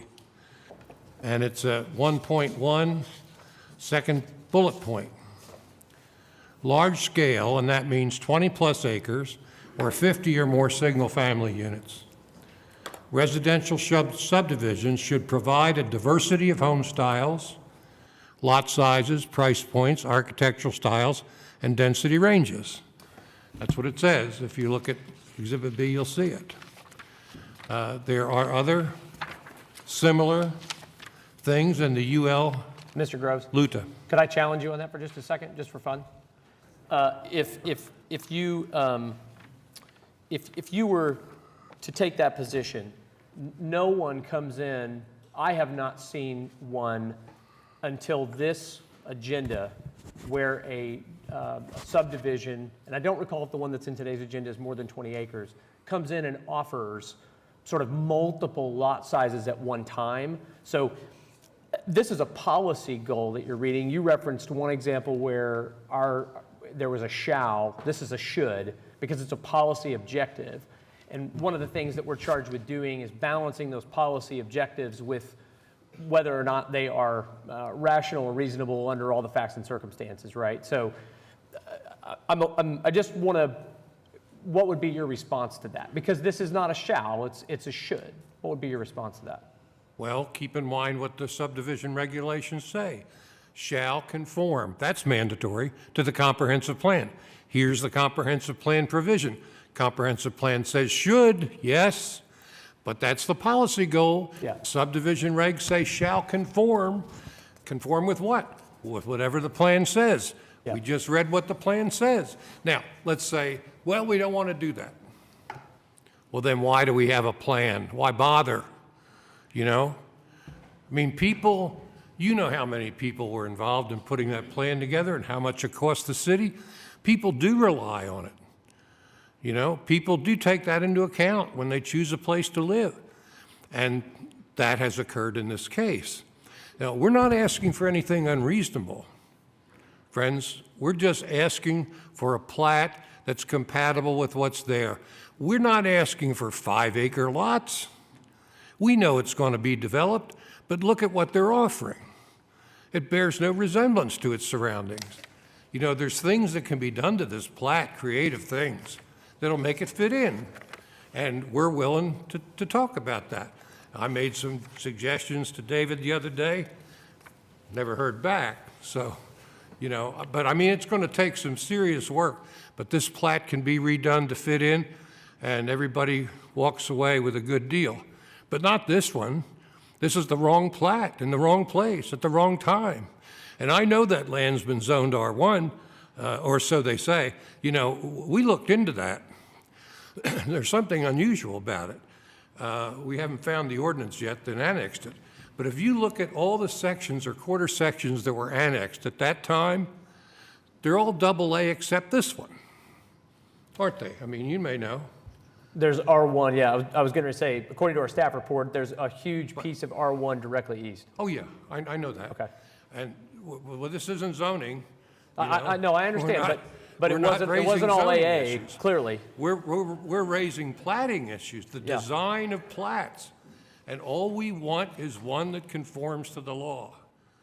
And it can be negotiated, or it can be fought out here or fought out in court, whatever it takes. But I've got the better case law, I think. The Kent case, by the way, that David keeps citing, that's an unusual case. You know, that was a case that went for a writ of mandamus. You know, the petitioners in that case wanted the court to mandamus the city to prevent a development they didn't like. That's what that case was about, and it went up, and it doesn't mean what David says it means. But, and by the way, the fact that a case is published or not published, you know, if it's not published, it's persuasive authority. If it is published, it's precedential. But, you know, lawyers know what the difference to that is. In this case, it doesn't make a great deal of difference. Okay. Any comments on So that? one last point, on the comp plan, if we're going to talk about the comp plan, he talks about the density. So under the urban low intensity LUDA, the density range anticipated for single family is 4 to 8 dwelling units per acre. We are at 4.39. We're at the very minimum.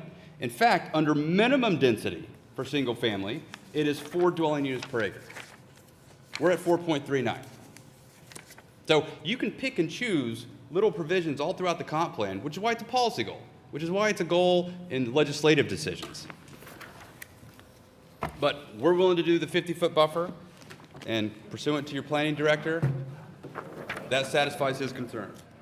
Several questions, Mr. Chairman, and I guess this is directed to Susan.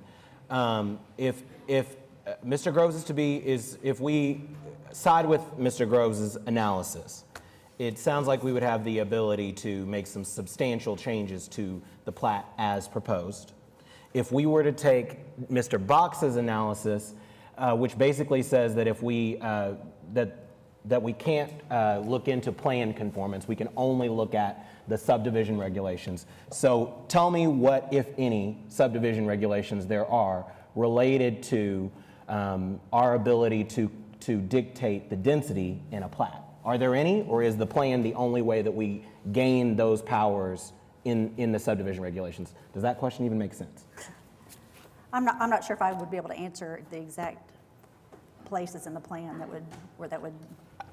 I guess what I'm wondering, if we were, as we have many times, plenty of times here, considered a plat that did conform with the plan as is in the LUDAs as stated, but there have been times when we have had discussions about, you know, the size of lots compared to other abutting properties, and we have made those changes before. So I'm operating under the assumption that there must be some subdivision regulations outside of just the comp plan that give us the authority to have taken that action. Does that make sense? Mm-hmm.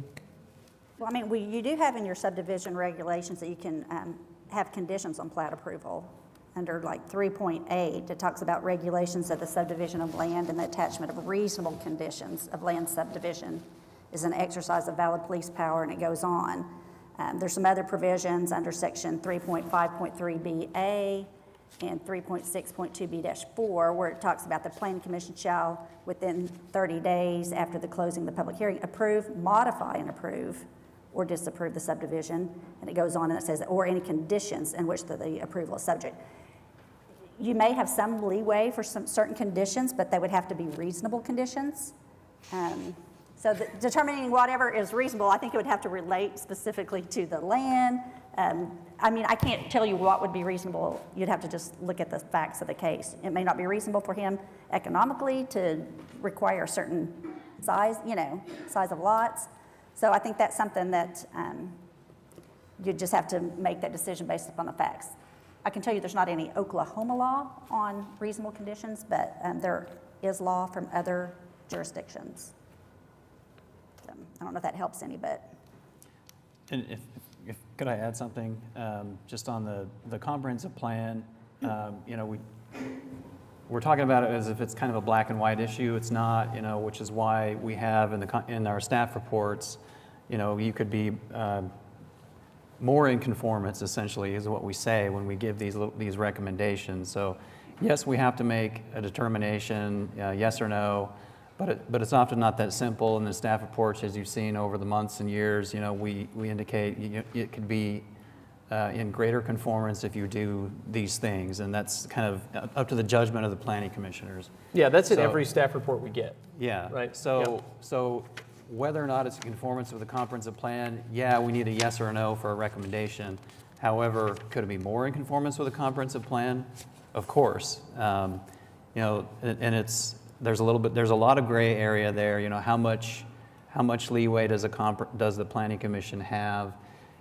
You know, these 50-foot buffers that we're talking about, when we do those, we tend to, as staff, put a lot of weight on the subdivision regulations because they're more specific, concrete, the planning commission adopted them. And so that's why when we make a determination on conformance, you know, we do put a lot of weight on those because they are what they are, as I just stated.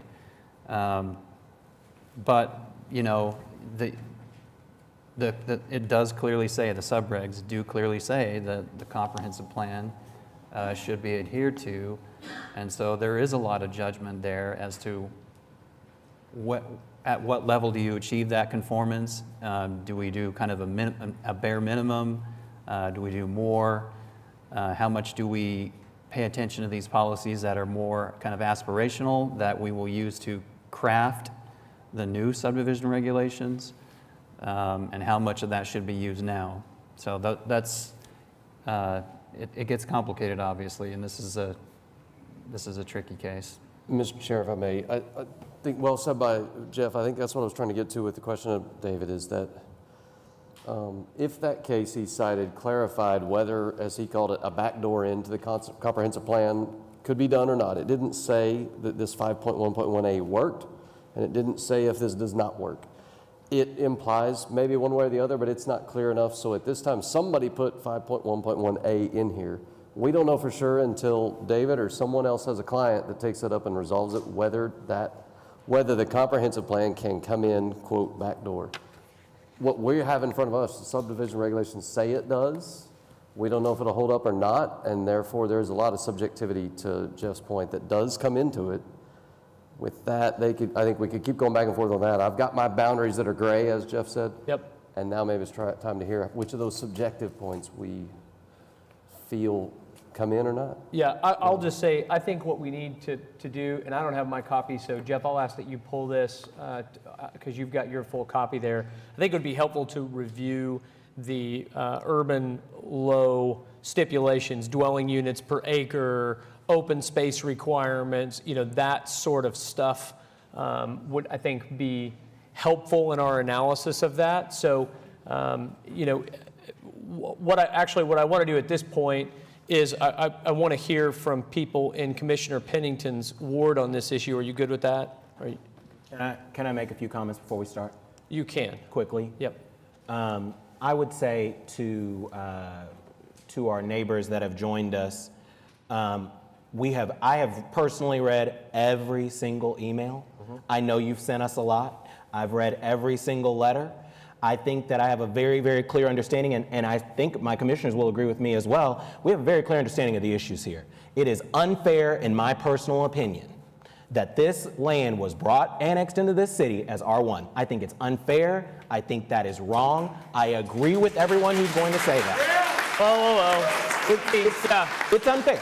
Yeah, but refrain from that. But please. we are still bound by the laws of the United States and of Oklahoma, and the city made that decision in the 1960s without our consent to make that decision that grants that property owner those rights. So I guess what I'm saying is, I think the discussion that we're going to have is how we're going to fill in that gray area, but I think we know what the concerns are.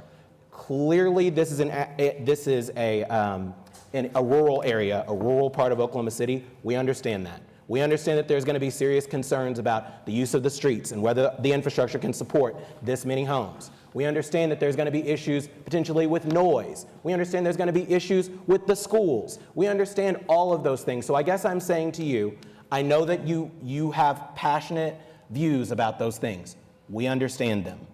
So quickly getting a few of you to summarize what those key points are so that we then have the ability to spend this evening on trying to quickly address the actual issues where we do have authority to act would enable us to really help us get to a decision more quickly. So I just wanted you to be aware, we understand what the concerns are. So that's all. Yep, I'll echo that. I read every letter that was included in our staff report that came through and have them. What I'll say at this time, just for the purposes of understanding the breadth of the protests of folks that came down, if you are here in opposition to this case, for our benefit, just raise your hand. Okay, so everybody kind of gets a sense for how many folks we've got that have appeared in opposition to the plat. What I want are comments that pertain to the subdivision regulations or comments that pertain to the comprehensive plan as it relates to urban future and urban low LUDA. I know that means as much to you as you want it to mean, which is not very much. Chairman, if I may comment? You may not. Sorry.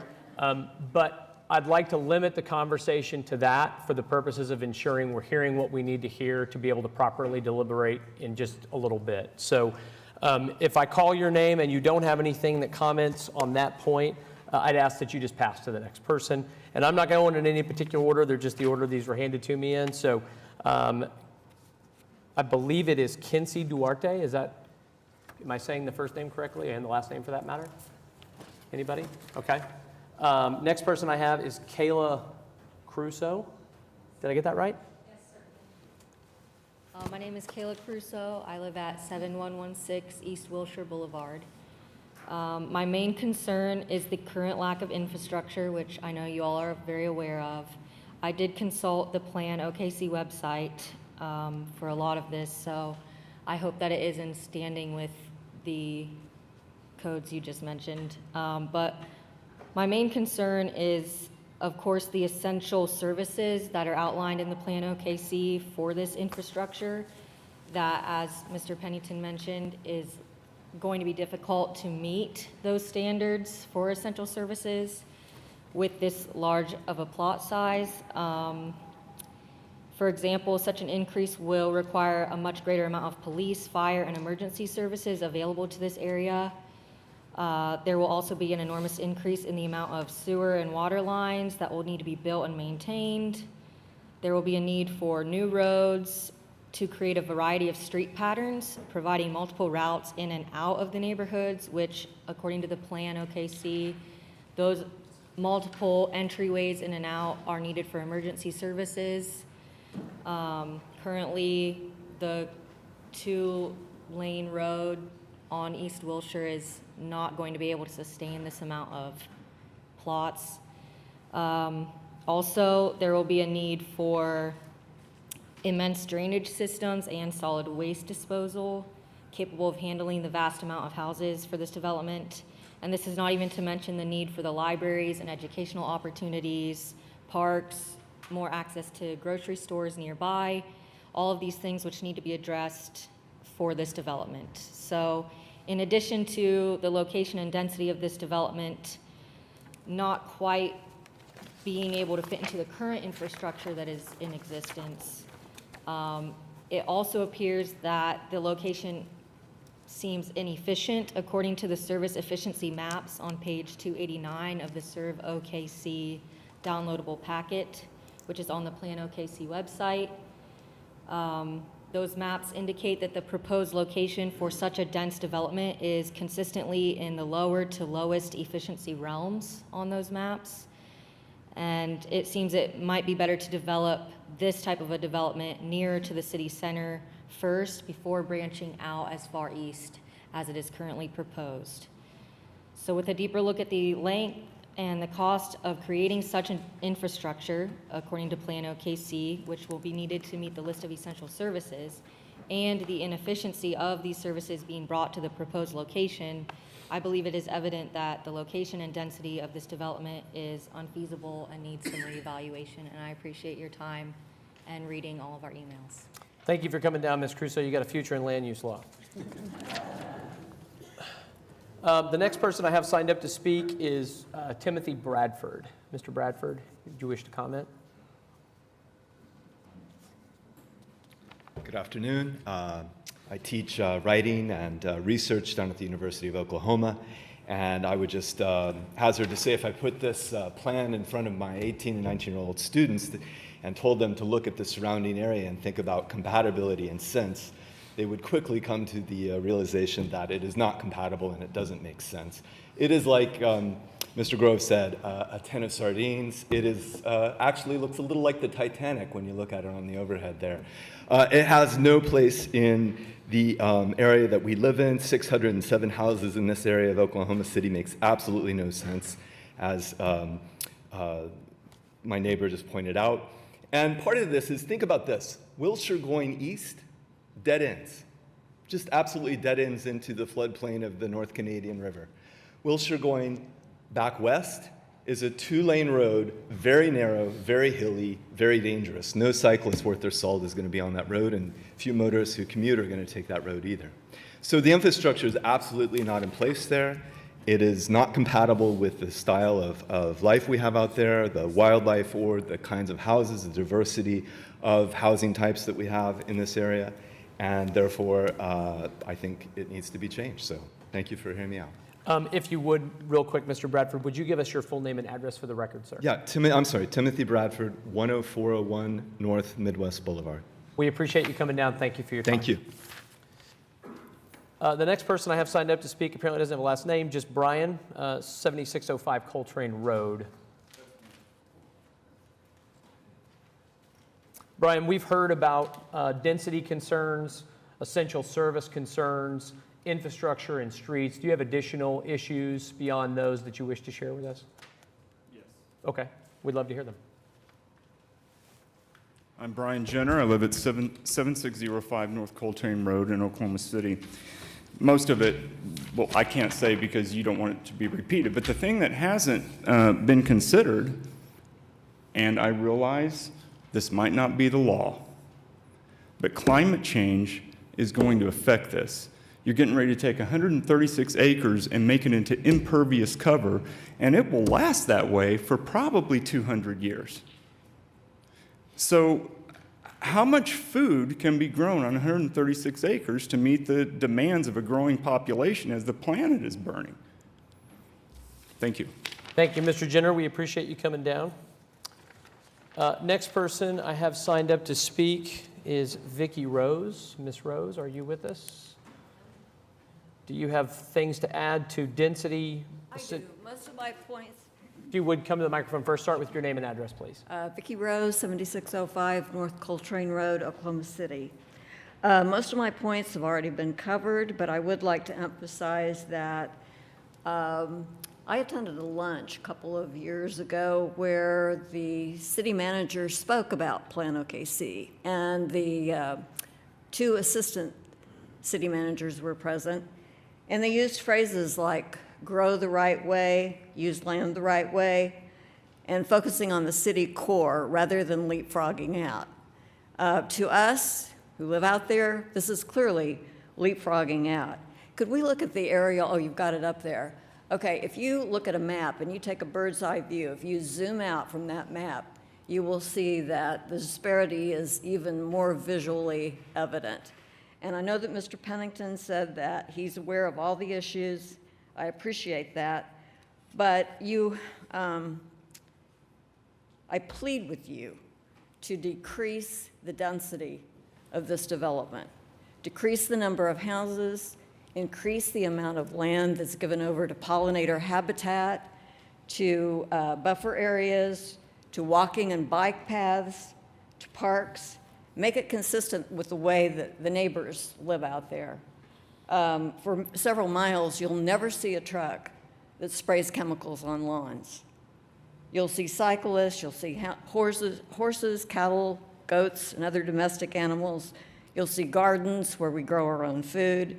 You'll see folks that stop their vehicles to let wild turkeys cross the road. So this high-density development is just going to have a negative effect, a negative environmental effect on the rest of us in many, many ways. Noise pollution, light pollution, reduction of biodiversity, stormwater runoff, and a lot of other negative effects that some of the other speakers are mentioning. And I have one last thing I'd like to say. Mr. Box's memo concludes that denying the proposed plat would be arbitrary and capricious. I ask you, what's arbitrary and capricious From our point of view, I represent at least a few hundred citizens, existing property taxpayers in Northeast Oklahoma City, when I ask you to stand behind Plan OKC and at the very least, make this development compatible with the existing surrounding area. Thank you. Thank you, Ms. Rose. Appreciate you coming down today. Oh boy, I knew I was going to get in trouble eventually. Next person I've signed up, Eileen DeCoon. Did I get that? Yes. Kind of? Okay. Okay, this will be brief, You're fine. but I do want to give maybe just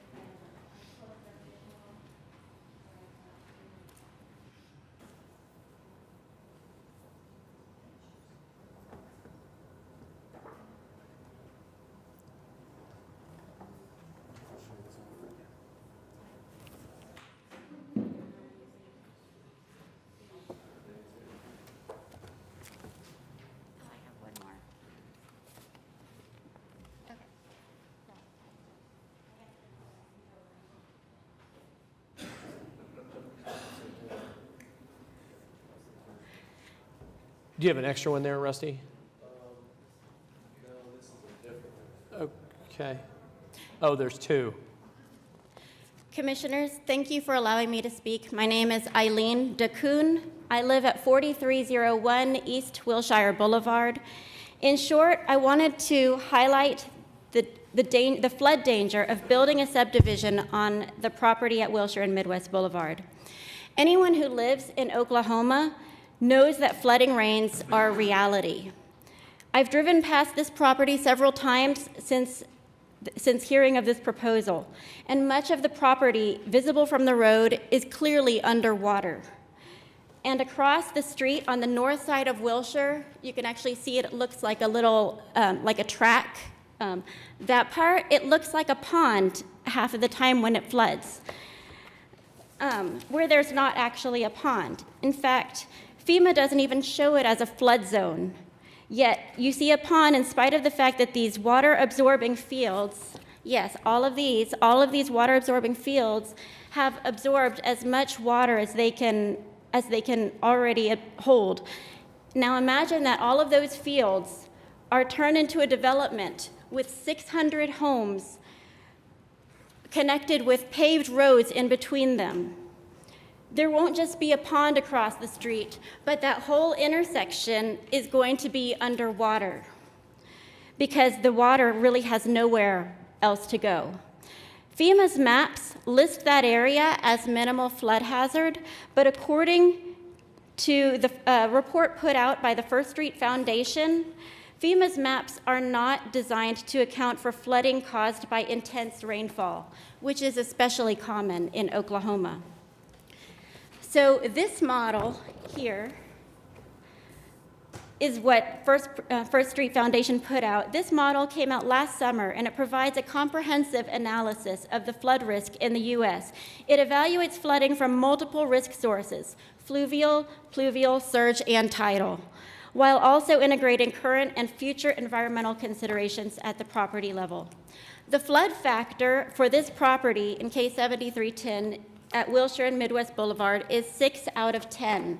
It's classified as a major flood factor, which means that this property is either more likely to flood or likely to experience high floods, or both. The score is based on where the largest building structure is. The largest building on that property is located 28 feet higher than the area deemed a flood hazard on the FEMA map. And this year, it is 5% likely that 3 to 6 inches of water will reach the largest building on the property. And you can see that largest building is smack in the middle of the property. If this property is developed with this proposed community of hundreds of houses as outlined in case number 7310, flooding will be imminent and will pose a dangerous problem that will affect far more people than just those who buy into this development. It is the Planning Commission's duty to take sufficient measures to make sure homes are safe, resilient, and protected from flooding. Do not turn a blind eye to the potential dangers here. I am requesting for you to do the right thing by opposing this request. Thank you for your time. Thank you very much, Mr. Kuhn, for coming down. We appreciate it a lot. The next person I have signed up to speak is Michelle Webb. Ms. Webb, we've heard about density concerns, essential services, infrastructure and streets, and flooding and drainage. Do you have additional comments you'd like to add? Yes, I do. My name is Michelle Webb, and we live at 7717 Northeast 63rd Street. My husband David and I own the neighboring farm on the south side of this proposed development. David couldn't be here today because he's busy farming. And this family, like so many others in the area, has been farming for generations. David's grandfather homesteaded our place. But the strip along Midwest Boulevard from Hefner all the way down east of 63rd Street is a historic strip of farmland. We have a cow-calf operation where we bring all of our calves up to this property from our other farms to wean them and prepare them for sale. Now, during these times, there's often a lot of noise and smells and flies, all of which are part of a normal farming operation, but it is not compatible with a highly populated neighborhood. And our cattle operation is just south of, it's the south side of that border, so I don't even think a 50-foot buffer would really help with the situation.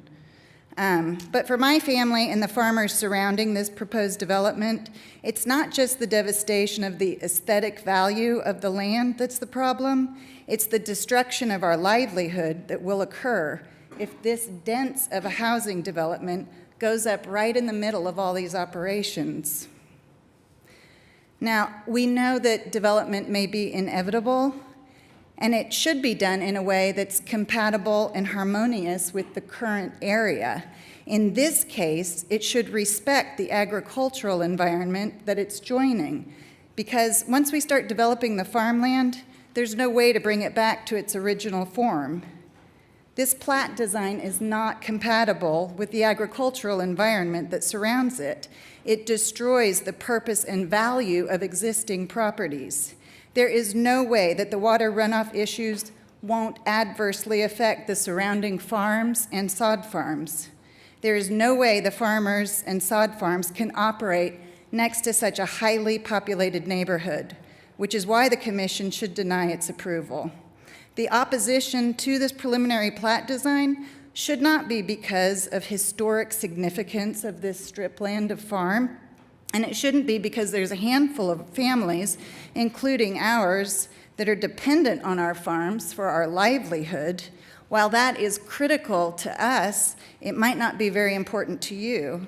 But what I think is important to you and should be important to you is the future of our city.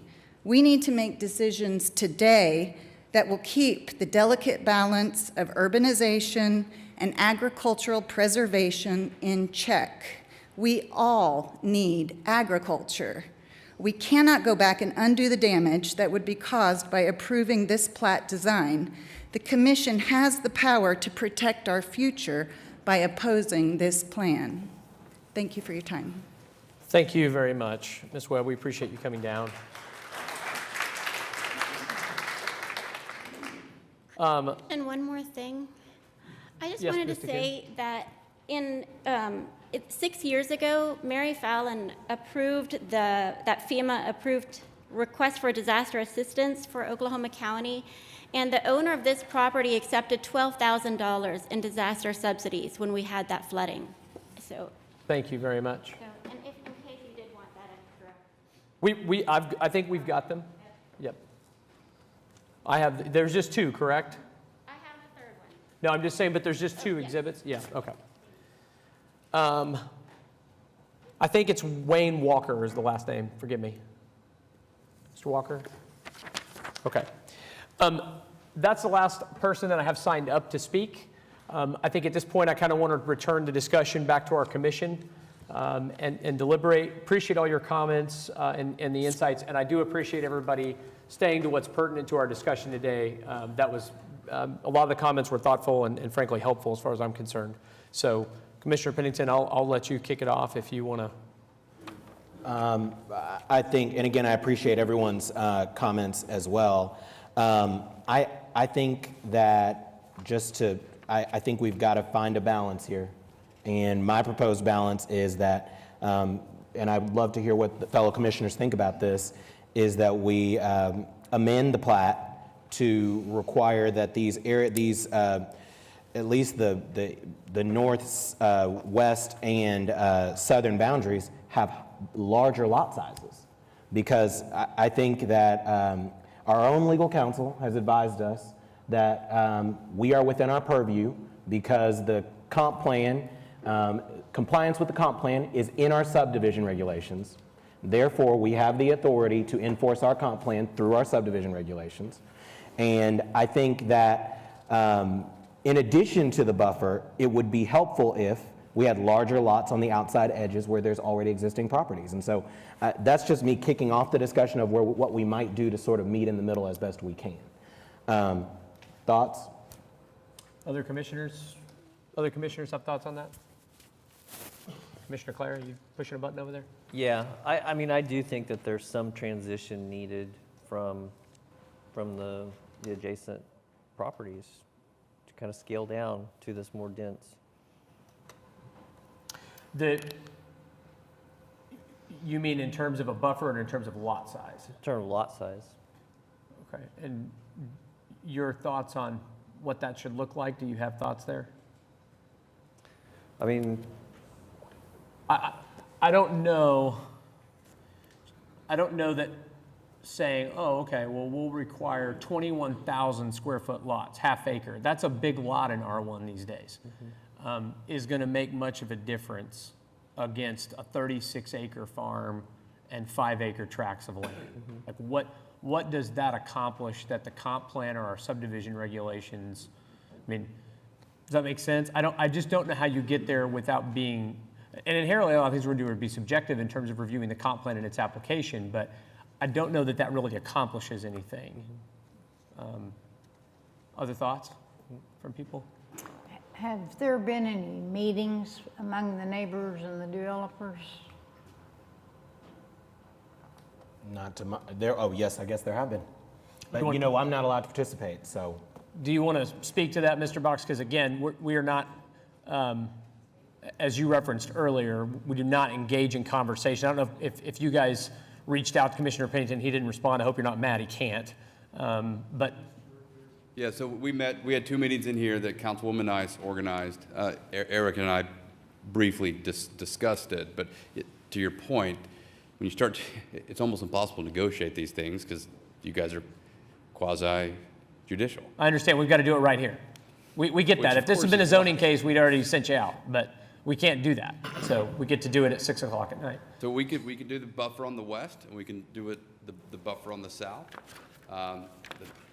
We can do 10,000 square foot lots, so the buffer, and then 10,000 square foot lots on the west and south, which those are big lots for R1 single family with sewer and water.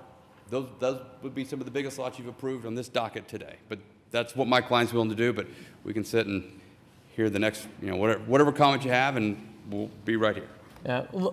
Well, Mr. Groves indicated a willingness to sit down and talk to see what compromises might be available to come up with maybe a more desired addition. Is there any possibility of that happening? I'm glad to do it. Well, I don't think we can get down to details in this forum. Well, to some extent, we have to. We have no choice. Because we can't have a conversation where members of the Planning Commission, like we can in a zoning case, can attend this. So for you guys to go off and have some ridiculous discussion about a 21,000 square foot lot, none of it's going to matter. None of it's going to change their opinions on it. So let's just, well, I'm not. I just mean it to the extent that a 10,000 square foot lot is going to create a satisfactory compatibility measure against a 36-acre piece of land. You can't get there. In my view, you can't get there. That you're not going to say that that's a compatible adjacent lot, right? I mean, what lot becomes compatible? Is it 5 acres? Because 5 acres. Okay, that's no, please don't do that. my point is that that's not going to be agreeable to the applicant, and so in situations like this, we almost have to just litigate this to try to find a situation where if we believe within the subdivision regulations as a quasi-judicial body in this instance that it is in compliance, then we need to move it forward. If we can't get there, then we shouldn't. And I think that decision is with us today. I don't think that's going to change. If there were 1 acre lots next door, I think there is a discussion to be had, but that's not what's there. And that's not something that the applicant is going to Mr. agree Chairman, to. we recognize your quasi-judicial status and that we can't have ex parte conferences with members of the commission. Susan Randall has said that's the case. I was saying I'm willing to sit down with David and their engineer or whomever and see what we can work out. What I have trouble with is trying to work out the details here tonight when there's still so many other things to be heard. My point, That's right. my point, Mr. Chairman, I think is that I don't think it's helpful to decide in advance. If they don't agree to continuance. I don't think it's helpful to decide in advance what the parties might agree to if they sit down together. If I may add to It that, doesn't really- in part, I think an issue too is that Mr. Grove says he only represents one person here, I think. And so I don't know that we can have 200 people negotiating with one person Well, tonight. there's a qualification to that, Commissioner. Although I'm being paid by one person and represent Dr.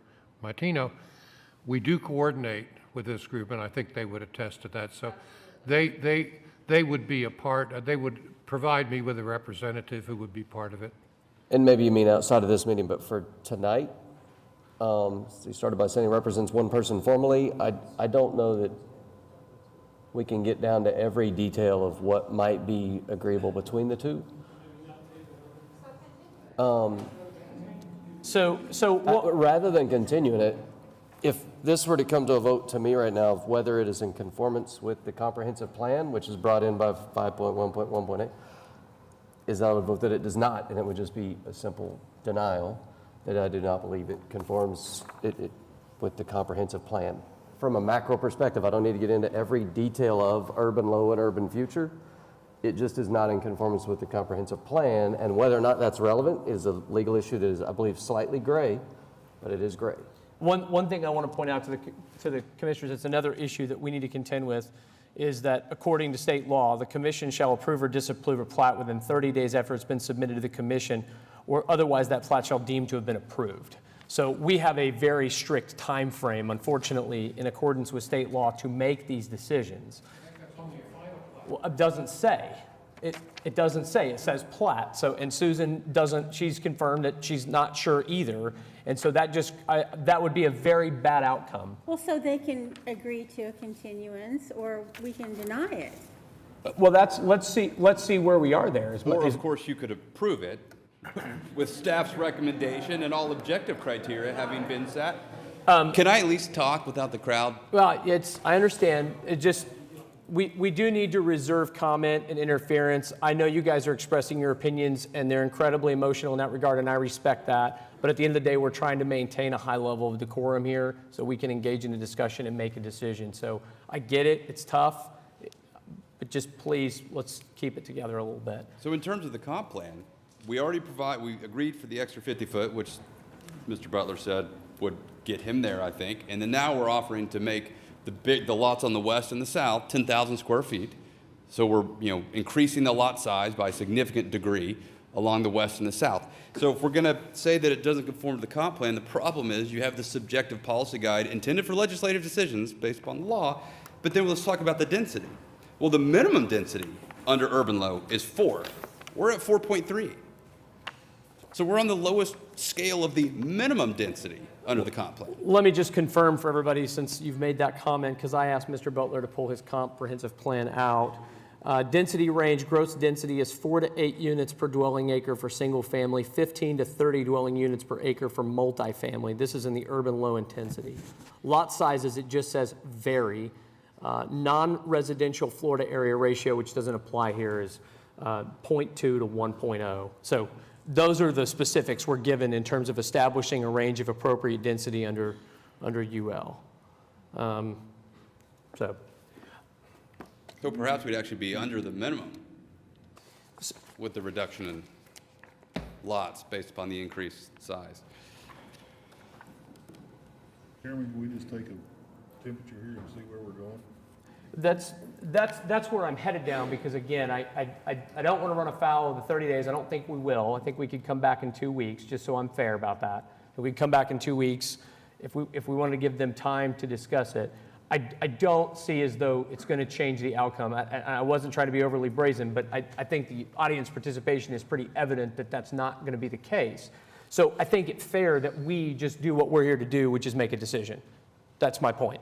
And my challenge here, this is probably, I've been on the commission, Commissioner Powers has been on the commission a whole lot longer, so please, you speak up too, but I've been on the commission for over 3 years. I don't know how many plats we've reviewed in that time frame. Most of them are very straightforward. They either comply or they don't. This is the only plat case I can recall where I'm very troubled and challenged with it. It's not an easy one, and that's unusual. So this is rare territory. I think that's fair to say. Do you recall anything like this in terms of a plat issue? I mean, in your time on the commission? Yeah? And how many plat issues like that do you think you faced that have been comparable to this? Well, it's a little bit difficult to compare because it's only been fairly recently that we've been informed that we're not supposed to be negotiating these things. So, Right. you know, they didn't land in our laps, take it or leave it. But you know, I've denied a fair number of plats in my day. So. Here's where. So I read the briefs, I read the cases, I've listened to you, I've listened to feedback. I'll be honest with you. My biggest concern about this entire thing as it relates to the density that this plat seeks to allow is that Wilshire Boulevard essentially dead ends at Midwest Boulevard. It does not go through. It is a 2-lane road until you get to I-35, which is back at the interchange. It comes off as a larger road feeding the highway, maybe, let's call it, not even that. I mean, maybe half a mile? Reno. From the highway coming off before it goes 2-lane. Before it goes 2-lane. It just, so 5.1.2 says, adequate public facilities, no preliminary plat for major subdivisions or final plat for minor subdivisions shall be approved unless the Planning Commission determines that public facilities will be adequate to support and service the area of the proposed subdivision. The applicant shall, at the request of the Planning Commission, submit sufficient information and data on the proposed subdivision to demonstrate the expected impact on and use of public facilities by the proposed subdivision, or excuse me, possible said uses of subdivision. Public facilities and services to be examined for adequacy will include necessary road improvements, storm drainage, water, sewage, and capital improvements. I don't know of, and I did look, and Matt, you're kind of our guru on this. I don't recall that there's a funded project to widen Wilshire at any point that was a part of the 2017 GO bond, or that's been funded by the city council at this point. That gives me great concern over this type of density. Mr. Chair, sorry, go ahead. I'm also just shocked to think about putting 670 or 607, whatever it is, homes in here on wells. It's like, I didn't No, even know they're you could- public water, public sewer. You're bringing water? They have water and sewer. It's already there. Yeah. Mr. Commissioner, if I That's may. not what my staff report tells me. Yeah, I mean, it's Just one second, within Commissioner the Forge, I'll get area you. that we're going to be required to bring it. So public water, this will be served by water and sewer. This is why it's, I mean, I think it says they were. Commissioner LaForge, you had a comment you wanted to make. I appreciate it. I'm going to see if I can keep these from going sideways and be brief. Is anybody here familiar with why 60 years ago this was R1? I know it was weird, but nobody in here, staff doesn't know from history or, The distance. we don't know why it was R1, right? And as Commissioner Pennington said, he believes it was unfair to be brought in that way. Unless I'm missing it, then the comprehensive plan, with a lot of work, says that this was urban future. This is currently urban future overlay or what, right? Okay. Yep. If the comprehensive plan comes in through the subdivision regulations as it says it does, and I'm following that whether that's right or not, urban future, I'm going to stop after 2 sentences, is that, or I think it's a really macro issue here of somebody that has R1 that is urban future and whether that is properly put in place. It maintains agricultural land and large acreage estates until the area is ready for urbanization. The purpose of this designation is to retain land in a condition that provides the most flexibility for developing at urban densities in the future and ensures the most efficient, sustainable delivery of services. That seems like the issue to me. It may be R1, but the city put this into urban future and said the comprehensive plan is applicable to the subdivision regulations. I'm done there. I don't need any other discussion of buffers and lot sizes, whatever. They can challenge whether the urban future is proper and whether it was properly pulled into the subdivision regulations. But if it is, then that's the issue for me. I think, Item 28. well, hang on a second. I think, Commissioner LaForge, that if someone were to come in, and I'm trying to prevent a continuance for procedural reasons, if an urban future request to remove that layer came in here, and it was served by water and it was served by sewer, we'd be very apt to approve it, I think, given our traditional line of approvals.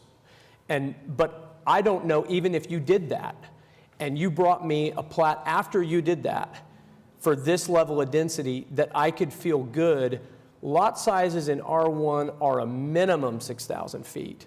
They can be much larger, they just have to be single family by definition. And so we don't have any obligation to approve a plat for 6,000 square foot lots if we believe the infrastructure that surrounds it cannot support it. And I'm trying to leave the comp plan aside to focus on ordinance.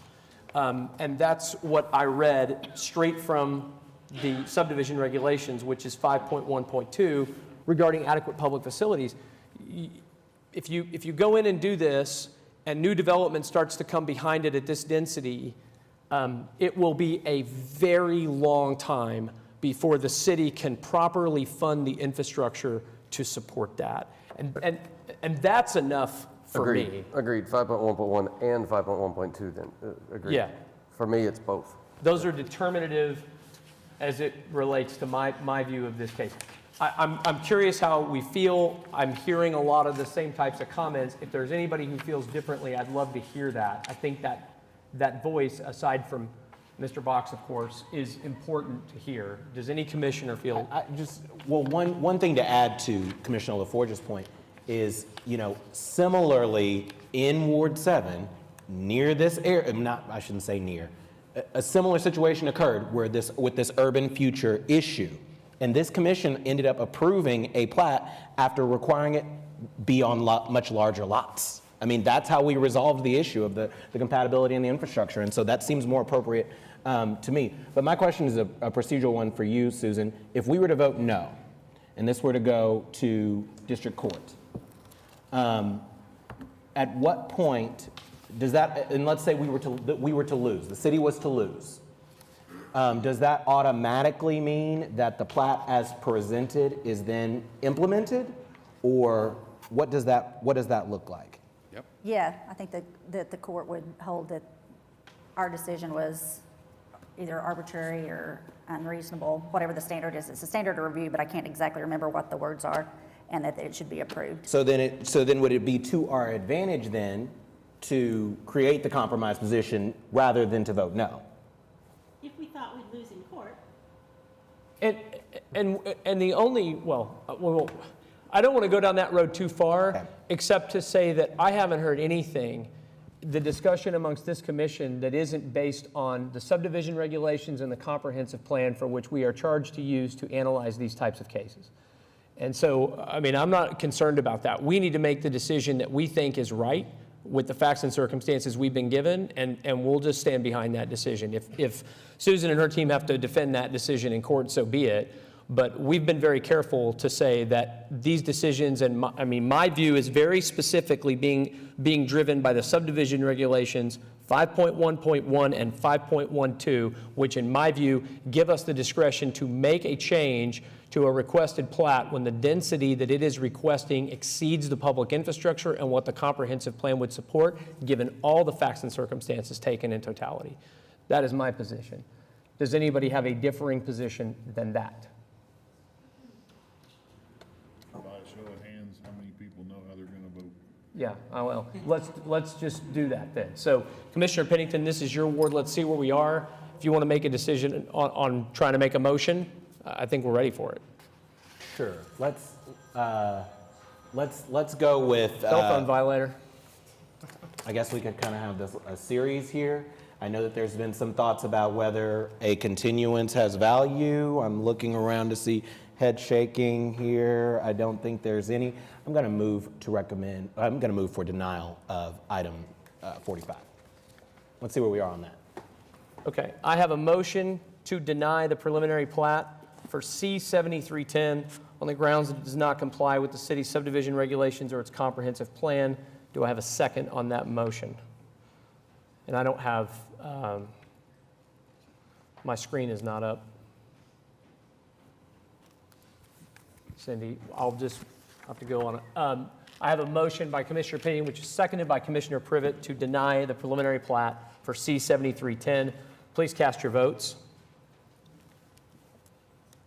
And I will vote aye. Remember, a voting aye is a vote to deny, just to be clear. All votes should be cast. Thank you. And that application is denied.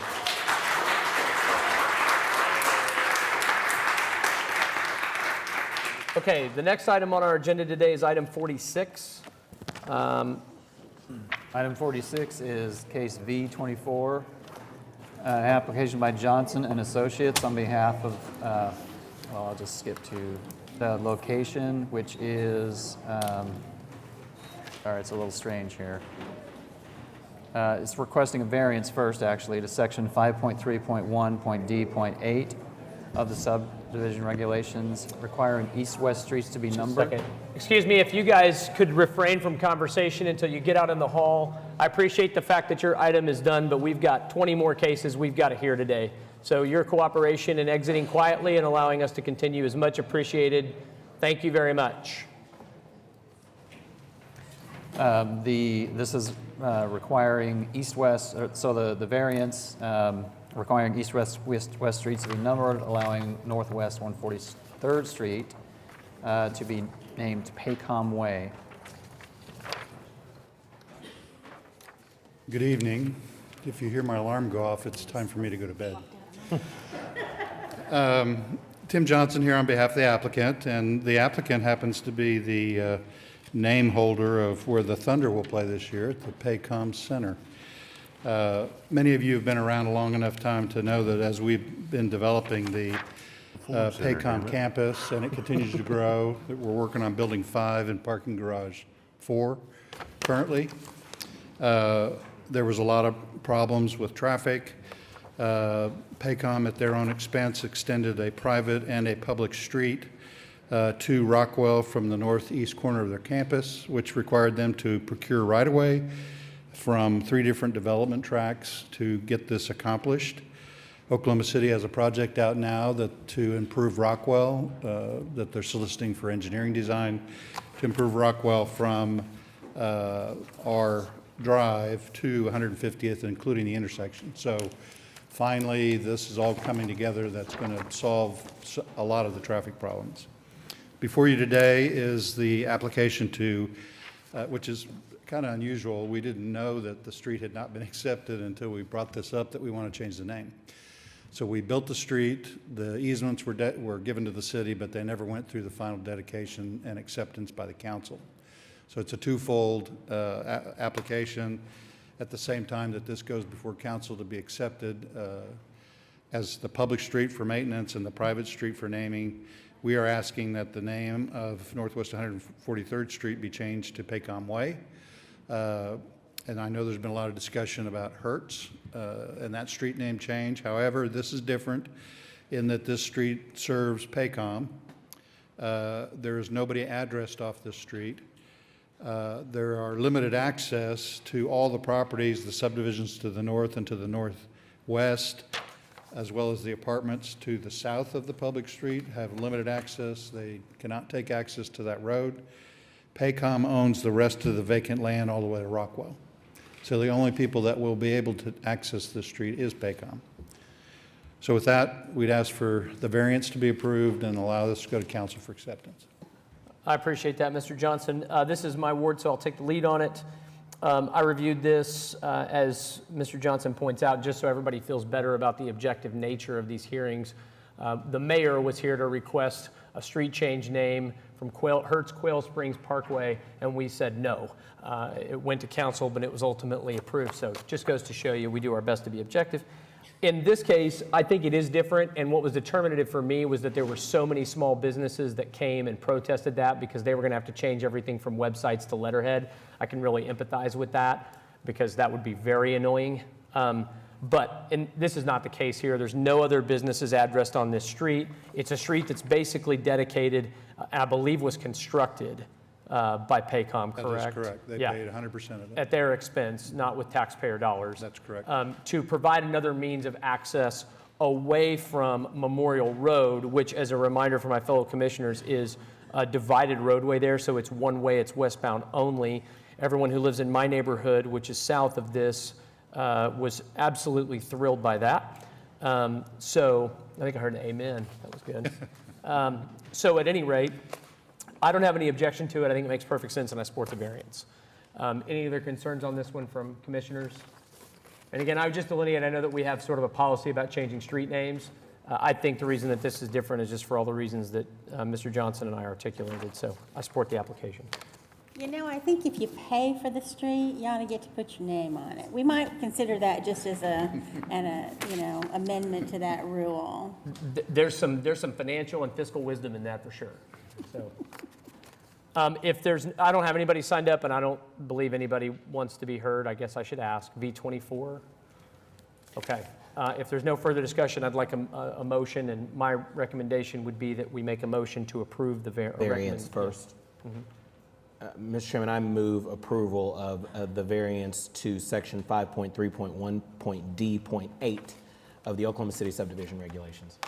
Okay, I have a motion. I'll take a second on PrimeGov. It was seconded by Commissioner Clare. Please cast your votes when available. I should have consulted my handbook. I think because this is a V case item, it doesn't require that we move it. Out of an abundance of caution, I'm just going to move it anyway. So, Mr. Chairman, I move approval of V24. the variance pass, and we've taken a motion on the item. Take a second on PrimeGov. This is a V24, the case delineation. I don't think it requires that we move the item in addition to the variance here, but I'm going to do it out of an abundance of caution. So we moved the variance for section 5.3.1 D.8. Yes, we try to make those as long as possible. And now I just need a motion on the item, which was made by Commissioner Pennington and hopefully seconded on PrimeGov by Commissioner Clare, and now we can vote.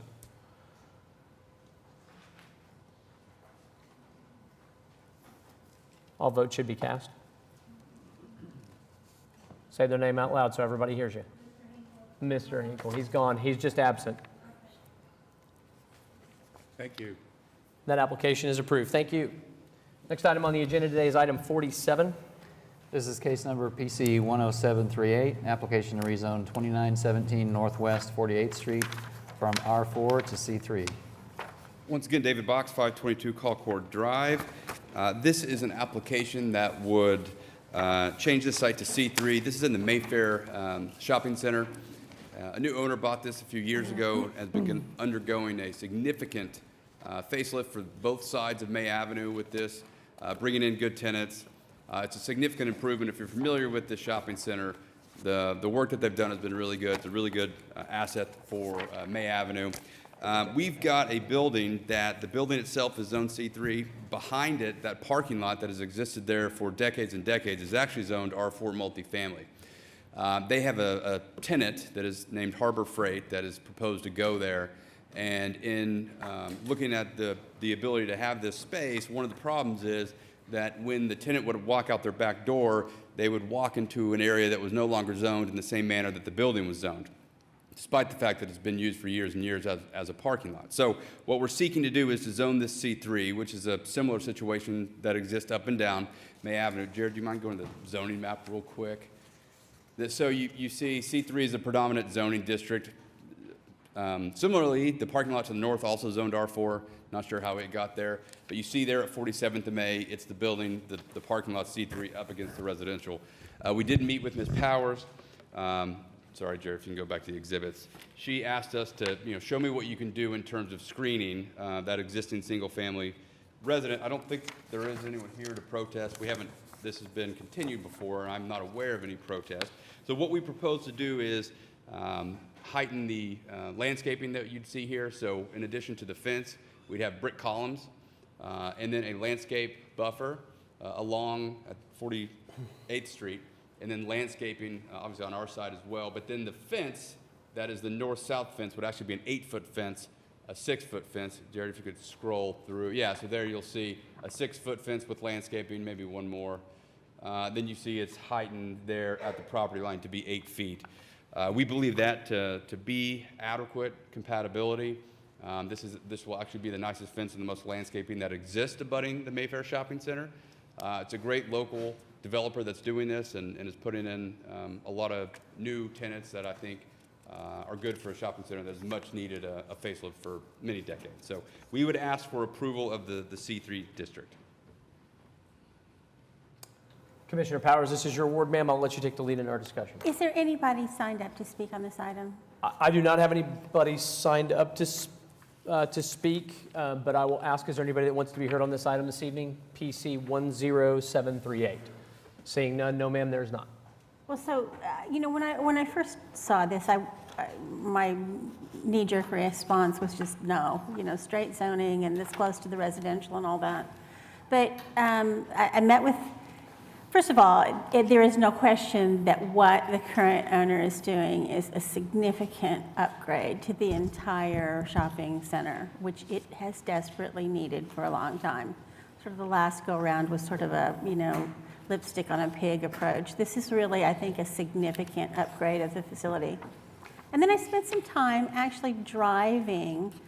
The area to the east of Mayfair is pretty substantially buffered by walls and all this kind of stuff. On the west side, the zoning pattern is a little bit irregular, and so I really drove back through there and looked at the way the residential properties that butt right up against the shopping center, how they interact. And I have to say, I was really surprised at how clean and well-maintained. And it just really alleviated my concerns about the idea of this kind of straight zoning right up against residential properties. Because where it already exists, it has been, over the years, very well delineated and maintained. There was no difference in the quality of the maintenance of the homes that were right up against, the shopping center, as you might expect for properties next to a commercial use. So unless anybody else has anything else they want to say about this, I'm going to move approval. I totally agree. I think anything we can do to support this project at 50th and May Avenue is a tremendous win for the city. And this is the real estate person in me, but getting Harbor Freight to commit to a big portion of that center will go a long way toward attracting co-tenants to help continue to revitalize it, which is in the city's interest. So if there is no opposition to it, which apparently there's not, I'm in agreement that I'm in full support. I think that's great. And is there any disagreement or other feelings from commissioners? Commissioner Powers, I think we're ready for a motion if you want to make it, ma'am. I'm going to move for approval. I have a motion to recommend approval to City Council on PC 10738, which was seconded by Commissioner Hinkle. Please cast your votes. All votes should be cast. And that application is recommended for approval. Next item on the agenda is item 48. Mr. Butler. This is case number PC 10748, and it's an application to rezone 10300 North Sooner Road from AA to R1. Good afternoon. Once again, David Box, 522 Colcord Drive, here on behalf of the applicant. This is an application for an R1 district at Britton and Sooner. So we've spent the better part of 3 hours talking about the importance of the comprehensive plan. So I guess we're going to see how important the comprehensive plan is. Of course, we have this policy document to allow you as the Planning Commission to make decisions in the face of protest. So if I told you that I had a 200-acre site at Britton and Sooner with water and sewer, and there was no protest, my guess is I wouldn't have even been hired on the case. Because of course, in the urban low-intensity LUDA, when you have water and sewer in an area that the predominant land pattern is single family, you would expect to see single family residential. To that end, staff, of course, recommends approval, and under the plan conformance considerations says, the proposed R1 district is consistent with the urban low-intensity LUDA, provided water and sewer are extended to the site, which they will be. So what you have before you is an application for R1 single family that is 100% compatible with the comprehensive plan, which is why staff recommends approval. We would ask for same, and I'm happy to answer any questions. Thank you, Mr. Box. Any questions for the applicant on this one, Commissioner Pennington? Yes. David, could you respond to the following statement on page 7 of the staff report? The R1 district allows lot sizes that could trigger compatibility issues adjacent to lots ranging from 0.3 to 2 acres on the north/northeast. Lot sizes cannot be stipulated in a base zoning request. No plat was submitted. The zoning code requires the lots abutting the existing subdivisions to be 75% of the adjacent lot sizes up to 7,500 square feet. Would you please respond to that statement? Yep, we will meet the subdivision regulations as it relates to compatibility issues with lot sizes. So we will meet the provision in the subregs that requires us to be 75% of adjacent lot size up to 7,500 square feet. What's to stop us from having this exact same conversation all over again when your client comes back to us with the plat, and then the argument's going to be the exact same thing that you argued with us before about the previous plat, that we didn't have the authority to, in the first place to implement the density. So now at this point, we're at zoning, so we are indisputably within our authority to argue about density and whether it's appropriate in this area. So why wouldn't it be better for us as a commission if we have concerns about how this development may impact the neighboring communities? Why isn't it in our best interest to make you go back and get a PUD and come back and guarantee us that we have agreement about the density and the compatibility issues there? So this is a subreg, okay? And so if a plat came through and we didn't want to meet the subreg for 7,500 square feet, it would show up as a variance request. And if I showed up with a plat with the variance, you would say, you don't comply with the subregs, you're denied, okay? The difference is, and perhaps it's a flaw in the subreg, the difference is, in the other application for the plat, when you abut AA, the subregs don't kick in, for whatever reason. Here, the subregs would absolutely require that we meet this provision as it relates to compatibility next to larger lots. We will comply with that. There's my response. Okay. Other questions of the applicant? Not right now. Okay. Mr. Groves, round 2. Take your position at the main podium, sir. Give us your name and address for the record. Yes, I don't see why David gets the big podium more than I do. Well, I'm giving it to you this time. From this, David's going to have to use the little podium. I've got some exhibits. Does the applicant have a copy of the exhibits, Mr. Groves? Does he have a copy of the exhibits? Yes. Okay.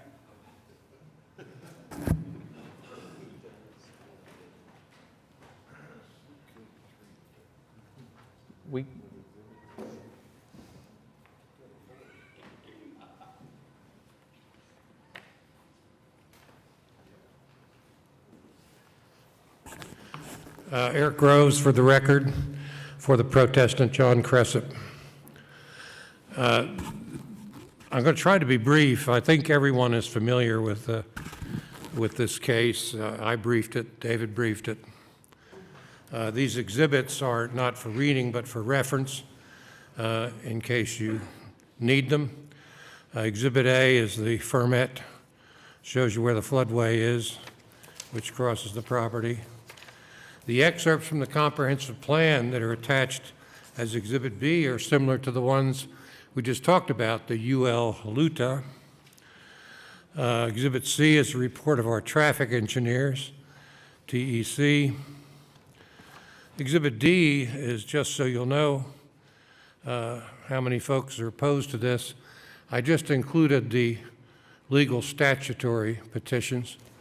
Our calculations are about 75% of people within 300 feet. The last exhibit are photographs about flooding, which occurs on all sides with some frequency. The UL LUTA, which we discussed earlier, is the appropriate LUTA for this property. And as we talked about earlier, it suggests a diversity of lot sizes, price points, architectural styles. It also suggests a continuous system of open space. The land use compatibility matrix in the plan reveals a conflict here, which triggers other concerns. If you look around the subject property, it's all AA except to the northwest, and to the east is the Autumn Falls project, which is a PUD with underlying RA, 3/4 acre lots. So there's nothing on the boundary of this property that compares to what could be done under R1. Under R1, you could have 6,000 square foot lots, and it would not be incompatible. So it would be incompatible. So this raises the kinds of concerns that the plan addresses. Staff in its report points out that if they get straight R1, a lot of these plan objectives will not be met, but there is a way they can be met.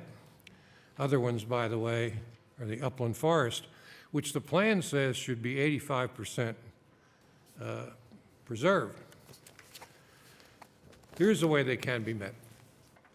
If we were to do a PUD for this project, to be negotiated between me and Mr. Box and any other landowner who wishes to participate, we could really make a beautiful community. This is a beautiful piece of land for those of you who have not been out that way. It's forested, it's got a floodway running through it. With the preservation of trees, a proper ingress and egress, this could be a beautiful community. But it won't work as straight R1.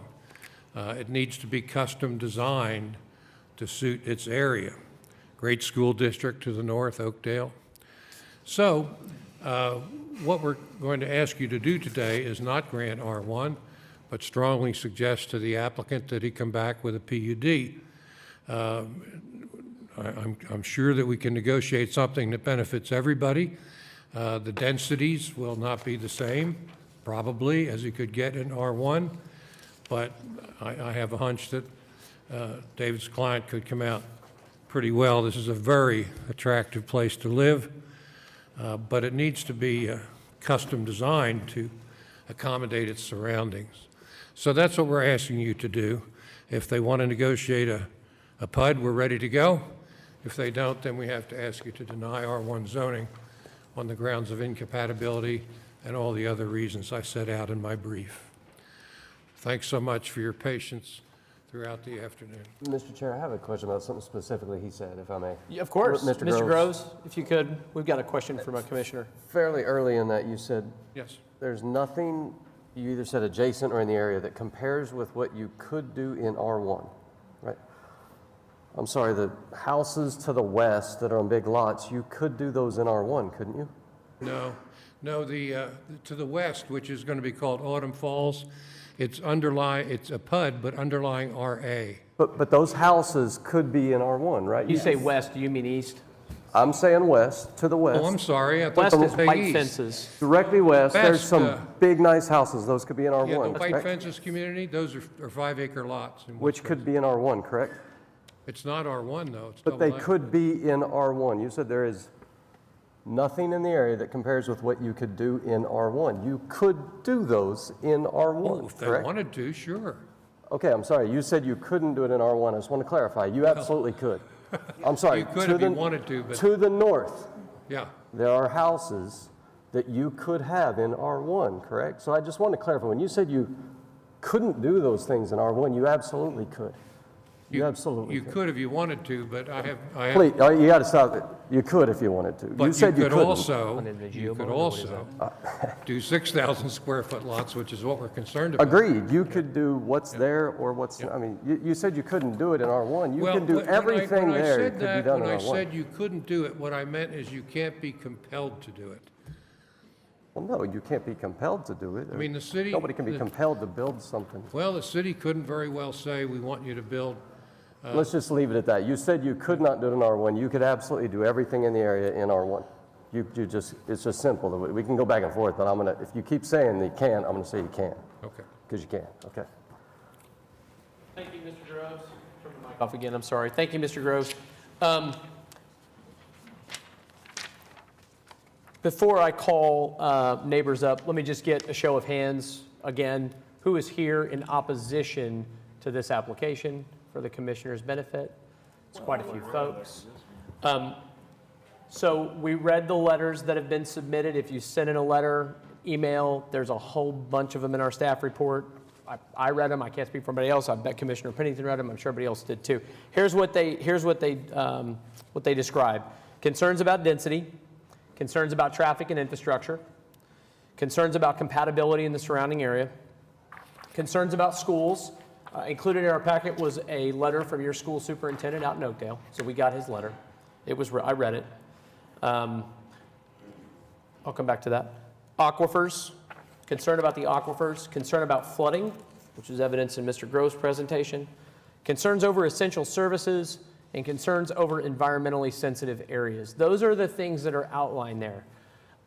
We read them. I would ask if you have anything to add to those items to comment. If not, I'd ask that you refrain from comment because we get it. And we can have that discussion with those considerations in mind. So with that, I will call on the people that are signed up to speak on item 48. The first person I have, Susan Bollner Hamilton. Is that correct? Thank you very much, Ms. Hamilton. Is it Bollner Hamilton or Hamilton? Bollner Hamilton. Thank you very much for being here this evening. I'd say this afternoon, but Lindsay Thompson. You mean she had something to do? First day of school. We're going to hold the whole meeting up until she comes back. Helene Murdoch. Miss Murdoch, come on down. You're the next contestant on the Price is Right. Sorry. It's getting late. My name is Helene Murdoch. I live at 8821 Acreview Drive, so I am a resident of the area. I am also a professional engineer for the state of Oklahoma. In addition to the things that have already been brought up. Would you tilt that microphone just a smidge? Thank you. It's picky. Okay.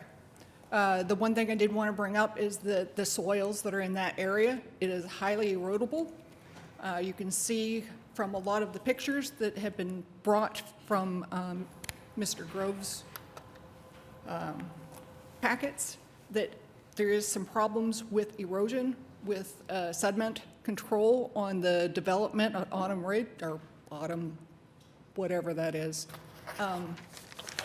In the staff report, it brings up a lot of environmental concerns and the floodway, that these erodible soils is going to make that anything that you do in doing a plat much more complicated. You're going to have some sediment control.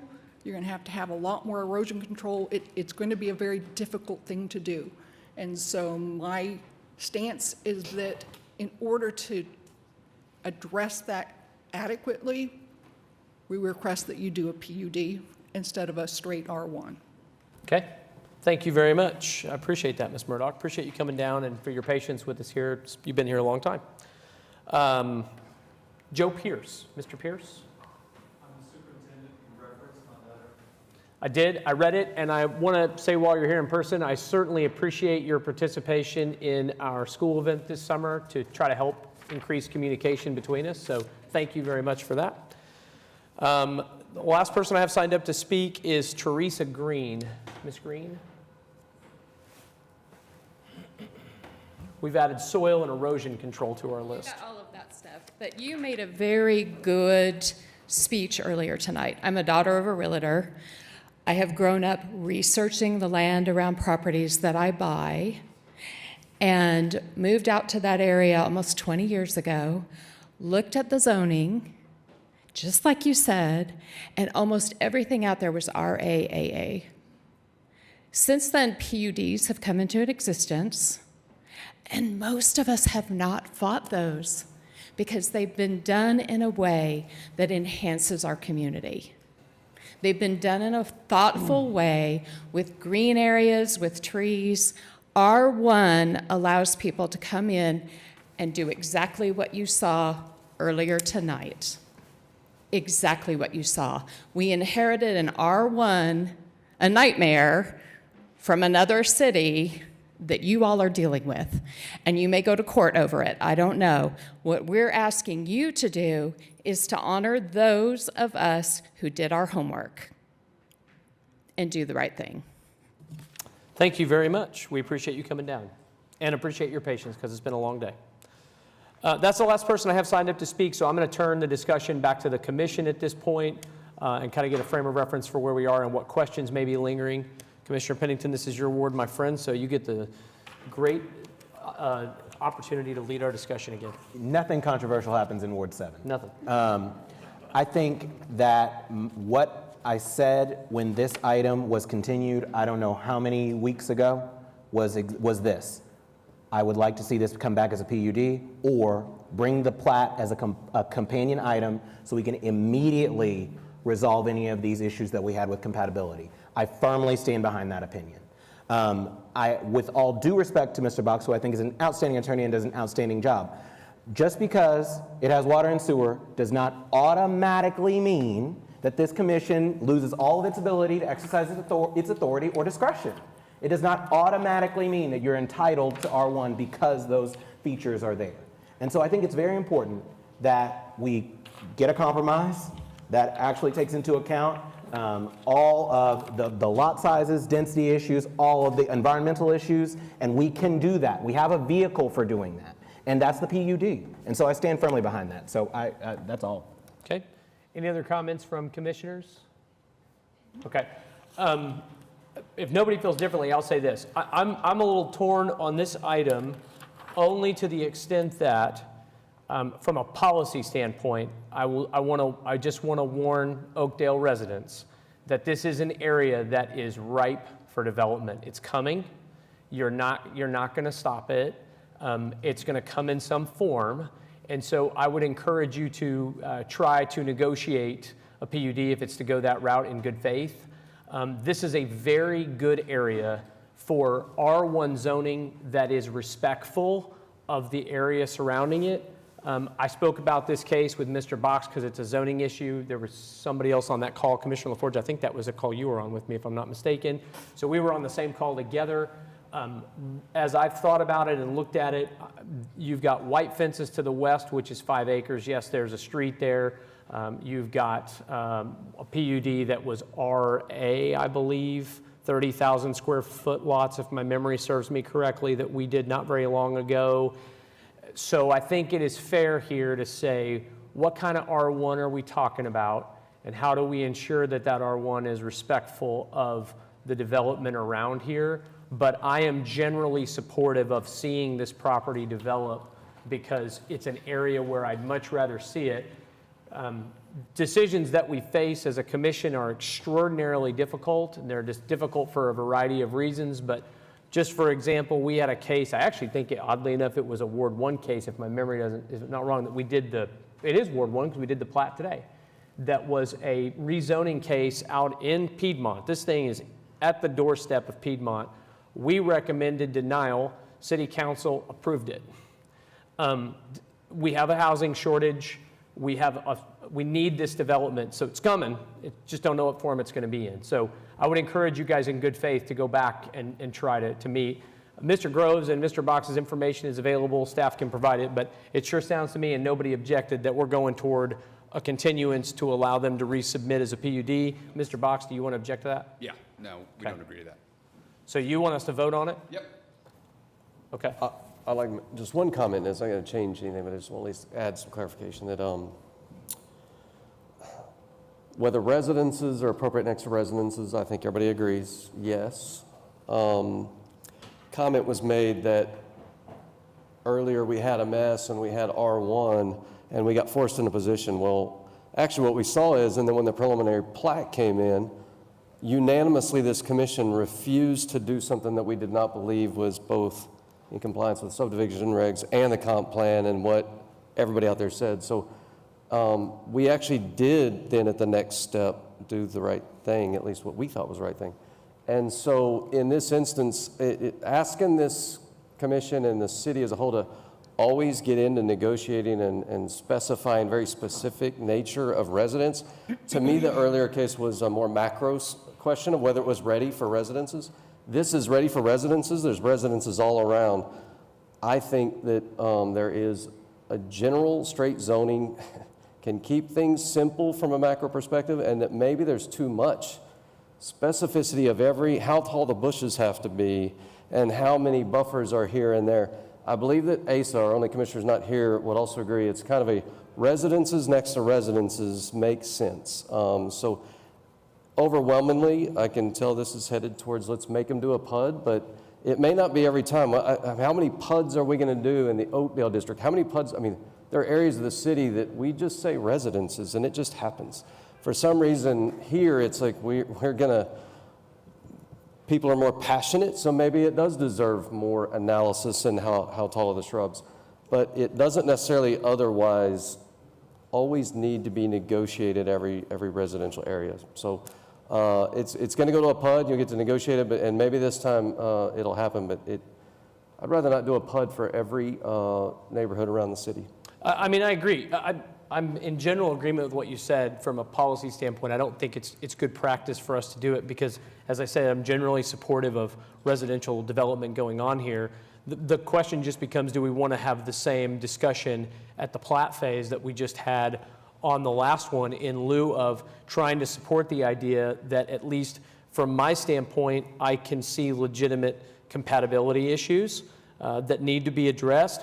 To Mr. Box's point, he indicated that they could meet that compatibility concern as it relates to the comprehensive plan because otherwise they would need a variance to the plat in this case because it's not next to AA. So there are some other tools. I don't know how anybody else feels about it, but I take your comments to heart because I tend to agree with you. If we didn't have, 30,000, I just think here there's a lot of reasons to try to get that through in the PUD process. But if Mr. Box wants a vote, we're obligated, in my view, to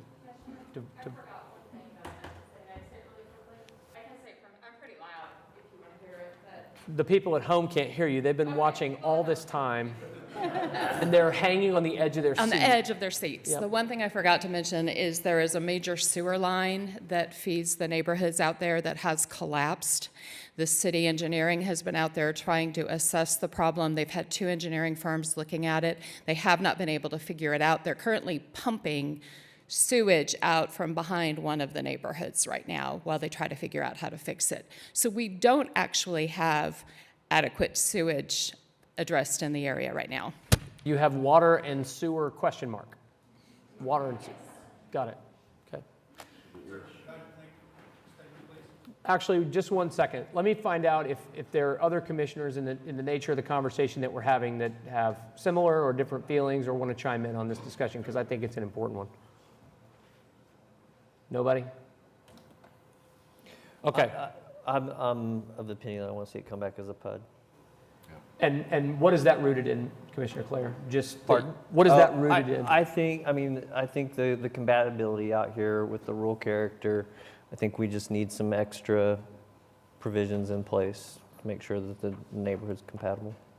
Okay. Does anybody disagree with that position at this point? Okay. That, come on up for just a moment here. I understand. If you want to come into the microphone and give your name and address for the record, I'm happy to take your comment. So, sorry. Just wait till you get there. Yeah. The reason I want to make an additional statement is... Name and address, if you would. Oh, yeah. Trevor Hayes, 9700 Misty Hollow Lane. Perfect. The reason I wanted to make an additional statement, Mr. Groves represents a single resident in the area. I would suggest that we would prefer an RA zoning, if anything. There is, some zoning information that you mentioned earlier, that zoning doesn't sunset. Well, why are we allowing the AA zoning to sunset all of a sudden? Great question. The property owner has the right to come in at any point and seek a rezoning application, which is what they've done. The zoning they've asked for is R1, which I will tell you, again, as we've articulated, I generally support in the area because there's R1 all over here. Yes. The question just simply becomes, what type of R1 are we talking about, and does that R1 create compatibility issue? An applicant has no legal obligation to come in and seek a specific type of zoning, nor can we influence that decision by saying, we'll approve RA, but we won't approve this. We can go back and forth in suggestives, but it's ultimately their decision to call us to make a vote. And we will do that. But does that make sense? Yes, it does. But it also, White Fences is RA and it is adjacent, so there is precedent there too. I understand it's 5 acres. I'm familiar with White Yeah. Fences. I've driven all through it. It's a very interesting equine community. They've got open space like crazy. There's a horse track around it. I mean, it's quite a place. Thank you for your time. Mr. Box, did you have a comment you want to make? To the point of why not a PUD, that's why. You're not going to have acreage development with water and sewer. So that's why there was no middle ground to be reached. And I agree with you. And again, I'm making clear that I'm generally supportive of R1 as it relates to single-family housing coming in with denser lots. The question just becomes, how do we address the peripheral of the development in a way that is respectful of the area that surrounds it? That's my concern. I take great thought into your comment that in this case, because there isn't AA nearby, that we will have more tools at our disposal to ensure that. But I understand the commission's general premise that seems to be the consensus at this point, that a PUD makes a lot more sense to try to address these types of issues that I've been outlined in the letters and that we've talked about. And I'll just go so far as to say, for that purpose, I'm concerned about the abutting lots and their compatibility with the area that we just approved, that's 30,000 square feet to the east and White Fences to the west. Frankly, the least of my concern is the property to the south, if I'm being candid. I'm far more concerned about people that are there, and it's going to generally affect them more, and it's going to affect the area a little bit more. I also just want to note for the benefit of the Planning Commission, in that I had Mr. Butler pull up the infrastructure plan over there. Sooner Road, I don't know, was scheduled for a resurfacing. You guys probably know whether it's been done or not. It has. And that is the only road infrastructure improvement that is funded or planned for this area. So there's no additional funding. This is a lot closer to the highway than the one we looked at before, but from an infrastructure perspective, there is no funded infrastructure projects for Britton Road, just for whatever that's worth. So let's see where we are. And I will say, I'm not saying that with this PUD, everyone's going to be happy. It's not a promise that the PUD is the ultimate solution that will make you happy. And I think that's sort of because I think there is consensus that it should be single family, it should definitely be R1 based, but the current standards are just not stringent enough. So I just want to be clear about that. Commissioner Medina, the applicant has said that he wants a vote up or down on the R1. Do you stand behind that request? And that's the motion I will make. I move to deny PC. I move that we recommend denial of PC 10741. Okay, so I have a motion to recommend denial to City Council on PC 10741. As a reminder, aye is a vote to deny. It's been seconded by Commissioner Powers. Please cast your votes.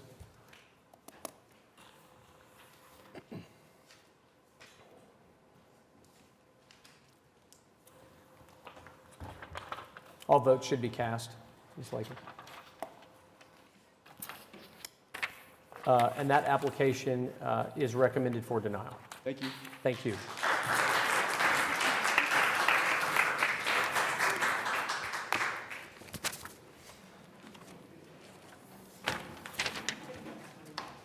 Okay, the next item on today's agenda is item 49. This is case PC 10749, an application to rezone 13730 North Douglas Boulevard from RA2 to RA, single family. Once again, David Box, 522 Colcord Drive. On behalf of the applicant, also with me is Tim Johnson and Mark Zitzow. If everybody could refrain from discussion until they exit the chamber, we would certainly appreciate it. Thank you.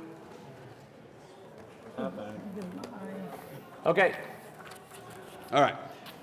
The application seeks an RA zoning.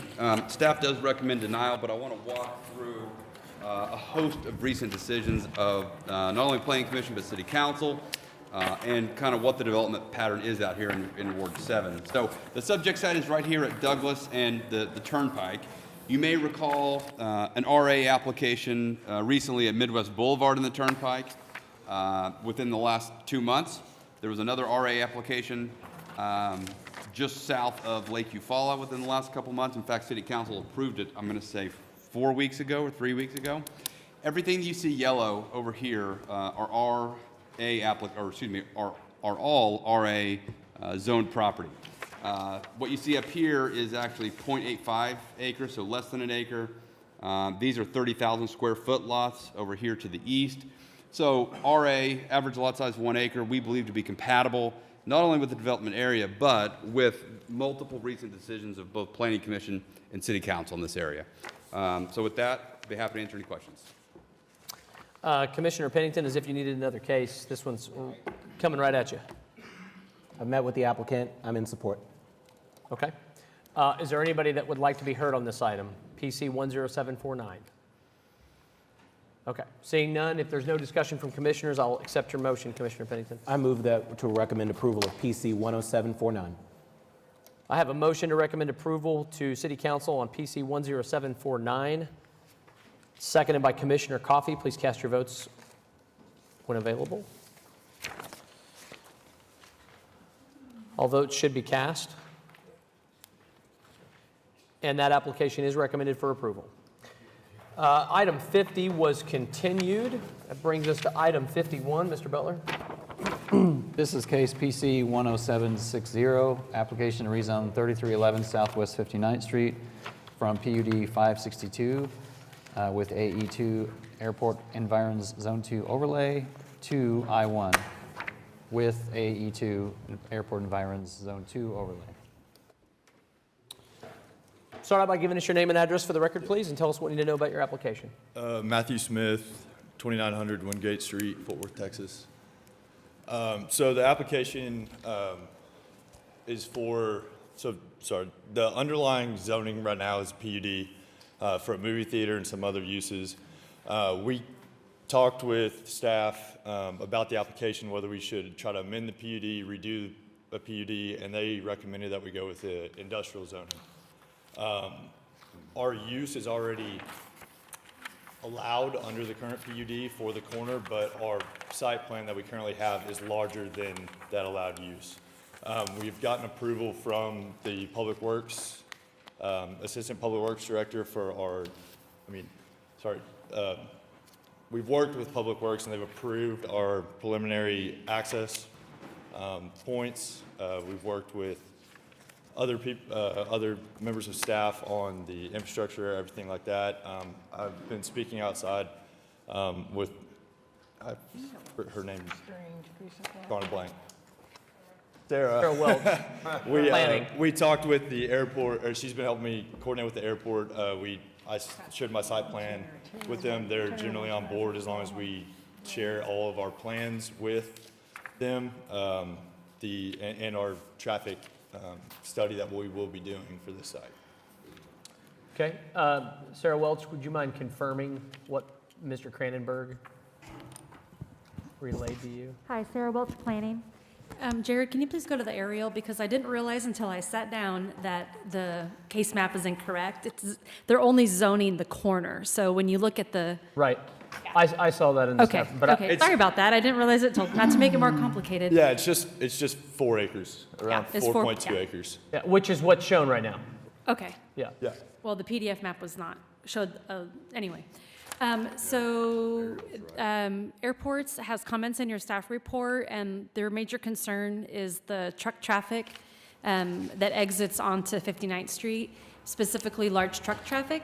So we had plenty of time this afternoon to to talk to airports, and what they're requesting, in addition to a navigation easement that'll be required with their building permit, would be that they are party to any traffic study that they're required to do by ODOT. And as long as that happens, then it's not the use they're objecting to necessarily. It's just making sure that the intersection can handle the added traffic from their type of traffic. Are we confident that in a base zoning request, we would have the ability to do that later? Well, they have a conceptual site plan, and it's not required, of course, as part of this application, but it is already far enough along that they've been able to work with Public Works to talk about driveway locations, and they've right? Yes. Okay, so Yes. they figured out the driveway locations with both the Public Works Department and ODOT, and it sounds like they're going to have to do a traffic study. So as long as airports can be one of those reviewing bodies, they would be comfortable with the application. But he's just going to have to essentially commit to doing that with his good name, right? Well, I'll let him answer. The traffic study? Oh, yeah, no, that ODOT's requiring it. ODOT is requiring it? Yes. Okay, so you're Due being to our required drive. by ODOT to complete a traffic study. That was the initial feedback from ODOT, correct. Got it. And the Department of Airports would like to be one of those bodies that reviews the traffic study. Again, how could we compel that? Well, I believe Public Works will be already reviewing it. They're city streets. Okay, so they're a part of that ODOT review is what, They would, yes, the applicant is Yeah, I'm fine with fine with it. complying with that. okay. Okay. Commissioner Coffey, this is your ward, ma'am. Do you have any additional concerns outside of the airport's concern? Well, yes, this has been a long-standing traffic concern. The traffic department has previously expressed concerns about the back of traffic there at 59th and I-44. It's quite a dangerous intersection. I myself have waited there at 59th Street through sometimes 3 or 4 traffic lights to get off into this area. There needs to be more traffic study, in my opinion. It's very crucial, that particular intersection is very crucial to airport traffic. In addition to that, that is a practice approach for the airport. I think staff is recommending that we defer this to the September 29th meeting, and it may require even deferment to September the 23rd meeting, depending on what staff recommends. My recommendation would be to defer this action to September 29th. 23rd, I'm sorry. Yeah, it'd be September the 9th, which I think, and that would require renoticing, just so you know. Okay. So we did a lot of work on the front end here with staff, and we were, So I'm aware of it. yeah, so we were directed to go this route. The way the landowner was on call, everybody, it was a long call. We have a timeline to close this project or close this property. It's dependent on getting through this process.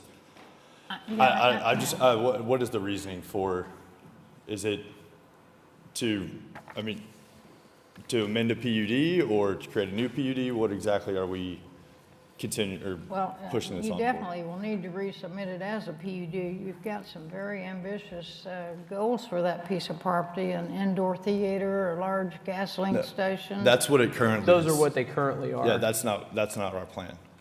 Well, okay. And the current zoning, the base zoning in the PUD already allows for our use. We just don't fit on the portion of land that it's designated for the PUD. Got it. Commissioner Powers, did you have a question? Explain that to me. It provides for the use that you're going to make of the property, an industrial use? It's not an industrial use. The current zoning for Oklahoma City allows for basically 6 6 fuel pumps to be used in a C3 zoning. We have additional fuel pumps, so we have decided to go with an I1 zoning, which allows more than 6 MPDs to be had on one site. That's the reason that we're going this route. And the size of the C3 zoning that allows a fuel station is smaller than what we need for our site plan. What are your exact plans for use of the property? So the 4 acres. Sounds that like a we- gas station. Yes. Yeah, the Just 4 the the 4 gas acres, station. it's a it's quasi, not like the Loves or TAs or anything It's like like a that. redux for me. Just before Commissioner Coffey joined the commission, and while her seat was absent, I was asked by Councilman McAtee to get involved in an application at that time for something exactly like this. And it was an absolute no-go. They tried every way they could to kind of pretend it wasn't really a truck stop. That was really what it was. I'll show you the site plan right now. I don't have a problem with that. And, you know, it's absolutely, I could absolutely not support this for 1 minute without doing a PUD or SPUD. Okay. That would allow. I think it'd be a PUD given the size. Controls over the property. So, I mean, So just real quick. Okay. So that's a definitive statement from Commissioner Powers. Does anyone disagree with that position or feel differently than that position, that they don't want to see a PUD here? I don't see how we have any other options, because I mean, it makes sense to me, but if we approve this I-1, there's a lot of negative outcomes that could happen if you sell that piece of property. We can't be guaranteed that you will always be the operator and owner. So that's the issue. From a zoning perspective, though, I've not come out and said what it is. I'm just, you know, I'm not saying it might be denied on my zoning, or are y'all saying that my zoning request is too broad, or that the use that I've been trying to be forthcoming with what it is. And I understand. Yeah. What we're saying, Mr. Smith, is that there are concerns relevant to the use and the potential uses that either you or a successor in interest to this property could undertake that create issues for the commissioner of the ward and for apparently another commissioner that would be best protected through the use of a PUD. I mean, this was a no-go for me the minute the Department of Airports said, we don't like it, because I won't do anything that is contradictory to the airport. And I think that it is protective of the airport to have a site plan where you have to commit to certain things, and you can submit that to ODOT. That can be a part of that process, but it'd be a hard stretch for me here. The other thing that hasn't even been talked about, but while we're on the subject, is the staff report brings to our attention that the homes along Independence, you're not staring at their backyard. Unfortunately, you're staring at their front yard. Mm-hmm. So however your site faces those homes, there's land between there for sure. Yeah. But right now, they're going to be staring at the back of that. And Right. I'm kind of curious about what it looks like. What's there that they're going to look at, and I mean, you can tell like me whatever that you want to, land- but your application isn't the issue. The issue is that Understood. the zoning is essentially perpetual until somebody comes in here and changes it Understood. again, right? Understood. Okay. And I'm fine with that. We spent the time going through the process, so I was just kind of thrown off whenever we went through with staff and came up with this was the right way of moving forward, and then now it's just kind of going back to what we initially started with, changed, and then now we're back. So I understand. yeah, I'm just. and I understand y'all. I mean, I agree that the airport, everything like that. I understand that we need to be held to that, and I have no problem doing that. It's just wish it would have done I'm not it putting any to start words out. in Mark Cranenberg's mouth, for sure, but he was very involved when we were discussing the development of this property back when. And, you know, the whole development of the airport and its supportive facilities down, you know, across the highway was a big part of that, not wanting to do anything that would, you know, damage that. And the traffic issue is a huge, huge issue. I'm sorry that there seems to be this miscommunication sometimes with staff about PUDs and SPUDs and straight zoning's better.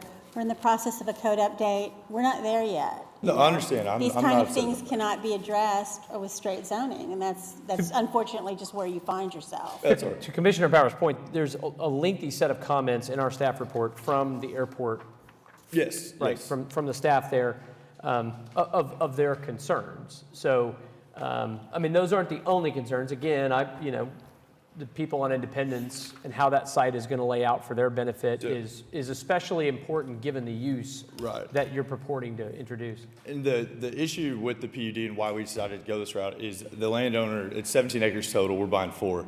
He doesn't want to lock into something now because he's not sure what the uses will be, what type of use will come. He doesn't know if it'll be more of a medical office use or. He's not locking in anything. You're locking in 4.2 acres of rezoned property. So we're PUDing just that. We don't have to do the whole deal. Correct. Oh, okay. I thought it was because we'd have to get rid But of you will have to renotice it because you're. That's fine. Yeah, that's fine. So you'd have to start over in that process, unfortunately, which is, I hate that. I mean, that's just not. No, it's okay. But that's I get it. Things happen. I understand. the nature of it. I just, as long as we have to, because that PUD will stay behind it, I'm guessing, and this will become a new PUD.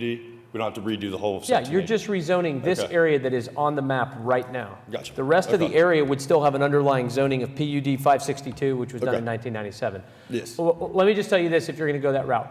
I am generally supportive of seeing that corner get developed. Okay. And I think a gas station that's appropriately done makes It's- a lot of sense. It would be the first one of its type in Oklahoma. It's Yeah, is it a Buc-ee's? No. Doesn't matter. Anyway, doesn't matter, doesn't matter. No. The world's smallest Buc-ee's. Yeah, the That'd world's be- smallest yeah. book, yeah. All joking aside, you better get the airport on board or I won't support it. That's Okay. that's And just me I mean, it speaking. seems like we have, but I understand Okay. that they, I get you, I completely understand y'all's comments. Now, the one thing I will say is, if it's a busy intersection, that's why we like it. I can't I control how understand much that. traffic's there. I understand it, but the PUD allows us to dictate site plan and access Right. and all that and deal with some of these things. Right. And that's precisely the reason I think it makes a lot of sense here. But I'm just commenting that I'm generally supportive. Can't speak for anybody else. I'm generally supportive. I just think it's the right way to do it. Well, while I have everybody, if there's any other comments that we can make sure to address before we go for the PUD. That's fair. Are there other concerns Well, besides what we've I think addressed? to your point, you've got neighbors a few hundred feet off to the east that we're gonna need some kind of. I mean, we can go ahead and fence that, because if he does do R1, we'd have to do it anyway. Those are all things you can outline in the PUD process. Perfect. You can outline lighting, you can outline fencing, you can outline all those things, which you definitely will want to do. Yes, But absolutely. are there other things besides the Independence, the row of Independence homes that are facing this, airport's concerns or site plan stuff that we want to relay to him now as he goes back through the process? No, and traffic, how that, Yeah, there's traffic an is on-ramp always, there. traffic is gonna always be a concern there, particularly there at 59th Street, so, and how you position, So currently, we have 3 access points, one at the median break, a right in, right out on 59th, and then one that was approved by Public Works on that quasi on-ramp, 2-way road thing. We look forward to seeing that on your site plan. Understood. I would want to see development on this corner that would be supportive of the airport's plans for its development across the highway. Something that's not going to detract from that, in fact, something that's going to enhance that. A nice gas station is certainly complementary to the industrial development focus of what's going on along Very Lariat nice. Landing. I can promise you it's very nice, and there's not one that exists currently. But, and you'll really this need to, type. you'll really need to have some conversation with the airport authority. Understood. Okay. Loud and clear. So let's move this along. Commissioner Coffey, it's your ward. I think the applicant is in agreement with our suggestion to take a continuance until September the 9th, If that's the best route forward, absolutely. which is just required because that would give you enough time to properly renotice, correct? September 9th would give him time? Okay. I'd do it in the second meeting in August, but you don't have time. JJ? Yeah? Okay. That's all I mean. Commissioner Coffey? I recommend approval of PC 10760 with a continuance to September 9, 2021. I have a motion for a continuance to PC 10760 to September the 9th, 2021, which has been seconded by Commissioner Powers. Please cast your votes when available.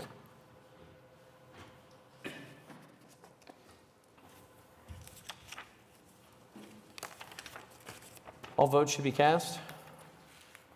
And that continuance is approved. We look forward to seeing you back again, Mr. Smith.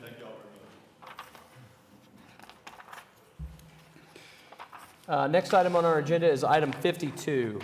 This is case PUD 1836, application to rezone 6059 Southwest 119th from AA to PUD 1836. Once again, David Box, 522 Colcord Drive. This is an application of 119th and where MacArthur would be if it went all the way through. MacArthur dies about a mile north. This is also not too far from the airport. Prior to filing anything, our first meeting was with the airport director, Mr. Kranenberg. We presented him our plan, presented him our PUD and the type of lots that we were going to propose, knowing, to your point, Mr. Chairman, if Mr. Kranenberg is not happy, really no project has any legs in this area. Upon showing him the project, he was not unfavorable, which in Mr. Kranenberg's world tells me that he's fine with it. That's And full support. From Mark perhaps Kranenberg. supportive, that's right. He is not bashful. He actually says in the staff report, the Department of Airport does not object to this proposal. So what we propose are half-acre lots. So it's oriented to the left would be north. There's significant open space that'll be within this based upon some floodplain that exists. So even though we are seeking half-acre lots, the max that we could have on here would be 78 lots. We did receive some protests that we had a meeting this Monday night with the neighbors of Old Tuscany to the north. Old Tuscany was developed by Landmark Fine Homes years and years ago. That is a 5-acre development. This development is going to be, again, a half-acre, and it's really a replacement neighborhood for the preserve at Parkside. I don't know if anyone's familiar with that, but these are $500,000 homes. These will be a gated community. It's a replacement neighborhood for the preserve at Parkside, which has been a very successful neighborhood directly south of the South Lakes Park.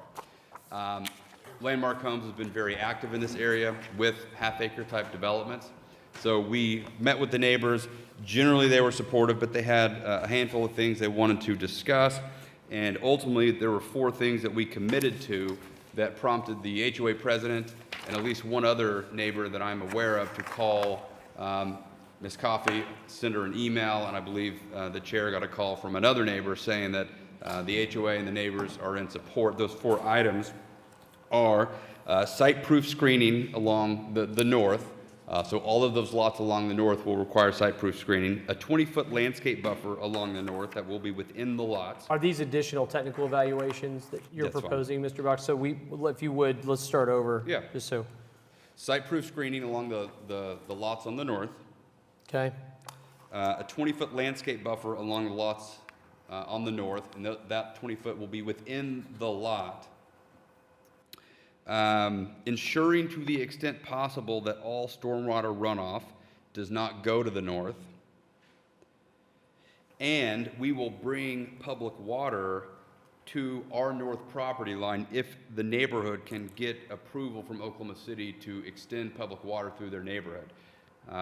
They told us that their neighborhood is experiencing significant problems. Some of the houses are reporting like 2 gallons a minute is their water pressure, which I don't think you can really turn on your sink at 2 gallons a minute.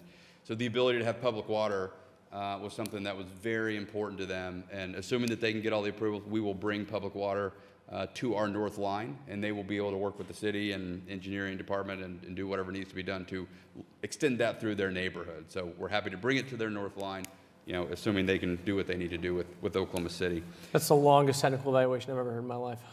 How would I summarize that down? We will bring public water to our north property line if the neighborhood gets approval from Oklahoma City to extend. In terms of the TEs that were already within the staff report, we don't agree to TE1. We need the half-acre lots. TE2, we would ask for 20% open space, and we agree with TE number 3. So striking 1, 20 on number 2, and you're in agreement on sidewalks. Yes, and then the 4 that, again, those are 4 that were confirmed via email to Commissioner Coffey. Oh, okay. That the neighborhood is in support, given those 4 conditions that we can incorporate into the PUD. Got it. Commissioner Coffey, are you comfortable that you have got that? Yes. Okay. Excellent. Do you have questions for the applicant on this? No, I think we've had the discussions with the neighbors and with Mr. Box, and so I'm comfortable. I do have one person who signed up Okay, to speak. Stephen Williamson, are you still with us? Yeah, I was worried about that. I don't blame Mr. Williamson one bit. I will just read this. It says, reason for appearing, proposed development, access to adjacent property. So concerns over access, he's an adjacent property owner is the way I take that complaint or concern.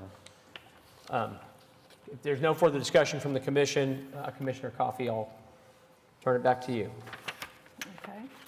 Well, if there are no other questions or comments from my fellow commissioners, I'm ready to make a recommendation for approval. Okay. I have a motion to recommend approval to City Council on PUD 1836. That motion's been seconded by Commissioner Powers. As amended. As amended, excuse me. We've read into the record just for the purposes of that. The motion and the second would be to recommend approval to City Council, PUD 1836, striking TE1, amending TE2, that the PUD shall provide 20% open space. TE3 remains. TE4 requires site-proof screening to the north. TE5 requires a 20-foot landscape buffer to the north. Within the residential lots.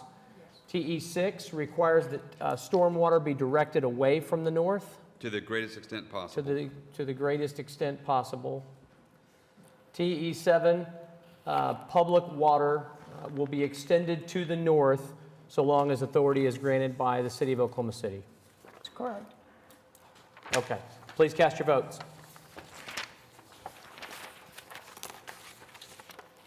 All votes should be cast. And that item is recommended for approval to City Council. Thank you, Mr. Box. Next item is item 53, which is a CPA. This is the CPA 21-5, and this is a consideration of a comprehensive plan amendment removing urban future land use topology area from the urban low-intensity base LUDA designation on about 127-acre tract located east of Cemetery Road and north of Hefner Road. And I believe we have a presentation. Donna Cervantes is going to walk us through this.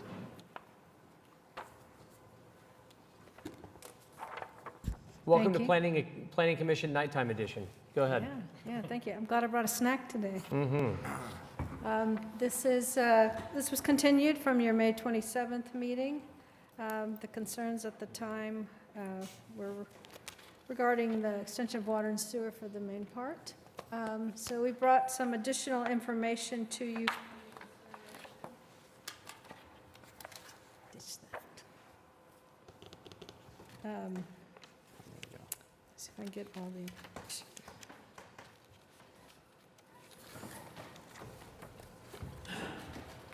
Again, this is a 127-acre tract. This is located on the northwest side at West Hefner, just east of Cemetery, between Cemetery and Piedmont. Thank you. It is LUDA of Urban Future, which is holding the tract, waiting on the extension of services is what's expected under the comprehensive plan.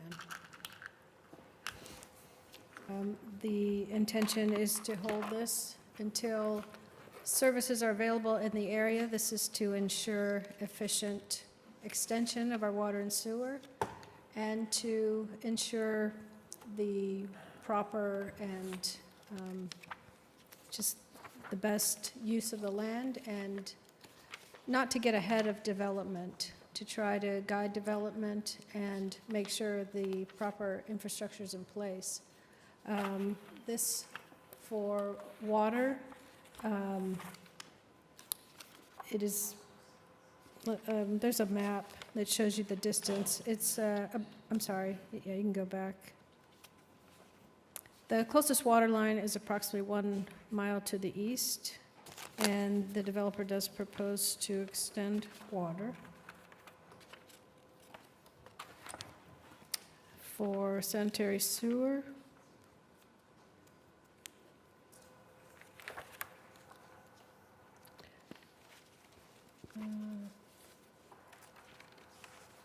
There we go, thank you. What was discussed at the previous commission meeting was, is this area able to be served by sanitary sewer? And the Utilities Department did some research in the area and determined that there are two options for serving the area with sewer. Option one would be to extend the sewer line approximately 1.5 miles from the east. It is shown on the map as line A. And that would serve the south 1/3 of the site.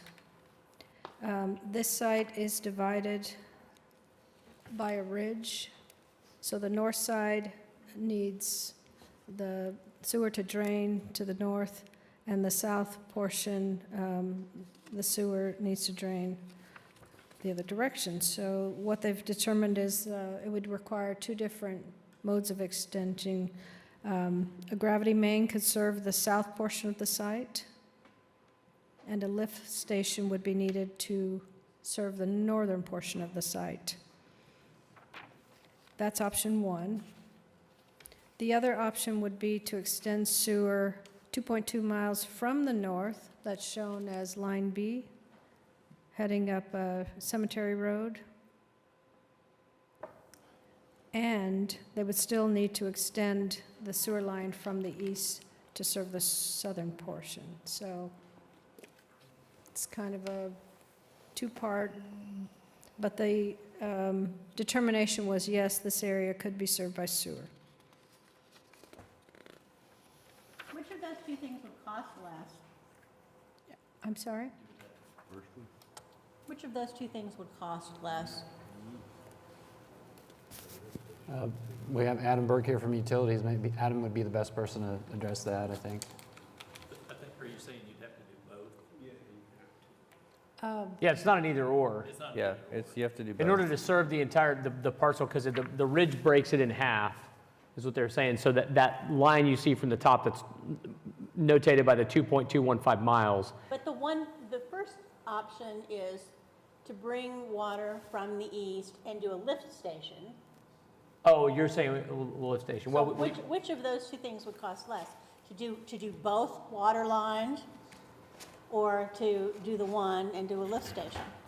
So from a utilities department perspective, we were asked to evaluate the options for serviceability.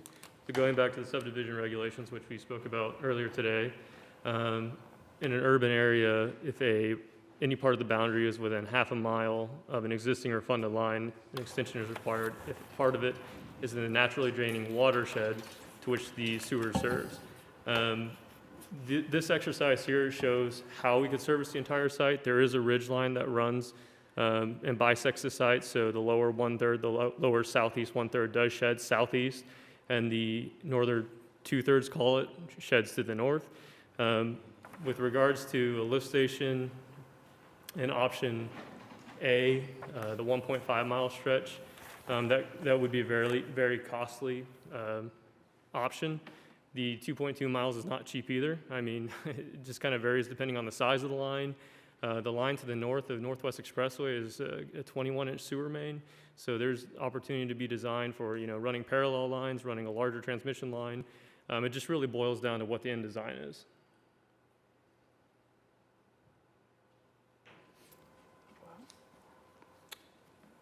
please continue. Thank you.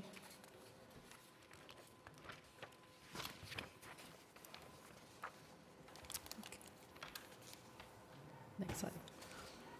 Oh, thank you. Is that it? No, sorry, I was just getting to the next slide. So one of the considerations was extending the sewer line, and what was proposed by the developer was putting in individual septic systems. So what we've determined is, what is the impact of putting septic systems on half-acre lots, which is proposed for a portion of this development? And so under the city subdivision regs, the determination is that these type of systems would meet all standards, and the standards are outlined as written there. Just keep the spray areas away from children's toys, public streets, public property. They're outlined as to how you would install these to keep them safe. The minimum setback is 25 feet from adjoining public streets, public property, and other private property. So when you apply those standards, and the next slide shows that on a half-acre lot, it's very stringent.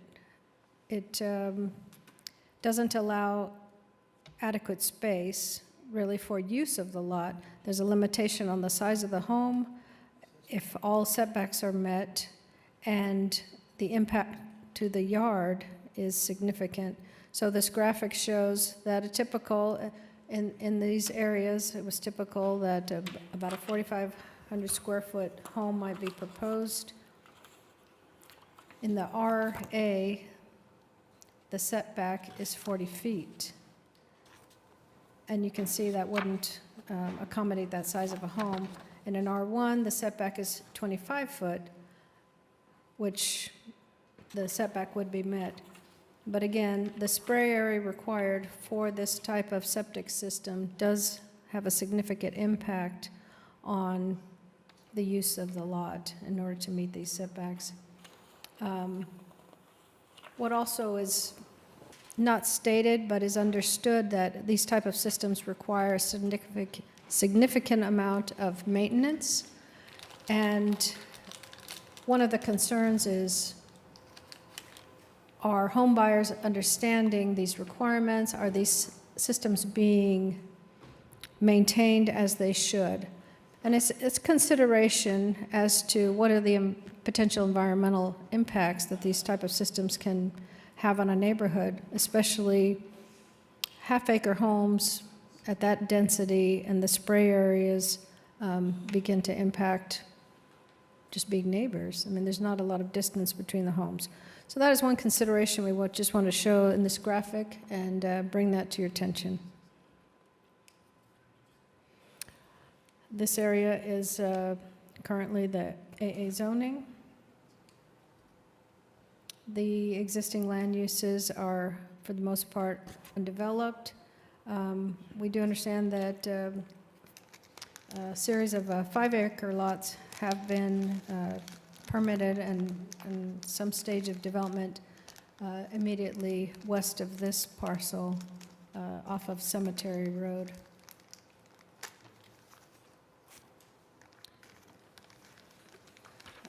So in response to the request, due to the proximity of services, there is a fire station nearby, and that is met. But the densities that are proposed does not reach the density that is recommended of the urban services to utilize the city's infrastructure of having that fire station in place. And again, allowing this parcel to develop without extending the sewer line would inhibit the urban-style development that is proposed for this area that would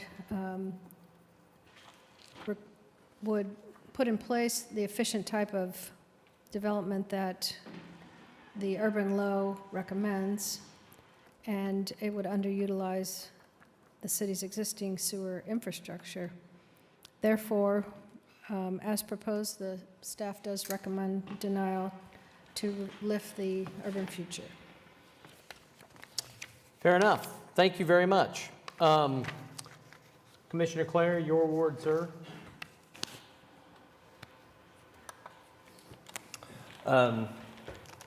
Right, yeah, I had conversations with the applicant on Tuesday, and since then I've been able to dig in a little bit deeper. I talked to a resident of the 5 acres development, to the west across Cemetery Road. And then I think most of all, the presentation that we saw earlier today from the director of the Water Utility Trust was very compelling. And, you know, I do not see this working without sewer servicing the entire site. You know, one of the things that's really stuck in my head was, you know, his conversation with the chief engineer at DEQ that says that guideline, and I think he used the word guideline, of an aerobic system on a half-acre lot was put in place in '74, and it was not intended to serve an entire subdivision, but only, you know, a handful of lots. So I think, you know, the utilities aren't here, you know, specifically sewer. So that's a non-starter for me. Okay. Mr. Box, you look like you want to chime in. I mean, these comp plan amendments have gotten a little, of course, I'm the applicant. Yep. Right? And so it's like, we're not even looked to anymore. Like, my client's spending a bunch of money to be here. We're the applicant, so we would like to address it.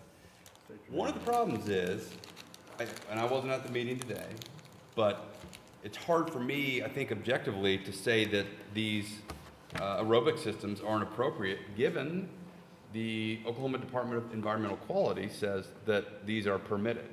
The city has the authority to go and act an ordinance to prohibit these on half-acre lots. Other cities actually do have ordinances that say there's a minimum lot size that is greater than a half acre. And so in the absence of that, I don't know how we are saying that, like, we just had one that was approved unanimously. So why is it okay in that part of the city, but it's not okay here? If you look at the topography, what we're really talking about, well, two things are happening. The idea that we need to bring the water here, of course, then re-engages the fight we've been having for the last 4 hours, because you have existing rural 5-acre development. So what would the 5-acre people rather have? My guess is they'd rather have the acre and the half-acre. To bring sewer means the whole area is going to urbanize, and that means all of these 5-acre people are going to be here packing these chambers, and you guys are probably going to say what you said today. So it's like we can't win either way here. What we're really talking about is just a small portion of the southeast corner of the development. Now, the concern when you don't bring sewer to a portion of it is, are you blocking out the balance of the basin to be served? Here, by not serving this, the only portion that you're not going to be able to serve long-term is this little corner right here, which of course directly abuts the 5-acre tracts. This is at the end of the basin, so you're not blocking out anything here. We believe it represents a smooth transition from what will be R1, because this is all in a different basin and fully serviceable. So R1, half acre, 1 acre, and then you have the 5-acre lots. That's a smoother transition. I don't believe that the aerobic system is a proper issue to discuss, given the lack of an ordinance on it. I have to agree with you. I mean, we had a study session today. Chris Browning came and presented. There were public works representatives that were there as well. I'm persuaded that the best thing I can do is continue to vote for these things in the hopes that they enact an ordinance to make the fix. You know, they being city council who ultimately have that authority to do that. I would support the ordinance for requiring a larger minimum lot size for whatever that's worth. You know, I think that there is some real concern here as they got into the facts and the information surrounding allowing this type of development on lots that are this small. So I would generally be supportive of an ordinance that is that outlined a more restrictive lot size requirement for aerobic septic systems. But that ordinance could have been passed a long time ago, and it hasn't been. And for me, you get into a really subjective territory when you say, like, you made a great point, the one we just approved that went through, and now we're back to this one. It's like part and parceling that is a dangerous business. Mr. Chairman, I have to say, I completely disagree with that. I know you do. I think to continue to approve these things and send them to City Council is sending them a message that we don't see anything wrong with them, we're approving them, you should approve them too. If we would deny them and send them on, I think we would be sending them the message that they should stop approving them and do something to enact an ordinance or not. I don't feel the need especially, but if you do, then they should adopt an ordinance. This is a piece of property that is absolutely just like the poster child for what we were talking about today. R1, single family, 6,000 square foot lots are coming here. They're not that far away, and it is just, you know, they're multiplying like rabbits. I mean, this is absolutely a piece of property that should be served by sewer and water, and that is the way it should develop. Will the people who live out there and have lived out there forever on those 5-acre lots not like it? Yeah, they won't like it. But this is not the kind of leapfrogging or, you know, middle of nowhere R1 surrounded by AA that we were talking about earlier today. This is growth that is coming. It's been coming a long time. It's moving gradually. It's going to overtake those folks sooner or later. And yeah, they won't like it, but it's going to happen. And it needs to happen with urban level services. That is the other side, hang on. That is the other side to my position. So I appreciate you articulating, and we can respectfully disagree on that. I think that's fine. I don't, it's not, you know, it's not personal. We just have a different approach to it. I mean, but there you go. There's the landscape. We were there today. We heard the information from Chris Browning and others about it. I agree that it's a problem. I've got a different approach. I mean, I think we would be giving staff the ammunition that they need to get city council's attention by backing them here and supporting their position. Yeah. I also think Mr. Box makes a very good point that if they were going to bring water and sewer and put 6,000 square foot lots in there, which is urban level development service, we're going to have another problem too. So we're not alleviating all of our problems by doing that. Again, the city doesn't have an ordinance on the septic issue, but the DEQ has said, from a state level authority perspective, that a half acre is an appropriate lot size. I actually think that it's fairly interesting that it's been since 1974, it's been in place, and they haven't done anything about it. If there had been failures occurring in other issues, data's probably out there to drive them to make a different decision, but it's within their regulatory authority to make that call. We could pass a more restrictive ordinance if we want to. I'm always tickled by your optimism that these bodies are out there just looking for things to do. You know, that they just can't wait to find something else to enact. I think we should tell them. That'd be my vote. I think we should tell them that they should enact an ordinance. That's what I think. And I think the way we do that is to deny this. I don't think it works that way. We told them to deny a development at Piedmont and Sarah Road, and we voted on that unanimously to deny it. It went to city council, and it passed unanimously. You got to keep knocking on that door.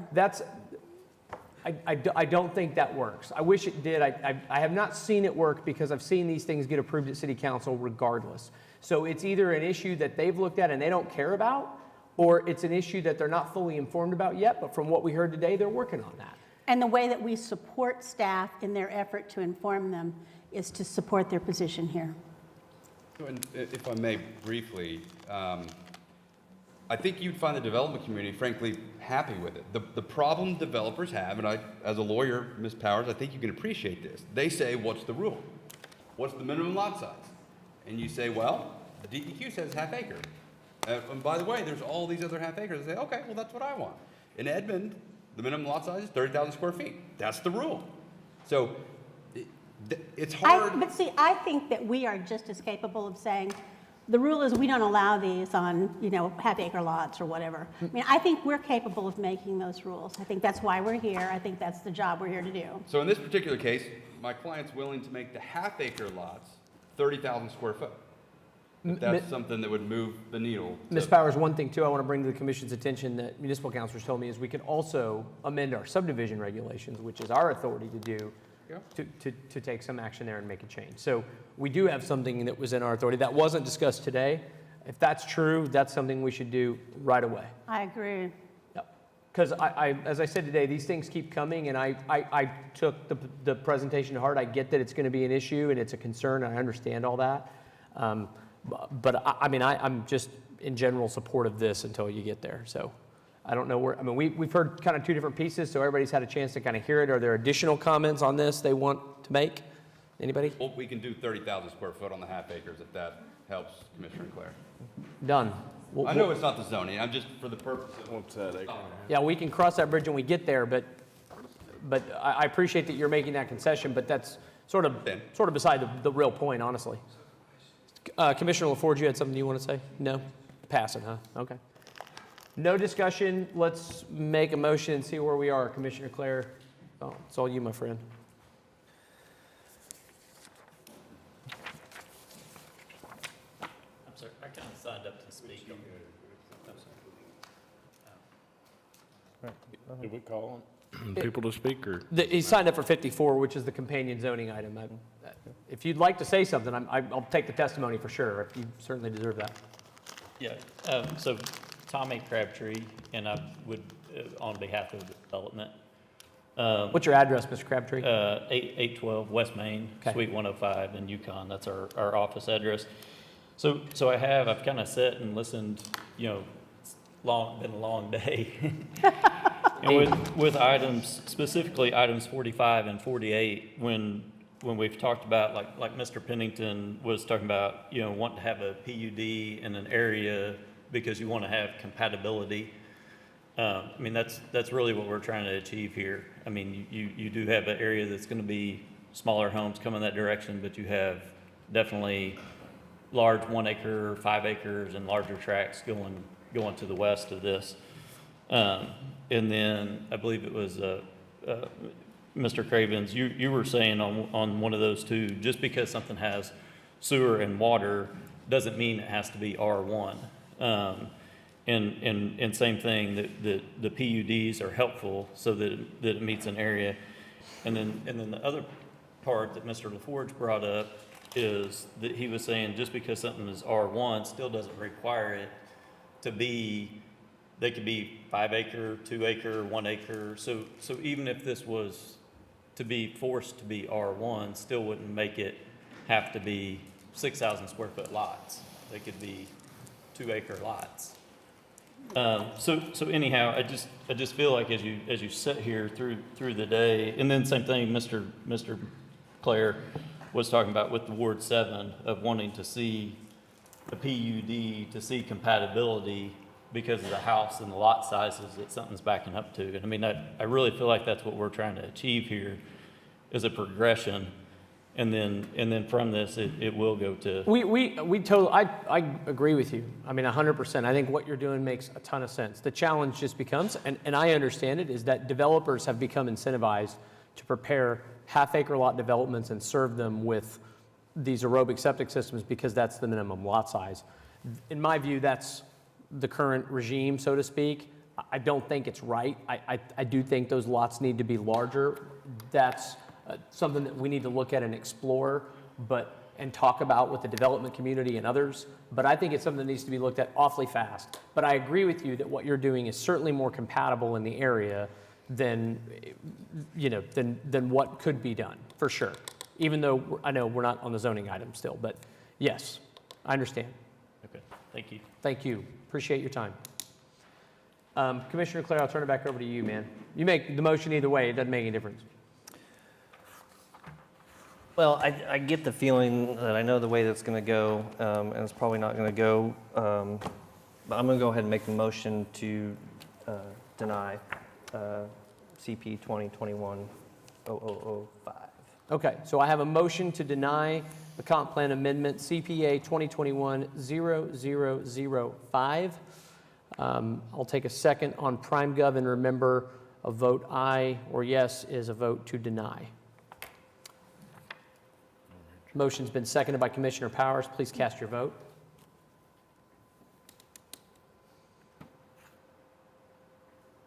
All votes should be cast. Okay, so that motion to deny has failed by one vote. Mr. Chairman, I move approval of CPA 2021-0005. I have a motion to approve the comp plan amendment to CPA 2021-0005. I'll let that get reset. We'll accept the second on PrimeGov.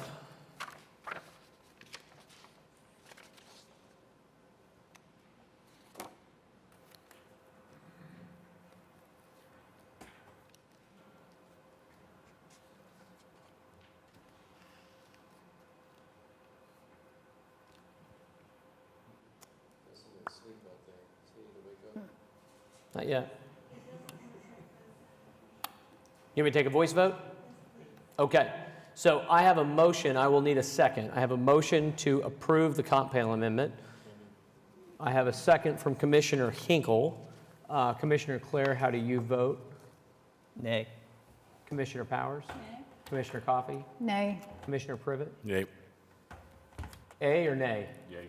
Yay, got it. Commissioner Hinkle? Commissioner Pennington? Yay. Commissioner LaForge? Yes. And I too will vote in the affirmative, or aye or yay. So all votes have been cast, and it is, that change is approved. So the corresponding rezoning application, Mr. Box? This is David Box, 522 Colcord Drive. This is the rezoning piece of it. Client's willing to make the tract 1 30,000 square feet, and we would ask for your approval. Okay. Commissioner Claire, comments on this one, other than the obvious? I just wanted to point to some of the development context, and it says, the PUD requested is to vary nearly every regulation of the RA zoning district. I appreciate the 30,000 square foot lots, but to vary every regulation seems to go a little bit beyond the intent of the PUD. Okay. Mr. Box, you want to respond to that? Well, I mean, a big part of that, of course, is the lot size. What you'll see often when staff provides recommendations in the alternative, they'll say denial or, if approved, make it a minimum 30,000 square foot lot. So we're achieving that here. You're saying by adding it, by making it 30,000 square feet? By revising tracts 1 minimum lot size to 30,000 square foot. Okay. We're asking for what they will ask for sometimes in the alternative on that minimum lot size. Would that reduce your lot coverage by itself essentially too? Yeah, it's going to reduce the density and. I would think so. So that's going to reduce it down, at least a little bit. So,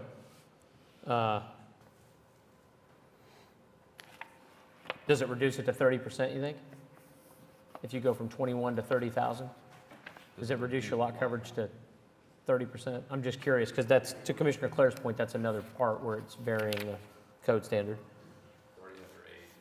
Yeah, good luck with math. Why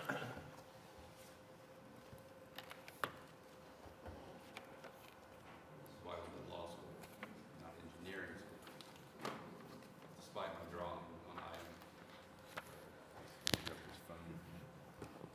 Yeah, it's probably 30%-ish, 35. So 35% would be, Reduction in lots. yep. So, I mean, because that's 30% change on lots. okay. And so the rest of it would just be, that would also decrease the density, but it says density in open space, not stated. And so you'd have the setbacks and the lot width. I don't know if that assuages your concern, but, so you're down to 35% lot coverage against a code standard of 30, and you meet the code standard for minimum lot size. So, other comments on this one from commissioners? I do not have anybody signed up to speak. Yes, I do. Do you want to speak again? No. Are you sure? Get your money's worth. Yeah. Okay. Thank you, Mr. Crabtree. All right. If there's no further discussion, let's make a motion and see where we are, Commissioner Clay. With that change, I'll move approval. PUD 1815. And just to be clear, that would be amending the application for the PUD to TE1 to make minimum lot size 30,000 square feet and TE2 to make lot coverage 35%. Tract 1, 30,000 square feet. Right. Yeah, sorry. Yeah. Okay. So I have a motion. I'll take a second on PrimeGov.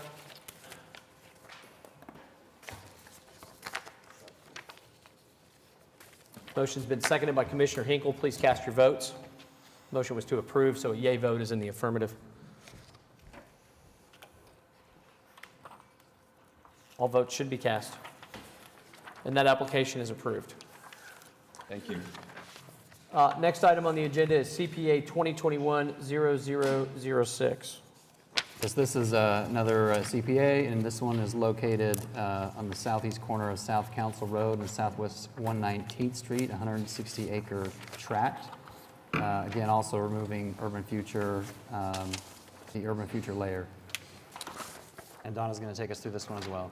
Donna, if I can, we have read this report. If you could consolidate it down to the summary, we would really appreciate it. Or even just the points of contention, Yep. so we can just hear about the points of contention and, Yep. and discuss. Yep. Absolutely. The goal, this is a request to lift the urban future. The concern is that it lacks the urban services. The area should be served by water, sewer, and emergency services to be in the urban low. The applicant is proposing to extend water lines. It is in close proximity to a fire station, therefore we expect urban densities. The sewer is not proposed to be extended, private septic proposed, and therefore, because it lacks water and sewer services, the findings is not ready for development, and therefore, staff recommends that this request is premature. Sorry, I'm zooming along.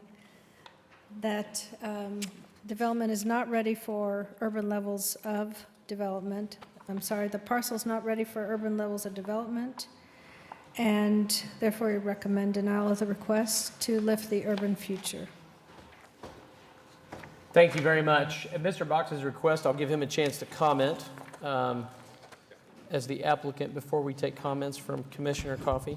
So briefly, this one we have water, close proximity to a fire station, so we meet that urban level of fire response. I will note that this is never going to be served. It's at the low. Topography is never going to allow this to be served. There's a lift station already in the area that's at or over capacity, so you're never going to have it. And so this is right down the street from the half-acre development that was approved by the airport. And so we believe this to be appropriate. We believe this for all the reasons we just said in the last item. So we'd ask for your approval. One thing that's in the staff report that caught me by surprise is that the map shows that it is in rural response, but the comment says that it is 1 mile away. Just So say it's right there on Rockwell. yeah, so that's just an error. It's in the grid. It's not the map was set up that way because it's in a rural area, and we would have created confusion one way or the other, but it is an urban Service level. Service level. It's right close to the fire station. Yeah, got it. Okay. So with that, Commissioner Coffey, comments on this one? We need to approve CPA 2021-0006, correct? If that's the motion you'd like to make, ma'am. I would like to move approval of CPA 2021-0006, removing the urban future land use topography LUDA from the 160-acre tract located at the southeast corner of South Council Road and Southwest 119th Street. Okay, I have a motion to approve the comp plan amendment. I'll take a second on PrimeGov. And that motion has been seconded by Commissioner Pennington. Please cast your votes when available.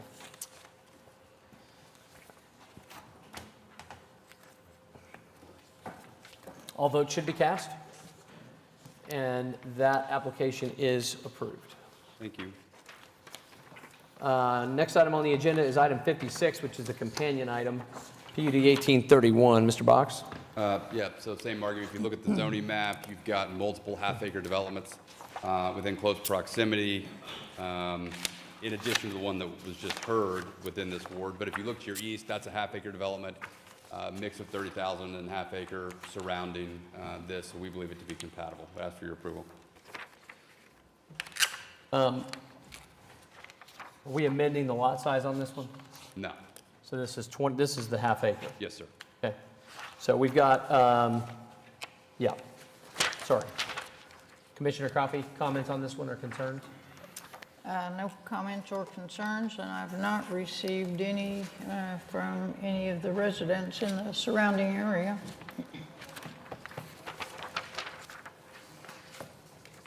Okay. Any discussion or questions from commissioners? Seeing none, yeah, turning off the heat would be extraordinarily helpful, or turning on the air conditioner if anybody's listening in Public Works. Motion to order a pizza. Getting a little hungry. Second, yeah. So I have a motion to approve item 56, correct? I just need a second on PrimeGov. That's been seconded by Commissioner Privet. Please cast your votes.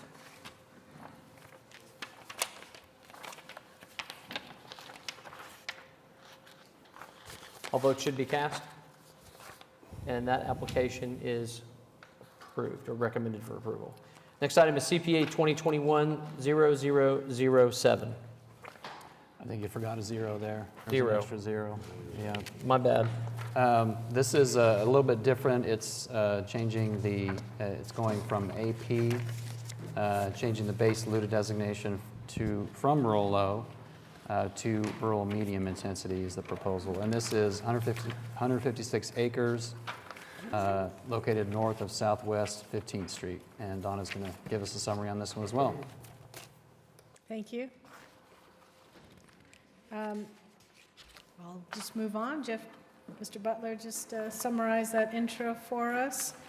This is on the far west side of the city limits. The LUDA is our urban future. No, excuse me, this is our agricultural preserve. This area is very rural, agriculture in nature, and the intent is to preserve it for that, for commercial type uses that may involve the agriculture. Another reason it may be under the LUDA for agriculture preserve is the flood zone. In this case, some flood zone to the far northwest corner of the parcel. This, regarding city services, the site does not have access to city water, and they propose water wells. It's outside of our sewer shed, and private septic is proposed. And it is outside of the rural response time. The nearest fire station is approximately 5 miles away. The zoning is AA. It is agricultural area, and it's undeveloped.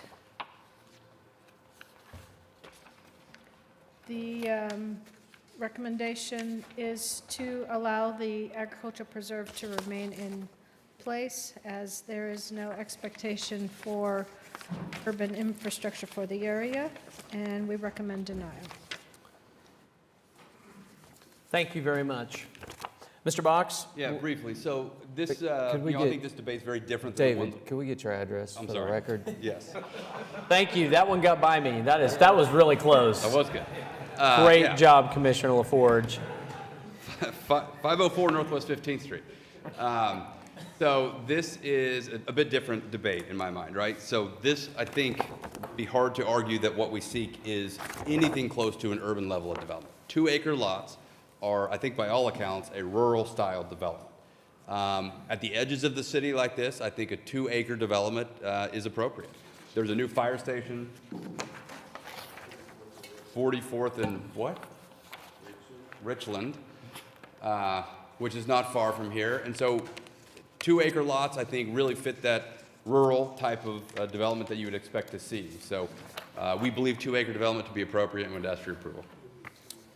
Okay, thank you, Mr. Box. Commissioner Coffey, you're on the hot seat again. As it relates to CPA 2021-0007, I recommend removing the rural low intensity designation to rural medium intensity for the 156-acre tract located west of South Cimarron Road and north of Southwest 15th Street. I have a motion to approve CPA 2021-00007. We'll take a second on PrimeGov, which was seconded by Commissioner Pennington. Please cast your votes when available. All votes should be cast. And that application, or that comp plan amendment is approved. Companion item. Mr. Chair, could I mention, just real quick while they're coming up, I think I learned this from earlier today, that it's appreciated. Commissioner Coffey pointed out how the neighbors, she was not getting comments on these. If these fine applicants were just filing the comp amendment, the plan amendment, whatever, nobody would be getting notice, right? They did these all simultaneous, so people did get notice, which is appreciated and should make us easier considering, it should allow us to consider these amendments easier knowing that all the neighbors got notice, right? I totally agree. Okay, just Yeah. so appreciating that they all did that, as opposed to any one of these, they could have done it in a two-step process and done what was mentioned earlier today, yeah. Don't think I won't put that in my playbook, though. Don't give him any ideas. The point is, we appreciated it otherwise. I don't know what you're smiling at down there, Mark Grubbs. You'd be just as guilty of that, too. Did the case get called? The case has been called. Okay, David Yeah. Box, 522 Colcord Drive. This is the PUD for 2-acre development. There's the image of what it'll look like. I'm happy to answer any questions. I think it's been a long day for you, too, apparently. Commissioner Coffey, your award, ma'am. You're popular. Are we on 58? Yes.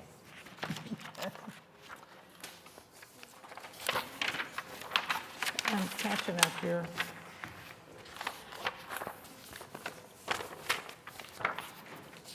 I have no questions. I've not received comments from anyone on this. We did receive a letter of objection late that I just will read into the record. Okay. It says, I strongly object to the changes to PUD 1832. I am purchasing a property across the street from it and will not be able to attend the meeting as I was just informed of it. Every time the applicant gets one plan approved, he goes back in and makes smaller, a lot smaller with no offset or services offered to current homeowners. I strongly urge you not to approve this third request that I am aware of. There were two cases that he submitted on, according to the email I got. One was I did not see the email at that time until we took our break it was a plat amendment. Okay. And then there was also opposition as it relates to the applicant on this case, but nothing specific. I just wanted to make sure I read it into the record because it was provided to me. So in terms of the comment about changing the plan, I think that's got to be referencing the other item, because of course. Agreed. Okay. I just, Sure, fair enough. so with that, Commissioner Coffey, unless there's other discussion from commissioners, I'll take a motion on PUD 1832. All right, I recommend to City Council approval of PUD 1832. Okay. I have a motion to recommend approval to City Council on PUD 1832. That motion has been seconded by, May I ask, subject to the TE? oh, yep, subject to I'm technical sorry, evaluations. Thank you. Subject to TEs 1 and 2. Yep. It's been seconded by Commissioner LaForge. Please cast your votes. All votes should be cast, Thank you. and the application is approved. Thank you. Next item is another CPA 2021-00008. This is consideration of a proposed map amendment, changing the land use topology area designation from rural medium to urban low intensity on a 5-acre tract roughly located north of Southwest 29th Street and west of South Cemetery Road. And Donna is going to give us a summary again. And Donna, thank you for sticking with us all this time. Thank you. This is a little parcel, and it's currently rural medium. The request is for urban low. This is on the west side of the city, and it's connecting two parcels that were recently approved to be lifted and changed to the urban low. Therefore, we have consideration. You can kind of zip through it. It can be served by water. It is within the urban response time for fire. It is not in close proximity to our sewer lines, and therefore septic is proposed. The area is currently the agricultural estates, but again, it is adjacent to two recently approved PUDs, and this parcel would become a connection between those subdivisions. However, because they do not meet the proposal for our urban low, staff is recommending denial. But we understand that this one does have some other considerations, but it does not meet our urban levels of service. I'd be happy to answer any questions. Thank you very much. Okay, I kicked him out. probably a good call. Mark Grubbs, 1800 South Sarah Road, on behalf of the applicant here. Just wanted to make a note that this piece of property, the companion item to this piece of property on the rezoning, is a landlocked tract, which my client to the south, which the CPA was recently changed, it has purchased, and he's just wishing to adjoin it to that. It'll be 1 acre tracts. It'll adjoin to the one to the north that was recently approved, that's half acre tracts. So be happy to answer any questions. Got it? Commissioner Coffey, you'll be surprised to know this is in your ward, ma'am. Okay, first of all, as it relates to CPA 2021-00008, I recommend approval of changing the medium RM to UL. So I move we accept that recommendation. Okay, I have a motion to approve the comp plan amendment to CPA 2021-00008. That motion's been seconded by Commissioner Hinkle. Please cast your votes. All votes should be cast, and that application is approved. As it relates to SPUD 1339, I recommend approval of that SPUD to City Council. Wait, is this item number 60? Yes. Okay, 1 second, let's call it. Sorry, that's on me. Okay. Item number 60, SPUD 1339. Mr. Grubbs, you want to just introduce the item right quick?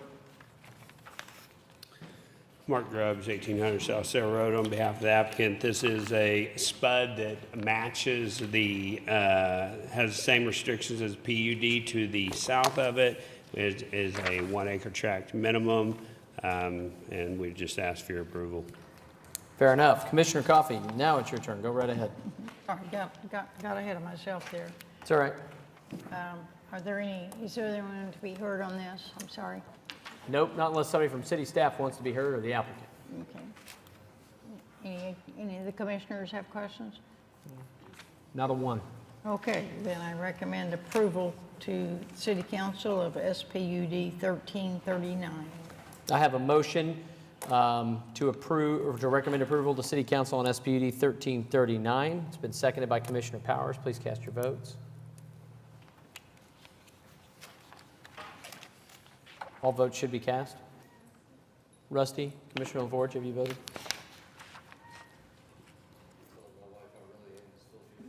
She can tell her to turn on City Channel 20. Yeah, we need to get a register that there's somebody watching. That application is approved. 61. Oh, come on, Mark, you can't leave now. No, Mark. We're all in this together. You promised me pizza, and I didn't get it, and I'm starving. Okay, this is a de-annexation and it's located southeast 44th Street and Luther Road on the very far east of the city, southeast. And it's got a lengthy description here, but I think that's sufficient. It says de-annexation, and that's the location, so that will. One last time, David Box, 522 Colcord Drive. So I do think we should recognize a few souls in the back that aren't here for citizens to be heard. They're actually here for this item. This is a detachment action. The balance of the land north of the subject tract up to Southeast 29th was in the county. It was not in a municipality. We have already annexed that into Hera. What we seek to do here is detach this, and we will then annex this piece into Hera. This went in front of the City Council Ad Hoc Committee, and they unanimously recommended approval of this. So this is just the last piece that's hanging. This will be redeveloped as residential. One of the questions asked by the committee was, is the city going to be losing out on potential sales tax or some other commercial development by letting go of this tract? And the answer is no. Bunch of floodplain, it'll be residential. So that's what I've got. Right in under 7 hours. Anybody want to add anything back there? Richard, anything? Anybody want to add anything back there? Okay. All right. I guess my word. No, it's Commissioner Coffee. Oh, I'm is just it? kidding. I'm just kidding. Go ahead. That'll be my first detachment case, but I'll go with staff on the recommendation for approving this request. So I have a motion to recommend de-annexation as outlined in our staff report, de-annexation number 2021-1. I'll take a second on PrimeGov, which I got from Commissioner Hinkle. Please cast your votes. All votes should be cast. And that de-annexation is recommended for approval. Thank you. Next item on the agenda is item 62. This is a resolution of the Planning Commission determining the proposed amendments to the Downtown Maps Economic Development Project Plan are in conformance with the comprehensive plan. Section 10 of the Downtown Maps Economic Development Project Plan. And we have a presentation, or? Just here for questions? Bye. It's just Joanna McSpadden, Finance Department. It's just a budget amendment, so we're increasing the $200 million budget to $227 million. The main reason for this is because the Omni funding plan, when we sought debt for the Omni to put the Omni in TIF 13, we pledged funds from TIF 2 for that, and the funding plan also called for a potential early payoff, which in order to do that, we need to increase the budget. So that's kind of the main reason for this. We're putting some other increases in other budget categories. This is consistent with our projected cash flows for the TIF. So that's even, I can answer questions if you have any specific ones. We're not changing any of the land area or any of the districting. It's simply an increase to the budget. Excellent. Any questions on this, other than the fact that we want a detailed financial analysis and breakdown of each of these items? I have that. I have that. I can. Right now. Cash flow. Yep, you can. It's not word specific, so I'll take that as a motion. It is. I have a motion to recommend approval on the resolution. I'll take a second on PrimeGov. It's been seconded by Commissioner Privet. Please cast your votes. Chairman, I did receive a text message from my fiance saying she's offended that you're saying no one's watching. Okay. She is at home watching. I just got So we have 4 viewers. text messages, including one from my mother, who's highly offended. Sorry, Mom. We have fans out there. That resolution is recommended for approval. Item 63. This is an ordinance change that we've seen before. It was introduced in July and recommended for approval. This is to recommend approval to the City Council. It's amending Chapter 59 having to do with animal raising, quail, doves, peafowl, and ostriches. That long-burning desire to have an ostrich farm will soon be possible.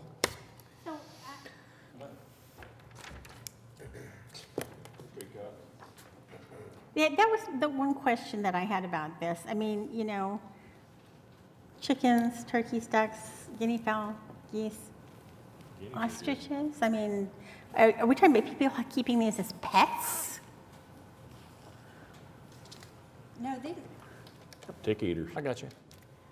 I think the reason we picked some of these was our consultant did send us some other ordinances of the other type of fowl that are regulated in other cities. And so we were just trying to cover other types of birds that currently are not covered under our ordinance. So for now, as it stands, you could have as many ostriches as you wanted.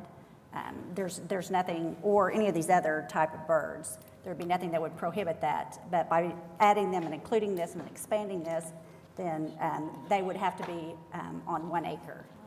Oh, so we're saying you're not keeping these in your backyard. You got to have. Right, you have to have a. You want to raise ostriches, you got to have an acre. You have to have an acre for all these type of birds. You're telling me there's been a loophole in the zoning process that would have allowed for an unlimited number of ostriches? I really missed an opportunity here. I thought we did have a system by which people could keep chickens, though. Don't we? Acre. You have to have an acre. Or an acre. Is that why you have to go to the Board of Adjustment and get an amendment to keep it in your yard? Don't we allow that? Don't we allow people to keep chickens? Yeah, but they're real limited. I think it's like 2. It can't be a rooster or something. Currently, you have to have an. Currently, you have to have an acre. Really? Yes. I thought we did that whole thing. It went on. The discussion about it went on for months. Oh, I thought It died. That's peafowl. That's included. Yeah, it's peafowl. I found Say, out Jeff. last time. Say. Yeah, the urban chicken ordinance ended up not going forward. Oh, really? There's been talk about it for years, and there's actually renewed talk about it. So There is. maybe seeing something on that. But right now, it's just rural chickens, not urban. Oh, I thought we ended up with something where you had to go to the Board of Adjustment and apply for a permit. I haven't seen a Yeah, chicken it was, case. If nobody it just objected was never and- passed. Oh, okay. Neighbors at 51st. Now I know. But stay tuned. Is that a motion? I think I heard a motion down there. Yep. Yeah, it is. I was thinking about fried chicken the whole time. I've got a motion, I think, to approve an ordinance to eat chickens.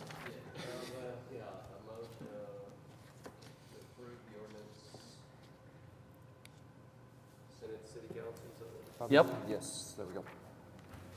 So moved. I have a second from Commissioner Pennington. Please cast your votes. All votes should be cast. The ordinance has been recommended for approval unanimously.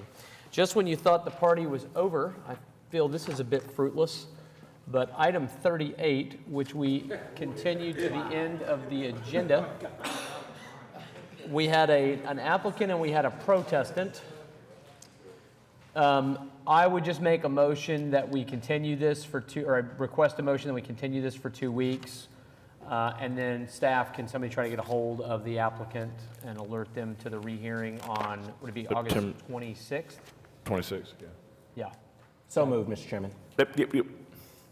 I have a motion and a second to continue PC 10756 to August the 26th Planning Commission meeting. Please cast your votes. All votes should be cast.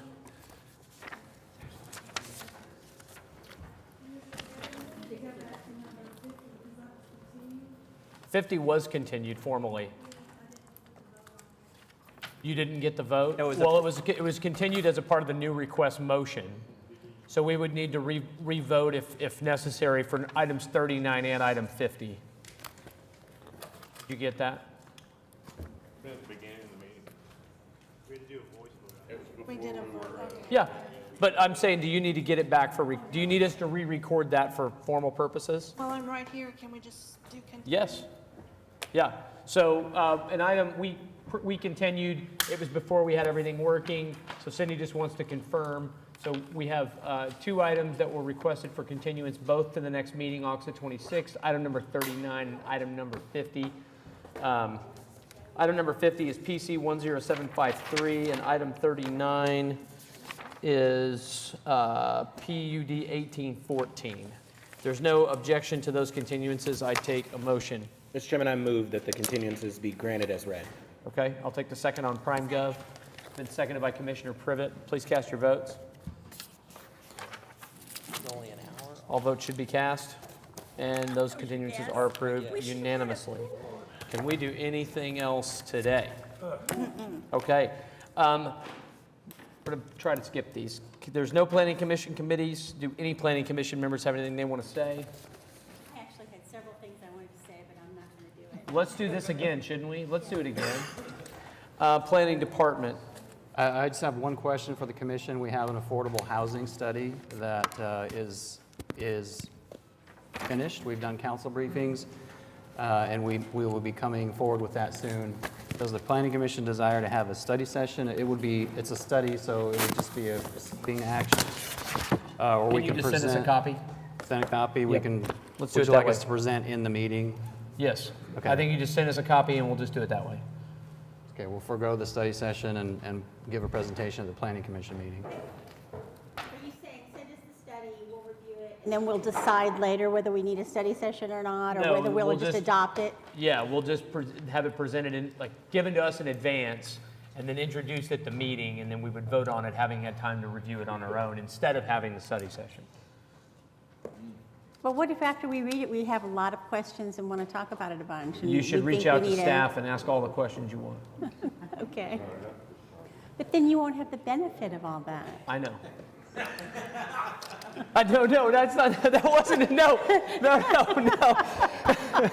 That didn't come, that wasn't what. I want to hear from you, Janice. I want to hear your opinion. That is not what I meant. Okay, development services. Susan, municipal counselor? All right, citizens to be heard. Kim, your chance. You had to sit here the whole time. Yeah. You just sit here like you were here the whole time. You want to say anything? Okay. All right. No other business. I'll take a motion to adjourn. Second. Any opposed? Seeing none, we're adjourned.